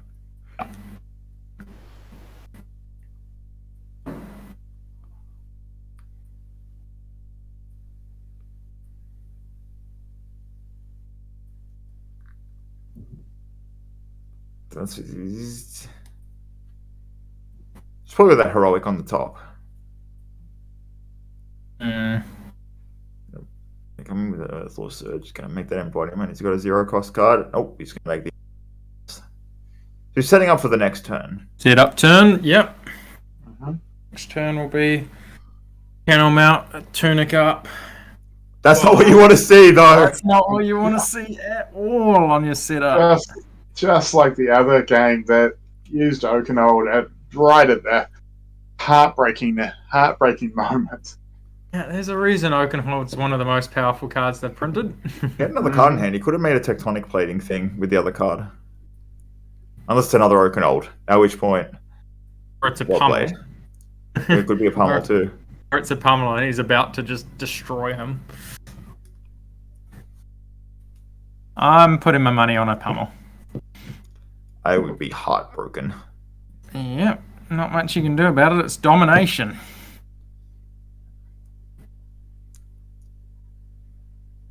Also, just the way Liam's sitting there, he's just like, yeah, that's gotcha. Okay.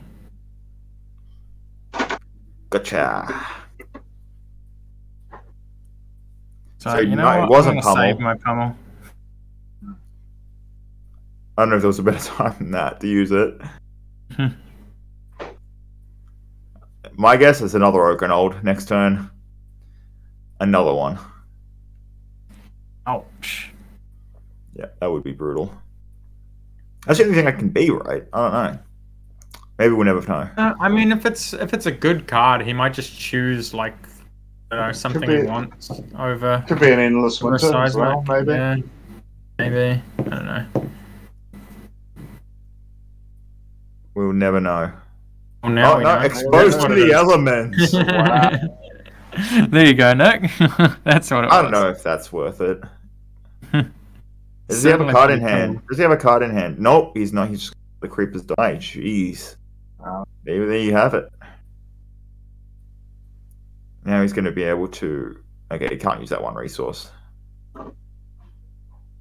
Get pummel! Yes, pummel! Yeah, this is the sad moment where... Yeah, 16 See, I'm surprised he just didn't put a -1 on the grasp. Like... What's that? I'm surprised he, put a -1 on grasp or something. What? You save Maybe the kill grasp Tunic. for the skullcap grasp block turn. Yeah. Exposed elements are interesting. No, the Creepers wasn't doing much. Yeah. Oh, I see what you mean. Exposed, just putting a -1 and then Yeah. doing nothing for the other mode. Yeah, here comes the heroic. It's just with only 2 cards in hand and an arsenal. It's not Antoine with go as again. powerful as the. That embodiment of lightning was there for a long time. So was the channel mount heroic. Yes. So yeah, that like there is no Earth card. Heroic's not going to stick around, right? Unless he has an Earth card in his hand already. But yeah, he If it gets ice reacted. Yeah. Oh, I guess that makes sense. Then the Creepers would have been like pretty good. Mm.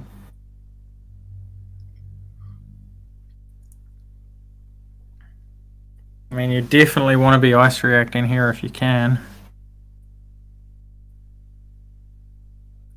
Get lightning pressed. I mean, it is what it is. Revel! Huge. Oh, not an Earth card, though. Yeah. I think bit of a mistake, but... So he's coming in for 2, 2, and 4.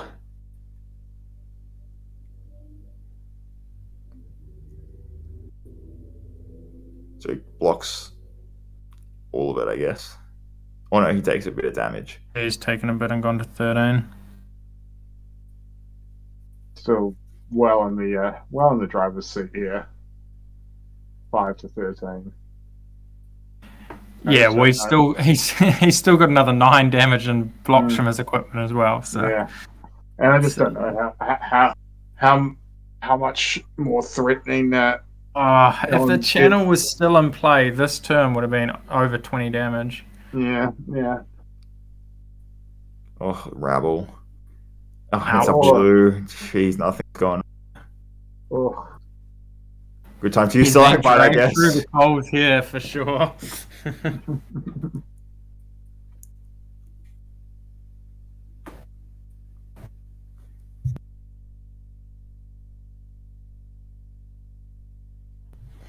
Oh my god, that is not it. Man, that's not the card you want to see with double rabble.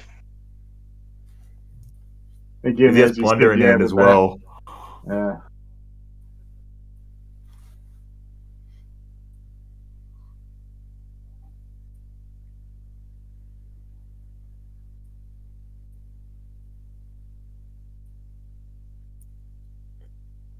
Yep, now's a 4-card hand coming in.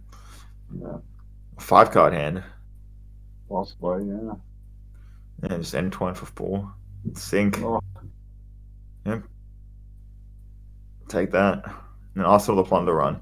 If he can get into the next turn. We're at 49 watches, guys. 49 viewers. If this... Yeah, Okay, so well, this could have is a pummel. Pummel on the wall. But at this point, do you just say, take 4? Do you just take 4 here and say, I want to have a big turn with my Plunder run in my arsenal? I mean, the only way that you're possibly winning this game is by having a big turn and then not having the right lineup for it. So you need to take a chance at some point. Yeah, I think you guys are right. You're not going to have another point to take it. Oh, and there's the pummel. Red one, get an ice token. 1. Yeah.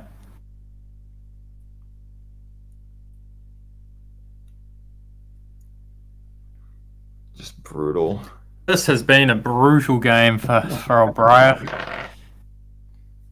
It's to be that way. But there is I think there's a swarming in his hand, so he's going to be able to plunder run, play nimbleism, come with that swarming, come with a weapon. Oh, yeah. To grab a lightning token. Ooh. Okay, I don't know about that one. His tunic. I don't know about that one because now he's stalagmite. Yeah, the stalagmite's going to ruin him.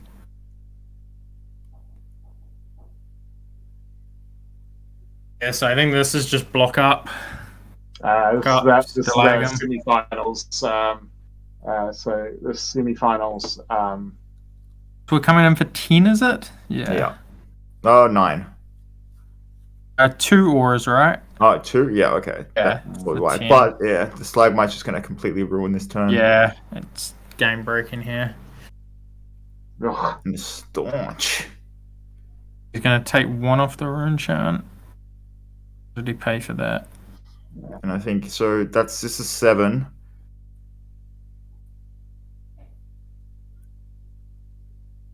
Does he not? Did he? I'm confused. Okay, I'm confused. What happened? Did he? Because he blocked with staunch. Yeah. And the thing. So that's 5. That's 7. That's 8. I'm not sure what happened there.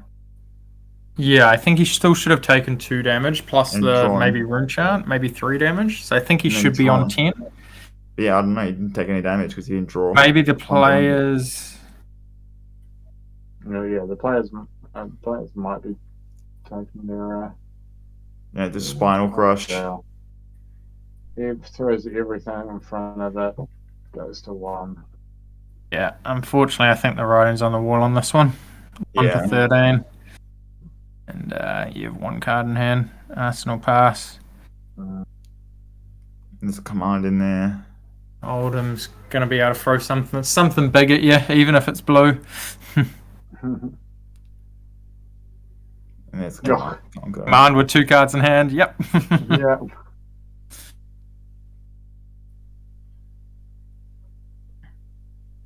Block 3 cards. It's a 5-card hand. But we've seen both its pummels, haven't we now? It doesn't matter. Those will probably deck out at some point. Yeah. Hard to block. Yeah. Probably deck out soon as well. Yeah. Yeah, look at the size of that graveyard. Yeah. That's a thick graveyard for Blitz. Yeah. I'd say we're on about 5 cards left in deck. Yeah. Oh. That's probably not the time you want to see a Gorganian either.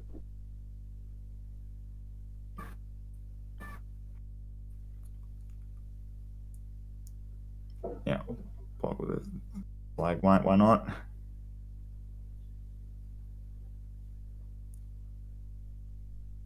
Then you can't even react, right? Like, even if he has the +3, you can't use it. It's redrawn Pulse Ice lost as well, so. Yeah. Pretty but cool. he gets the ice token, and then he can't even lunge in. No. Yeah.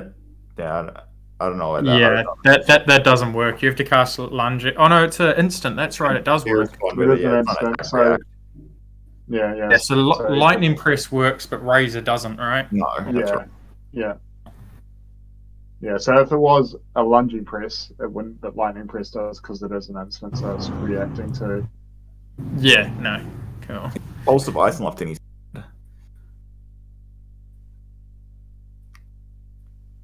He's in second already. I think. Just gonna take it. Yeah. You have a card. I'm gonna Oakenhold you. Yeah. I think he drew so tomorrow. Yeah. Okay. Can't ask for that one. Yeah. You're gonna endless winter here. That's Polar Blast. Jeez. You have to pitch. Rough. Anything kills you, so you have to stop it. That's going to pop. There's the Macho And Grande there's Stephen dominated Dominic. anyway. Yep, and that'll do it. So we'll let you. Ooh. Oldham doing Oldham things, eh? Grinding it out. Yeah, the classic Oldham Briar. Briar always struggles that Yeah. matchup. It's really hard to get through the ice. Yeah, for sure. Well, I'll let you guys get to this post-match interview, and we're going to be right into the finals. Well, I want to see if it's an Oldham mirror match. Yeah, well, we know that it's one Oldham, and then the other matchup was Oldham versus Kano, I think. So it'll either be Oldham Mirror or Oldham Kano. Hello, everyone. Hello. Hey Liam, how's it going? Yeah, not bad. Another solid performance here in Blitz. First time we've seen you on the stream today, though. So yeah, I've been home. Congratulations. Another final you've gone to. That one was almost like a match of inevitability, and yeah, I just had my hands lining up really well versus his, and his channel mount heroics did not pay off. Yeah. Yeah. I mean, it's a tough matchup for Briar when everything goes right, and this one, it just as I said, it almost seemed a little bit like the writing was on the wall. Just one of those days where the tough matchup gets you in the end. But well done, Matt. Have you got any questions you want to ask on this one? Yeah, just with for Cullum, the Briar Briar player. What's sort of your plan going into this matchup? How have you tested much versus Oldham? Is there a sort of way that you like to approach the matchup, and did that sort of just not come together, or is it just a really hard matchup and just you kind of just hope to dodge it? Like the extent of testing has just been an arm race. It honestly didn't feel too bad. The plan going in is channel mounts and second cycle with threats, but that game just felt really weird. Like the channels didn't line up well. Take your headphones off so to respond. Oh yeah, true. That's a good idea. Yeah. Yeah, I don't know. I felt like I had to play them. I'm not too sure if I actually did. The lines felt super weird that game. I felt quite uncomfortable, I'm not gonna lie, with like the lines. So it felt like I had to do stuff, but I'm not too sure if I did or not. But yeah, usually the plan is bigger channel mount heroic turns, preferably in second cycle, to get over at the end. But yeah. Yeah, it seemed like he was putting on a lot of pressure and a lot of disruption, and your channel mounts just like you drew them with non-attack actions and such, so that you couldn't do massive turns with them are back at him, so you were always kind of on the back foot. Yeah, exactly. And the ones that I did have, when I did play them out, it was just to try and get some cards out of hand, especially with the Force of Nature. I gotta get some blocks, otherwise Oldham can keep hammering down at you. He may be a control deck, but puts out a lot of damage if you let him keep his hands. So yeah, that was the main plan. Unfortunately, it didn't line up, but it was still I think a good game to watch, especially from the Oldham side. Yeah, definitely. You guys put on a show, so absolutely. Congrats on getting to top 4. And that was a great show, and it'll be interesting to see how the finals goes. Yeah, for sure. Just hope it's not an Oldham versus Thomas. Yeah. Is Thomas still playing at the moment? Is he? I believe so. Yeah. Do you know what the matchup over there is? He's playing Ira. It's Oldham versus Ira. Yeah. So Kano one undefeated from Swiss. It was Ira. Okay, so Ira's been pounding through the field now. So we'll see if he can shut it down. That's it. Otherwise, it'll be another Oldham Ira. Yeah. All right, well, thanks, guys. All right, cheers, guys. Talk to you later. Have a good one. Hopefully talk to you again. Yeah, thanks, guys. Yep, see you soon. Interesting. So, that's an interesting, possible matchup. It could be the old versus the new, Ira versus Oldham in the final, or we could see the mirror, which is always interesting because obviously the mirror comes down a lot to play style as well, and how you approach it. Yeah, so I don't get to play mirrors that often because I usually play characters that no one else plays. So how do you approach mirrors, Matt? Yeah, so the Oldham mirror is quite interesting, and I think both of these players seem to have very similar plans. They're both playing Pummel. They're both playing these kind of decks that have just blue staunch and sink below and a bunch of good blue attacks, and then endless winter and Oakenold is sort of the main push throughs, and I think Spinal Crush as well. So it seems like their decks are very, very similar, and it seems like the mirror play is going to be an absolute mid-range sort of grindfest between the two, but both players have to be very aware of Pummel, because I think the only defense reacts they have are the 2 blue staunches and the 2 sink belows. So I think they need to make sure they don't get caught out, because that's kind of where you'll win or lose it, is my impression. Yeah. And I guess now, what would you be the bear? Would you want it to be on the play or on the draw in the mirror? I think on the play is probably where you'd like. Are you still waiting for the finals? Yeah, we're still waiting on the final. We're waiting for the other match to finish now, so we'll be on to the What's finals. What's that It match? is Ira versus Oldham, so it may go long as well as the other thing. Ira. Yeah, our Ira player is currently undefeated as well. They 5-0'd the Swiss. They won their first round of top 8 as well. So it'll be interesting to see if they can be taken down. Yeah, well, the Oldham is a traditionally tough matchup for the old Ira because of the Rampart plus Earth Reacts plus the Crown of Seeds. Yeah, everything. Yeah. But the main way to beat it is you stack to the bottom of your deck with Exude Confidence and 2 Razor Reflexes. Yeah. That's how you really get them. I was about to say, or we saw when the Ira player was online before, just coming Kadachi, E-Strike, CNC. That's a pretty good line as well. Yeah, it's not an Oldham good. It's not good against Oldham. No. Yeah. They can kind of laugh at 18 damage when they can block 15. Yeah. It's like yeah. I take a few damage. Oh well. Any other turns you're going to deal me damage? No. Okay. Yeah. You really have to set up a late game. But then again, you know what? You got 100 wins. You've got Winds of Eternity. That's to put 100 wins back into your deck, so it's more threats for later. There's definitely some options. Yeah, I'm sure you can set up a few combo turns that really. Yeah, you really have to set up a late game and stack your deck, though. Yeah, for sure. You can't just hit a brick wall like Ira usually. With Kadachis don't do much. Do you have any idea how the Oldham mirror goes in Blitz, Nick? I'm not sure. I assume it's the same as Constructed, right? Where you just stack the bottom of your deck with that's what I'm bottom of your deck. Yeah, I've only ever played one Oldham mirror in Blitz. Yeah.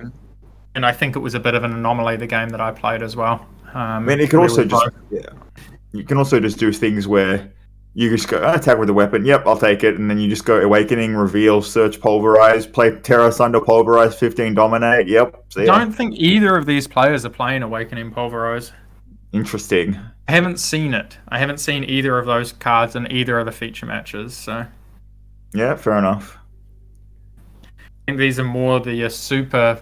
Yeah, I don't know, grindy, control-y sort of things, but without that, yeah. Well, it's working out for them, so. Yeah, well, I think it's about 50-50 in Blitz. Like 50% of the Oldham decks seem to play Awakening, and 50% don't. So yeah. I'm in the camp of liking Awakening myself.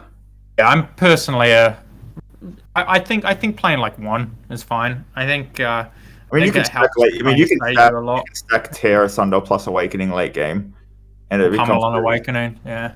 Yeah. Both of those plays just surely, especially in Blitz, just absolutely destroy your opponent. Oh yeah.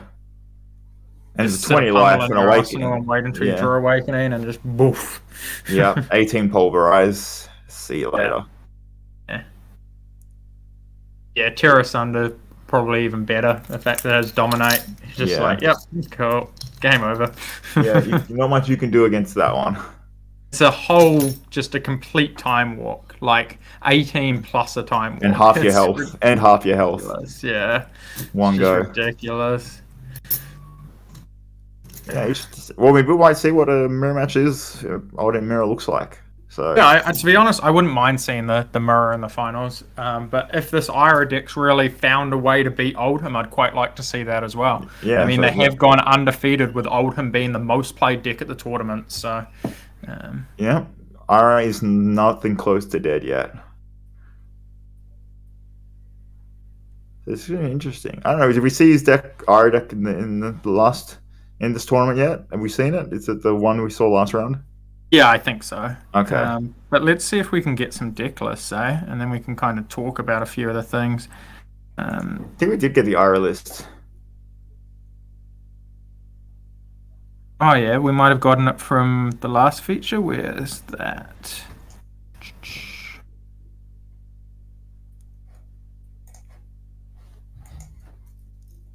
There we go. Yep, we've got the Ira list. Yeah. Okay. So one Sigil of Solace, that's interesting. So there's Flying Kick, Torrent of Tempo, Pounding Gale, Snatch, Leg Tap, Razor, and Light and Strike, and Twin Twisters, those red cards. He's got a couple Flip Flacks there as well. Ooh. And then he's got Hurricane Technique in yellow. He's got one Salt the Wound, so I think he absolutely can set up a big play with Mask of the Pounding Links and Salt the Wound there. Hold him. He's got two yellow Flick Flacks as well. Looks like he's playing all the Flick Flacks. And then he's got Winds of Eternity. He's got Rising Knee, Rushing River, Crane Dance, Flick Flack, Fine Center, and Fluster Fist are his blues. So no Exude Confidence is interesting to me. I think that's none at all. Yeah, I like that card a lot, personally. So I think he's trying to just kind of overwhelm with damage. Like a lot of his reds just seem to be, he's happy to pay resource costs and just play massive attacks. No 100 wins either. No. Yeah, no 100 wins. No, so he's got Winds of Eternity. Yeah, no 100 wins. Yeah, so yeah, I assume he's going to be playing Mask of the Pouncing Links for Salt the Wind in the late game. But then again, like the Kodachis aren't hitting, so the Salt the Wind isn't going to do that much. Is it? Because it's every attack that's hit in the combat chain, right? Hold on, I need to look up Salt the Wind. Yeah, it's every card that's hit this combat chain gets +1, I think. Okay, let's have a quick look. Salt the Wound is gains for each attack that has hit. Yeah, exactly. Yep. So versus Oldhim, they're gonna kind of not allow it to really get much pump there. Yep. It's really just a zero cost pitch to swing with the Kodachis twice in that matchup, I would imagine. It's interesting. Again, as you said, interesting. Just the one Sigil as well, and I guess it's knowing that you're going to go against a lot of defensive decks. You just can't really afford to take too much attacking power out. Well, he's playing all of the Flick Flacks, so it gives him a bit of a mid-rangey control game plan against aggro decks. All right, looks like Ira has won their top 4 match, so it's an Ira versus Oldhim final. We have an Ira that's gone undefeated through the field, crushing up Oldhim decks, and we're gonna, we're gonna see if that can hold true. Yeah, well, he's been doing it all day, so I don't see why I can't continue. Yeah. Yeah, Mask of the Pouncing Link. So maybe maybe he's just setting up one like really, really big turn. So even if the Kodachis get blocked, he's whacking them with all these other combo cards and trying to get a big salt off anyway. Yep, that makes sense. It's gonna be interesting either way. It's gonna be a good time. No, I'm definitely looking forward to watching this one. I think you really got to stack those reds. You got to stack those reds in the late game for sure. Yeah. You can't just... Yeah, I mean, Oldham's... The matchup versus Oldham's got to all be about, just kind of setting up a few big turns throughout the game and then seeing how much we can push it through with those. I'm excited. Yeah, I think it's going to Gonna be really cool. So, can 100 wins... Winds of Eternity, does it do anything, or is it just a card with combo on it? No, every card with combo does something. So if 100 wins was the last card in the combat chain, you... No, but I mean in his deck, because he's not playing 100 wins, No, right? it does nothing. Winds of Eternity is just a card for It Flick does Flack. nothing. Yeah. Yep. Okay. What are the combos he's trying to pull off? Hurricane Technique with leg tap and Rising Knee. Rising Knee, yeah. I mean, that is something you can pull off with the pouncing link. You can get that blue Rising Knee off the leg tap, and then have the Hurricane Technique in the arsenal, and then come in with that full combo line, which is really nice. Maybe have a razor in there. Okay, and he's got Torrent Tempo. So Torrent Tempo, Rushing River. What's the third one of that? Oh, he doesn't play it. It's either Force Flood of Force or Break Tides. Okay, cool. All right. So we don't have a huge amount of combos, but we do have some sort of combo setups that we can do that can be pretty big. Just massive turns with Razor Reflex as well. So yeah. Right, and Liam is certainly a player that knows his Oldham deck. Gonna be a battle.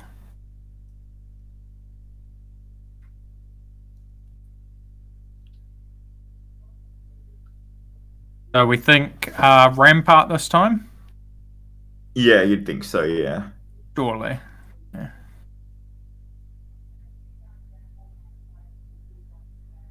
I mean, Stalagmite can still be very annoying, but yeah, the fact that Ninja plays so many blues, and the fact that stream has ended. Are we're off now? We're not live anymore. I think we're live. It's just So I think someone might have kicked the stream. Okay. Sorry, team. That's my bad. Working on it. Yeah, all good. Greg's on the case. We'll be fine. So, yeah, this late game, I think it's going to be a Rising Knee Hurricane. That's like the should be back now. Right. Yeah, we're back. Cool. The double Kadai. It'll all be setting up that one combo, and then maybe setting up a mask combo as well with the yellow card. Yeah. All right, so here we are. Final. For people just tuning in now, it is the finals. It is Oldham versus Ira. It's the old guard versus the old man.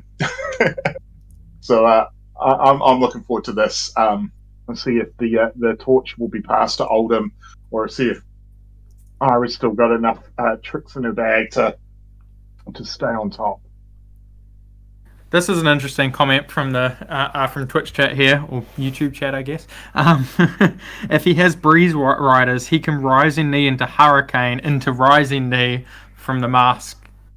Again, So definitely do some massive turns. 20 plus. There's no damage. Breeze Riders in his deck, but There's none. Okay. Yeah. That one's off the table too.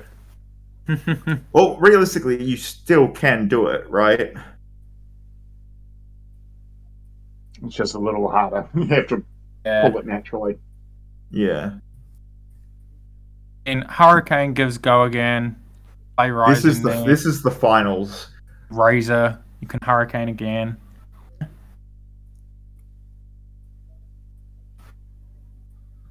There's definitely some pretty cool stuff that can be pulled off. But yeah, throughout the whole day, we're down to the finals now. We've got about 50 people watching, so should be a good bit of fun. Oh, there is this maybe he just doesn't play the Rampart at all. Yeah, Rampart kind of just sucks in Blitz, maybe. So potentially. That's just not that many turns, and so Stalagmite can put an annoying wrench in their works, I guess. Yep, definitely.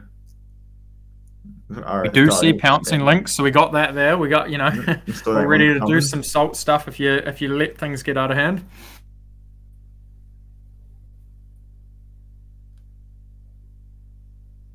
All right, so Ira players opted to go first. They're top standing.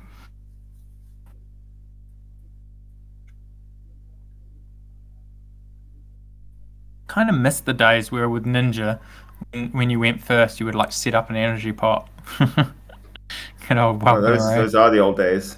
She's going to be using a red turn 1 and pitching that Command and Conquer.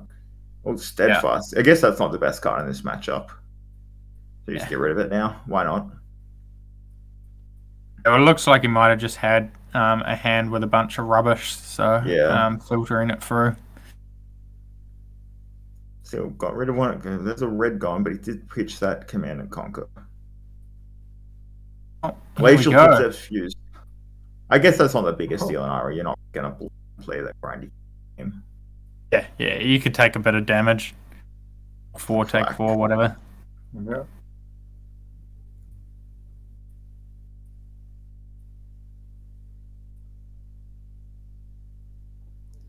That wins for eternity. Alright, start off with the Kodachi. Take 1. Because he knows there's no... Hear as much about blocking the Kodachi as when there's no mask. Or no, even bigger than that. This is where you do kind of want to block. I mean, maybe he doesn't want to use Mask of the Pouncing Links now, but... It is a threat that DM has to think about, Because, basically Mask of the Pouncing Link is just a lingering Katsu effect. Good old days when Energy Pot and Heart and Findale was in every deck. I don't know if Heart was in every deck. Energy Pot was definitely played a lot. Heart was played by most of the Warrior decks, Dorinthia. I'm such a boomer.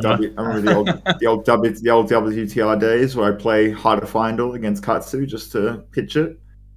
Yeah. Oh, he's gonna... Oh, there's a Razor. That's a big one. Whereas now in 2022, I definitely don't want to. Definitely don't. Oh, and there's Pulse. Jeez. Oh, the double Pulse react. What's this? 3, 4, 5, 6, 7. They're blocking. Still taking 1 though. Oh, he's got the Crown of Seeds up. Big Crown. Yeah, he did Crown. Yeah. It's take 0. And hammer you. On the plus side for Elijah, he's gonna. That Pulse is going to be in hand when he gets Command and Conquer back. That's a little bit of a win. Just a little. Yeah. Hey, he'll take it. But will it though? If the Oldham player gets to Crown a few times, maybe not. Yeah, maybe. Or the yellow. Also, he might just shuffle his deck with Mask of the Pouncing Link. Yeah. Pitch a blue flick. Cost 2.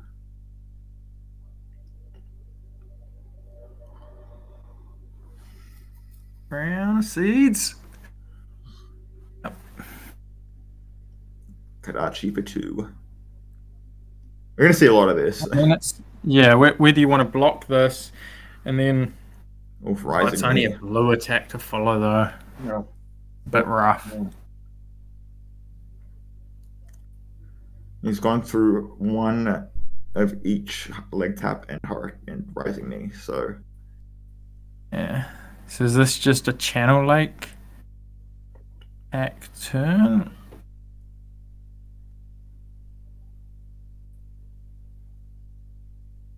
No. Open for 7. Pressure. Yeah. I mean, and I don't dislike this move. This is still fairly solid at this point in the game. Oh yeah, for sure. Yeah, well, I think people were a little bit thing about Oakenolds is like it's hard to get it fused with anything other than a Pulse against Katsu against Ninja decks. So sometimes it's best to just throw it out for 7. He does have a Pulse at the bottom of his library though, which definitely would have tempted me to want to pitch the Oaken, but smacking 7 is going to mean that Elijah's going to have to block sooner than he'd like. Yeah. Because he's taking another 4 damage here. Yeah. But you can't block too much because then you'll get fatigued, so it's a bit of a fine line. Yeah, exactly. He's going to pitch this Salt the Wound. Yep, he's going to pitch Salt the Wound for that late game with Mask of the Pouncing Link. Yeah.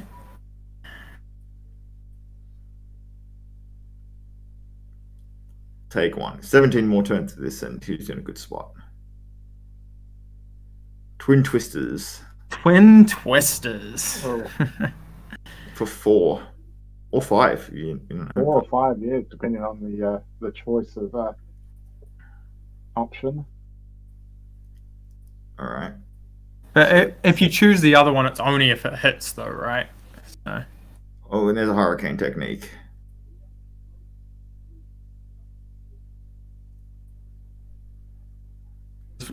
Yeah, being sure to keep on a lot of pressure here. Whilst also putting these strong cards to the bottom. Mm. He's going to expose to the elements. Double fuse. He's going to get rid of that mask. Oh, is this going to get rid of? Well, is it going to get rid of the boots or the mask? No, it can't get rid. Sorry, it can't get rid of mask. The boots gone? Yeah, I guess boots are going to be gone. Yeah, it can't get rid of mask. Big. You can't get rid of the mask because it blocks 2. But yeah, that is monstrous. Surprised he didn't put the -1 on the tunic. And maybe he only plays 1 exposed, so won't be able to destroy it if he gets. Yeah, I'd say in Blitz you're probably only playing 1 exposed, so you just kept the arm piece.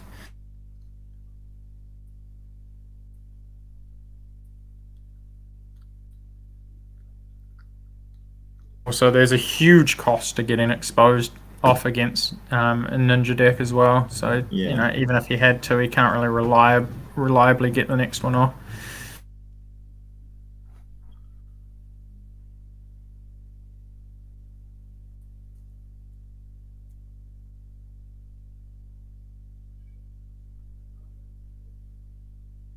Yeah, I wonder if this really has to change Elijah's whole game plan now that he doesn't have the boots for a big combo turn anymore.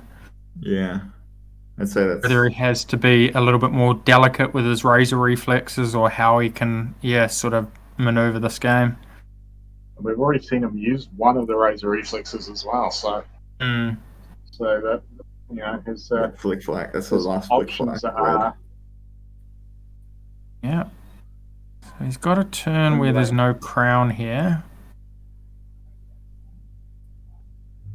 This is the opportunity then. Yeah, exactly. Block with pummel. Not doing much in this matchup.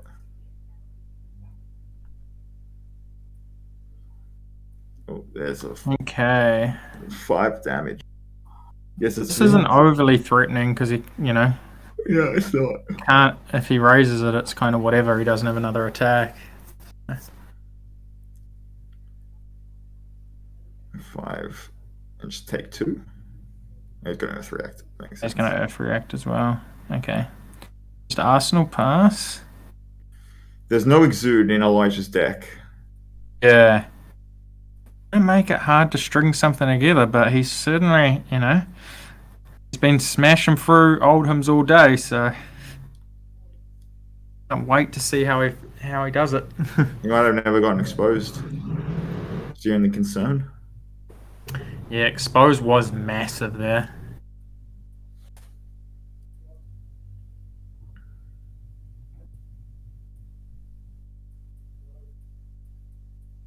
Chipping him for 1. Whether we taking the 1. Strike to make a big turn happen. So and are we going to have flying kick maybe after it? Oh, that'd be nice. The ice react? No. Flying kick would be good here. Flying kick's definitely what you want to do after this if you can. I'm in with you too. I want to see the magic. I'm on the edge of my seat here. Definitely keen to see what he's bringing. 1 card in hand, right? 2 cards, 1 card. I don't know. Got 1 card in hand and 1 in arsenal. Torrent Tempo. Okay, Torrent Tempo. Sync. Crown takes over that. So Clint blocks it out. Yeah, so he had 2 resources left, but he chose not to attack with the Kodachi because he didn't want to get ice reacted. Yeah.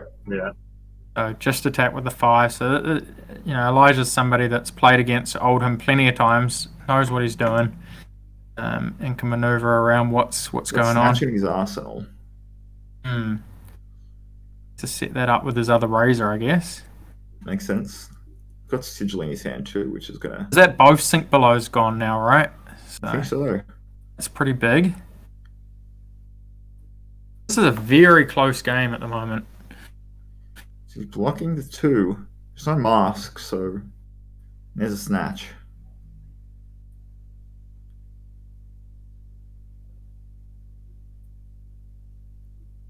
Crown of Seeds. I mean, he possibly has a Staunch here. He can block with 1 card, and then if he raises, he gets to Staunch with the 2 resources floating. Yeah. Just blocking 4/4. So when he's presenting this, do you even raise her? No, you just Sigil and Arsenal pass. Yeah, that's it. Nice, I like it.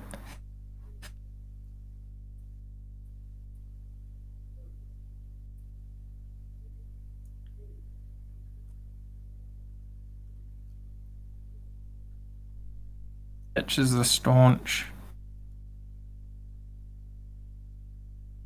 Comes in for 4. Yeah, I like that he's. Yeah. The opponent knows about the Staunch. He played around it, so he definitely doesn't want to Arsenal that. Not that Staunch is great in the Arsenal anyway, but. Especially without Rampart. Yeah.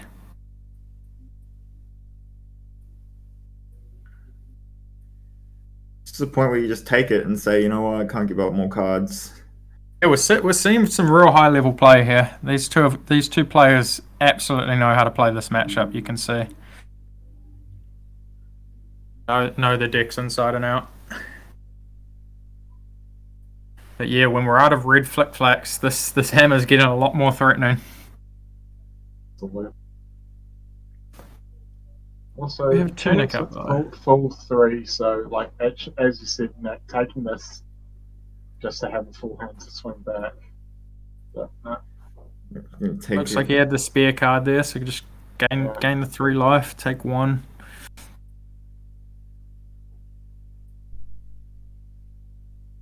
Is his hand 2 blues? Yeah. The looks of it. Yeah, so he had 3 blues in hand.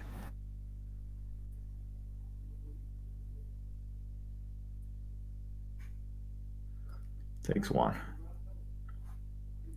He's got twin twisties in his hand, so... Yeah, I think it's twin twisties and 2 blues by the looks of it. Yeah. So, imagine he's choosing +1, so it's coming in for 5?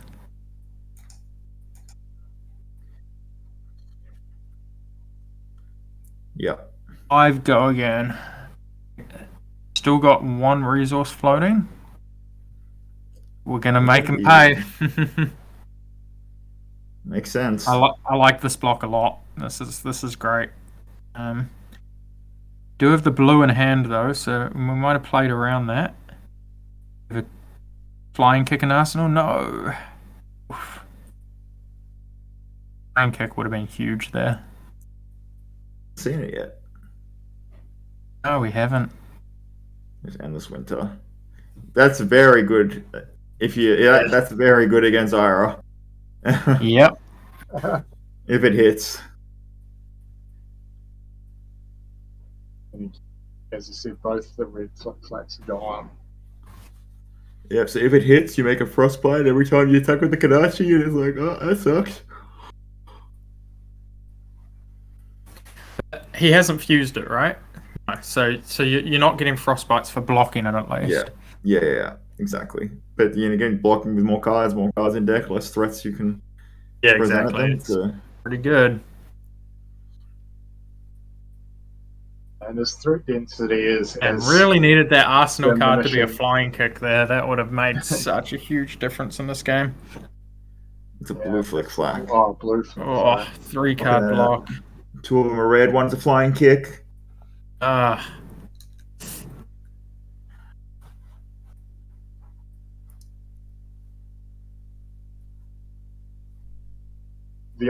are you just going to get ice reacted and yeah, just ice react. If react and you only take 1. You can't earth an ice. Oh yeah, you can't. You're gonna take 1. You just block with the Earth card, right? Yeah, or yeah. an Ice card, whatever. So you just take one either way.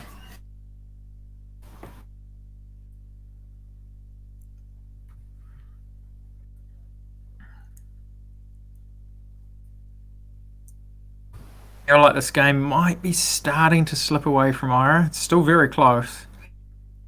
You still got the combo. Mm. This command is just a vanilla 6. Maybe you just take it. Yeah, he's got to string something together soon. He's got leg tap in his hand. Okay. Almost kind of nice that they're not threatening you with Frost Token this turn. Yeah. Almost, right? Like, The Frost Tokens have barely done anything this game. Yeah, you definitely want to have that tunic on 3 though, and then turn your combo off, because that's the one that's going to screw you over. Just block 3 in a bunch, but not have an arsenal. Or does it take 6 and end up having an arsenal? Okay. Block with command. Take 3. So it's Snatch, E-Strike, Rising Knee, I think. Really? Okay. Alright, leg tap. Okay, so we've got Okay, Snatch, leg E-Strike. tap E-Strike for 7 or 5 draw. Oh, E-Strike to 8 even. Yeah. 8, yeah. The 6 thing draw. is, like, it's leg tap is crucial. It's the last leg tap, so he's not going to be able to do his combo. Hmm. Can if he pairs it with his last razor, I guess, but yeah. Yeah. Having that boot's really hurting.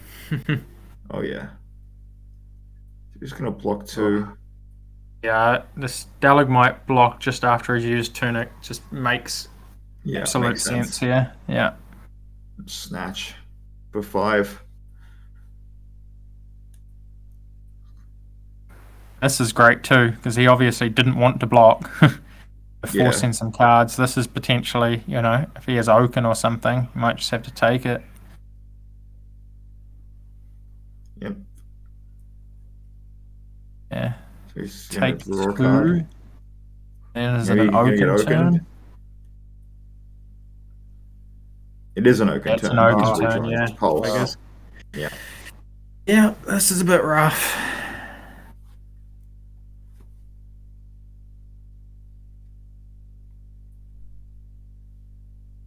Yeah, this is not what he wanted to see.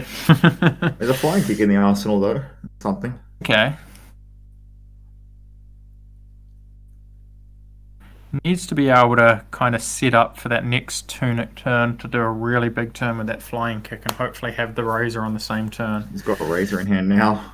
Oh, does he? Okay, that's awkward.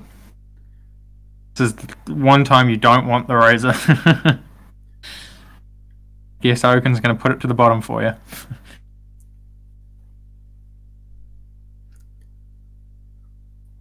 Wonder how many cards he's got left in deck. yeah, his best has his graveyard's looking pretty stacked. Mm. God, this is. Yeah. So we block 3, we take 6 from the Oaken and go to 4. And then there's Pulse and Arsenal and we're threatening Kadachi. Just pass.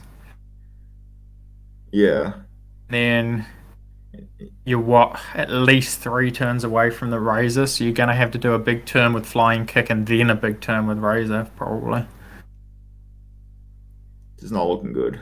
No, it's going to be hard to string together, that's for sure. But if there's anybody that can do it, it's the man that's been smashing Oldhams all day.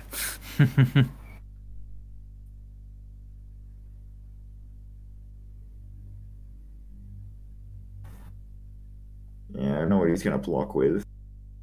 If he's left with Razor in hand, that's a disaster. Yeah. And I think he just has to block 3 and hope he gets left with a blue in hand and Razor goes on the bottom.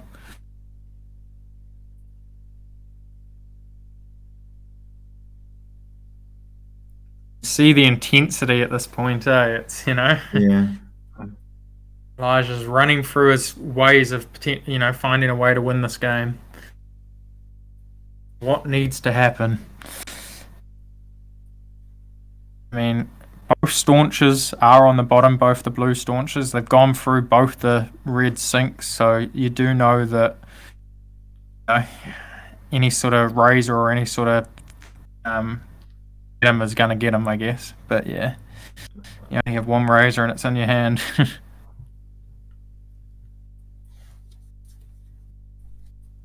He's taking it. He's taking the Oh. 9. Okay, this is interesting. I don't know about that one.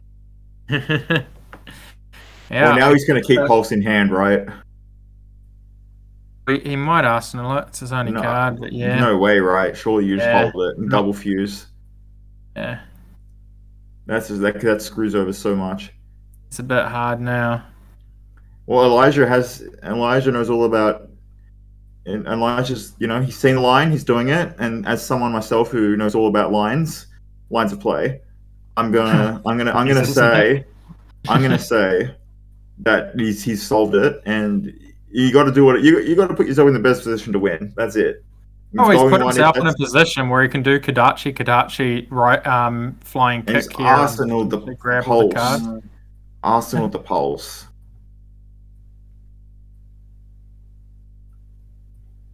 Yeah, if you can stop Oldham from attacking you from here, if you can push enough damage, maybe you can get, somewhere, be able to pull something off. Taking one. And a 7. No, maybe not. And there's an ice react. I didn't know about doing it on the first Kadachi. The second one, I can see. Yeah, well, he doesn't know what his arsenal is. Yeah, I don't know. It's always better because it's command and conquer still. Yeah, of course. So yeah, for 6. Oh, that's awkward. Yeah, kick for 6.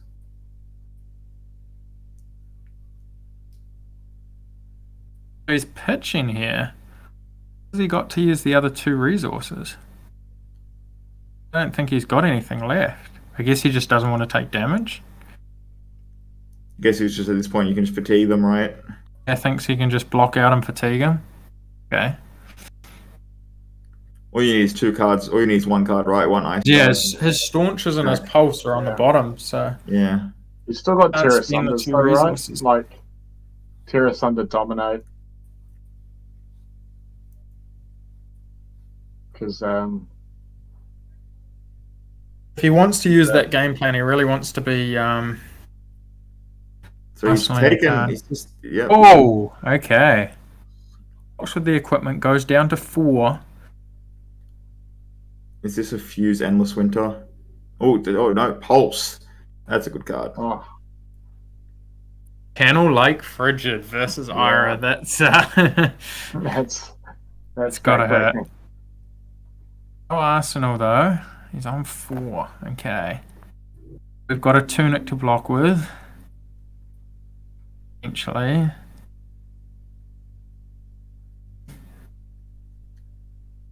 The one thing about Channel when he doesn't have an Arsenal though is not very likely to keep it around the next turn. Yeah. Maybe if you can. But maybe that's enough for him. His 1 turn is just enough. Yeah, definitely could be here. And your opponent's on 1. Well, now Elijah's back at his 2nd cycle. So Liam might know everything he has.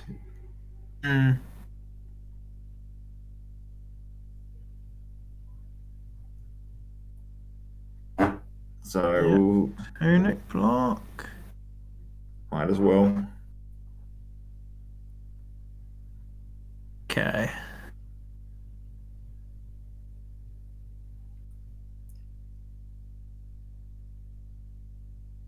Alright, what can he make happen? Okay. Will he be able to get off this mask of the pouncing lynx? I don't think so. I don't think this turn. That mask looks like you're blocking. Yeah. Looks like Ira's the one getting Kadachi locked this time around. Is that a blue? That's the blue that he first pitched, right? Yeah. And he's got a Command and Conquer in his hand.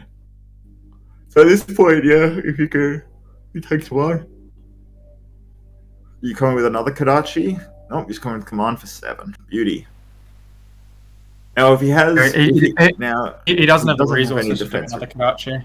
Yeah, I know. But I was just gonna say, like, he doesn't have any, he knows he doesn't have any defense reacts in hand. So there's no cheeky Block 6, Manta take game. 1 down to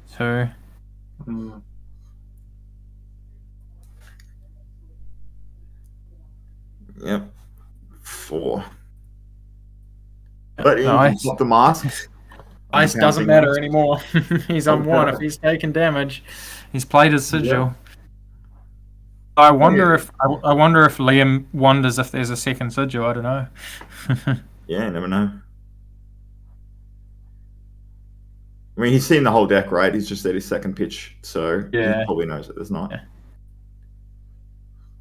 I would He's imagine they also probably play going to use the Swiss as mask. well. He's going to use that mask as if it was the mask of momentum, and just Channel's gone. Oh yeah, long gone. That channel out of here, mate. All right. And we're not drawing Razor till next turn, I'm pretty sure. Well, he doesn't know that. They went to Liam the bottom doesn't with, know, because of Oaken. Liam doesn't know where the Razor is. So that's unfortunate. It's just unfortunate that Oldham has the hidden against the Razor Reflex. In Crown of Seeds plus the Earth React. Crown of Seeds, yep. An Ice React. Oh, guess he would get punished a lot by Razor Reflex. Yeah. Oh. Maybe he knows he can't have it because Razor could only be in the cards that he put to the bottom when he opened, so he knows that there's no Razor yet.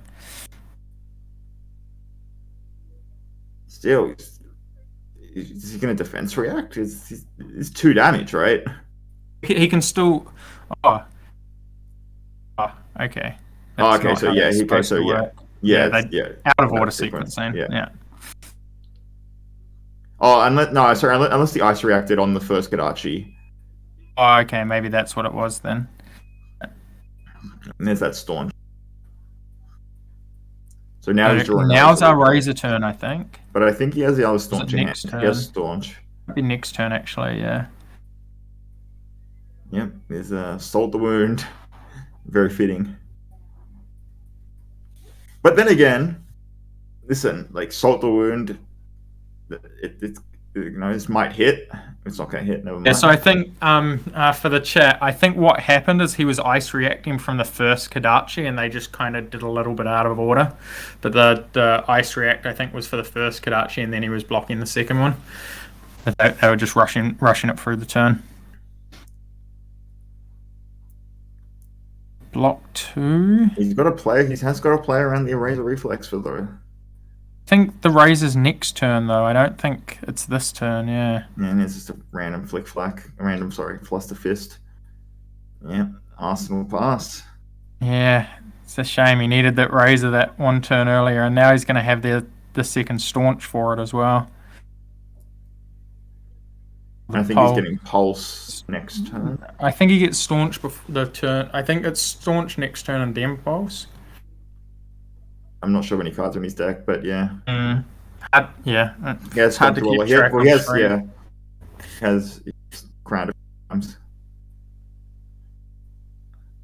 Which at this point of the game, you just want to keep crowning and just getting your Pulse as soon as possible. Yeah, exactly. The more times you get to cast Pulse. Pitch Pulse, rather. Yeah, the fact that this is 2 cards makes it so hard. He's just going to get ice reacted. He's got an E-Strike in his hand, which is not the best. No, so I think at this point, with the amount of ice cards that Liam's pitched, he's probably just going to be able to ice react them every turn. So it's hammer, 2 cards, ice react a 3rd card, and then you're not going to be able to get enough damage through. It's an irony of Ira getting caught in a lock that normally she does to other people. Very true. He's got Salt the Wound, so you can get 3 attacks in plus a Razor. And that's if that Kadachi, if one of those Kadachis land, for 1 damage, Salt the Wound's coming in for 3. Or 4, right? Salt the Room can come in for 4, and then you can Kadachi for 1, right? Yeah. If you don't get ice reacted. Or it doesn't have go again, so. Oh, that's right. It's the non-go Yeah. again one, yeah. So he's pitched an Earth card to Crown. Yeah, or he's got his Staunch this turn. Yeah. He pitches Earth for this and then staunches whatever attack. Probably going to ice react as well, I guess. At that point, you probably just raise it right if you're ice reacting. Yeah. There's Pulse. Would you just... I guess, yeah, just... It's fine. I guess you can just... 3 cards. I guess you can Salt the Wound for... Yeah. Salt the Wound for 2. Still a must. Lethal, I guess. Yeah. Yeah, I like it. I like it, actually. Yeah. Now you keep him with Staunch in hand, and what he just asks... Has he got 2 cards? So, yeah. Yeah. Ice Hammer, Arsenal the Staunch. Yeah, you're kind of locked out, I think. Staunch means that you can't get him with Razor. If he Arsenal Staunch, and I guess he can't Crown, that's a plus. Yeah, but I don't think he cares. He can just take 1 from the first Kadachi. Yeah. If he raises, he staunches it. No, putting it to the bottom. Okay. Razor. Oh, I don't know. You can Earth react. Yeah. No. Like that one. Yeah. I guess he could have just blocked the second attack anyway. Yeah. And now, yeah, it's locked out. He's got 5 cards left. Yeah. Writing's on the wall there. Just all blues. Yeah, block 2 blues.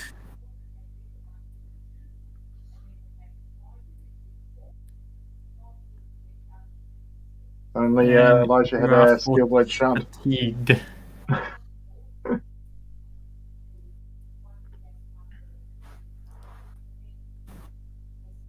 More tricks, unless there's a yellow Razor, which I think that we can all say there's not. Yes, yep, back to Pulse. That's where you say it's Pulse every turn now.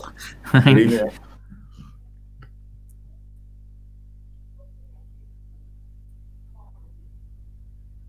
Do I hold him so good in the late game? Pulse of Ice and Pulse every second turn. I think he's still got like 6 or so cards. So. But yeah, still, that's enough. Yeah, I mean, with only 3 cards left, it's only at max 2 turns of swinging the hammer at it. Yeah. Yeah, command. There's 6. I mean, that's the same as the hammer, to be honest. Yeah. I guess it means you can make a seismic. I don't know. Yep, standard. Yep. Just playing it out.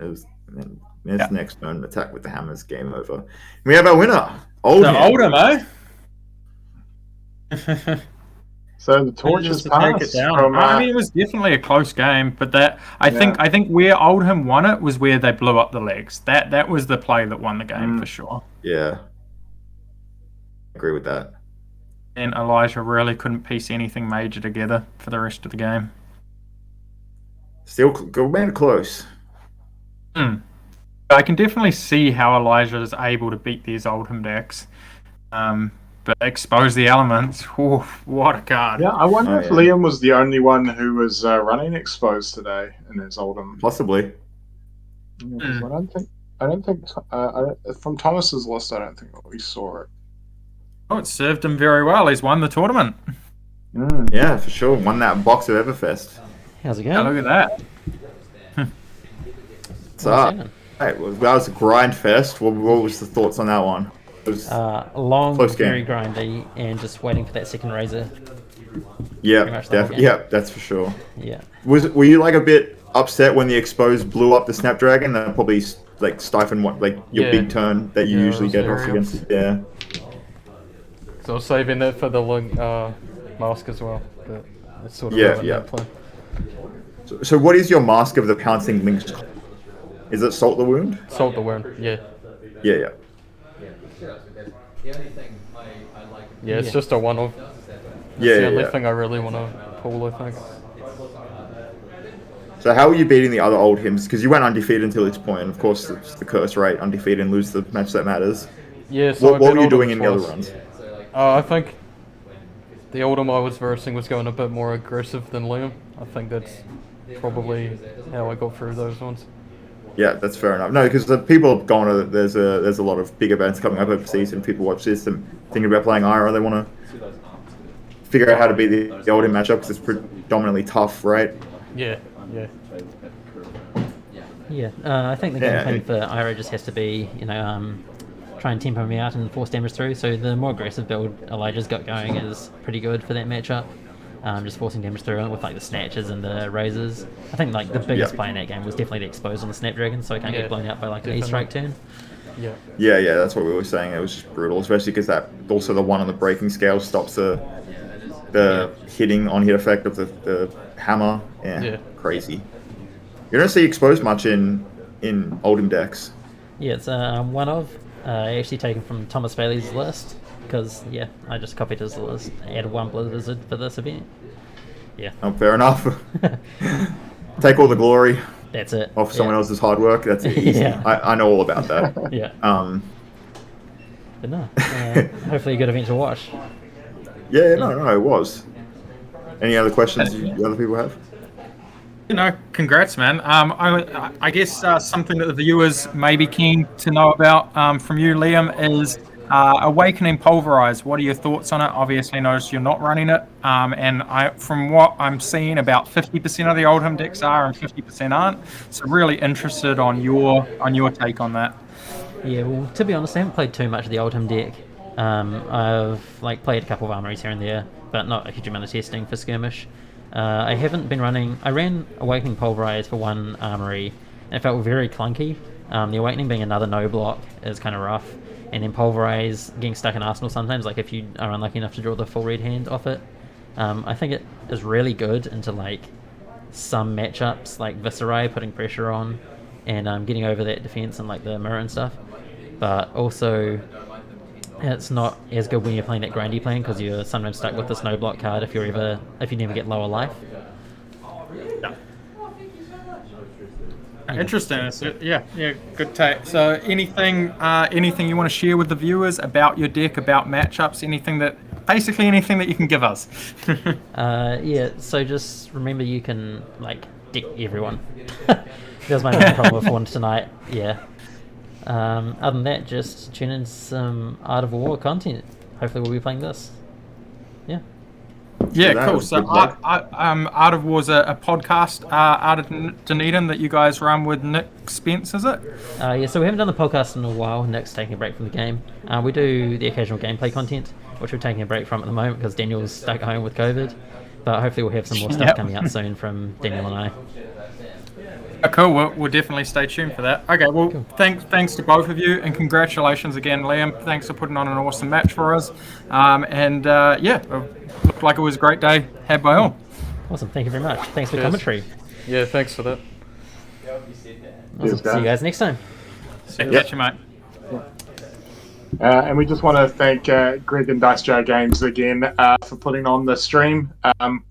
They do a great job down there to get content out to the rest of the world from almost the southernmost point that Fab's being played. So again, as we said, thanks to Dice Jar Games. And as Greg said, they've got their ProQuest coming up in May, the weekend after Pro Tour for ProQuest 2.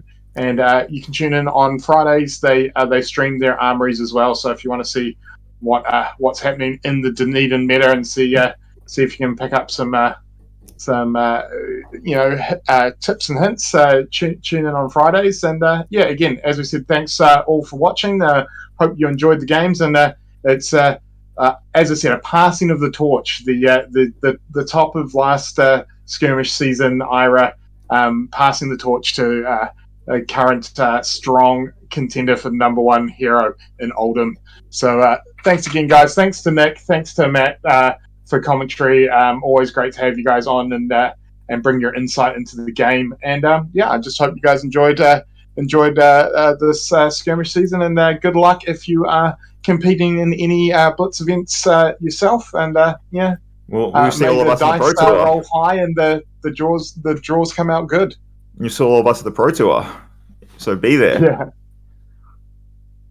Definitely looking forward to that one. We're looking forward to meeting up with everybody at the Pro Tour.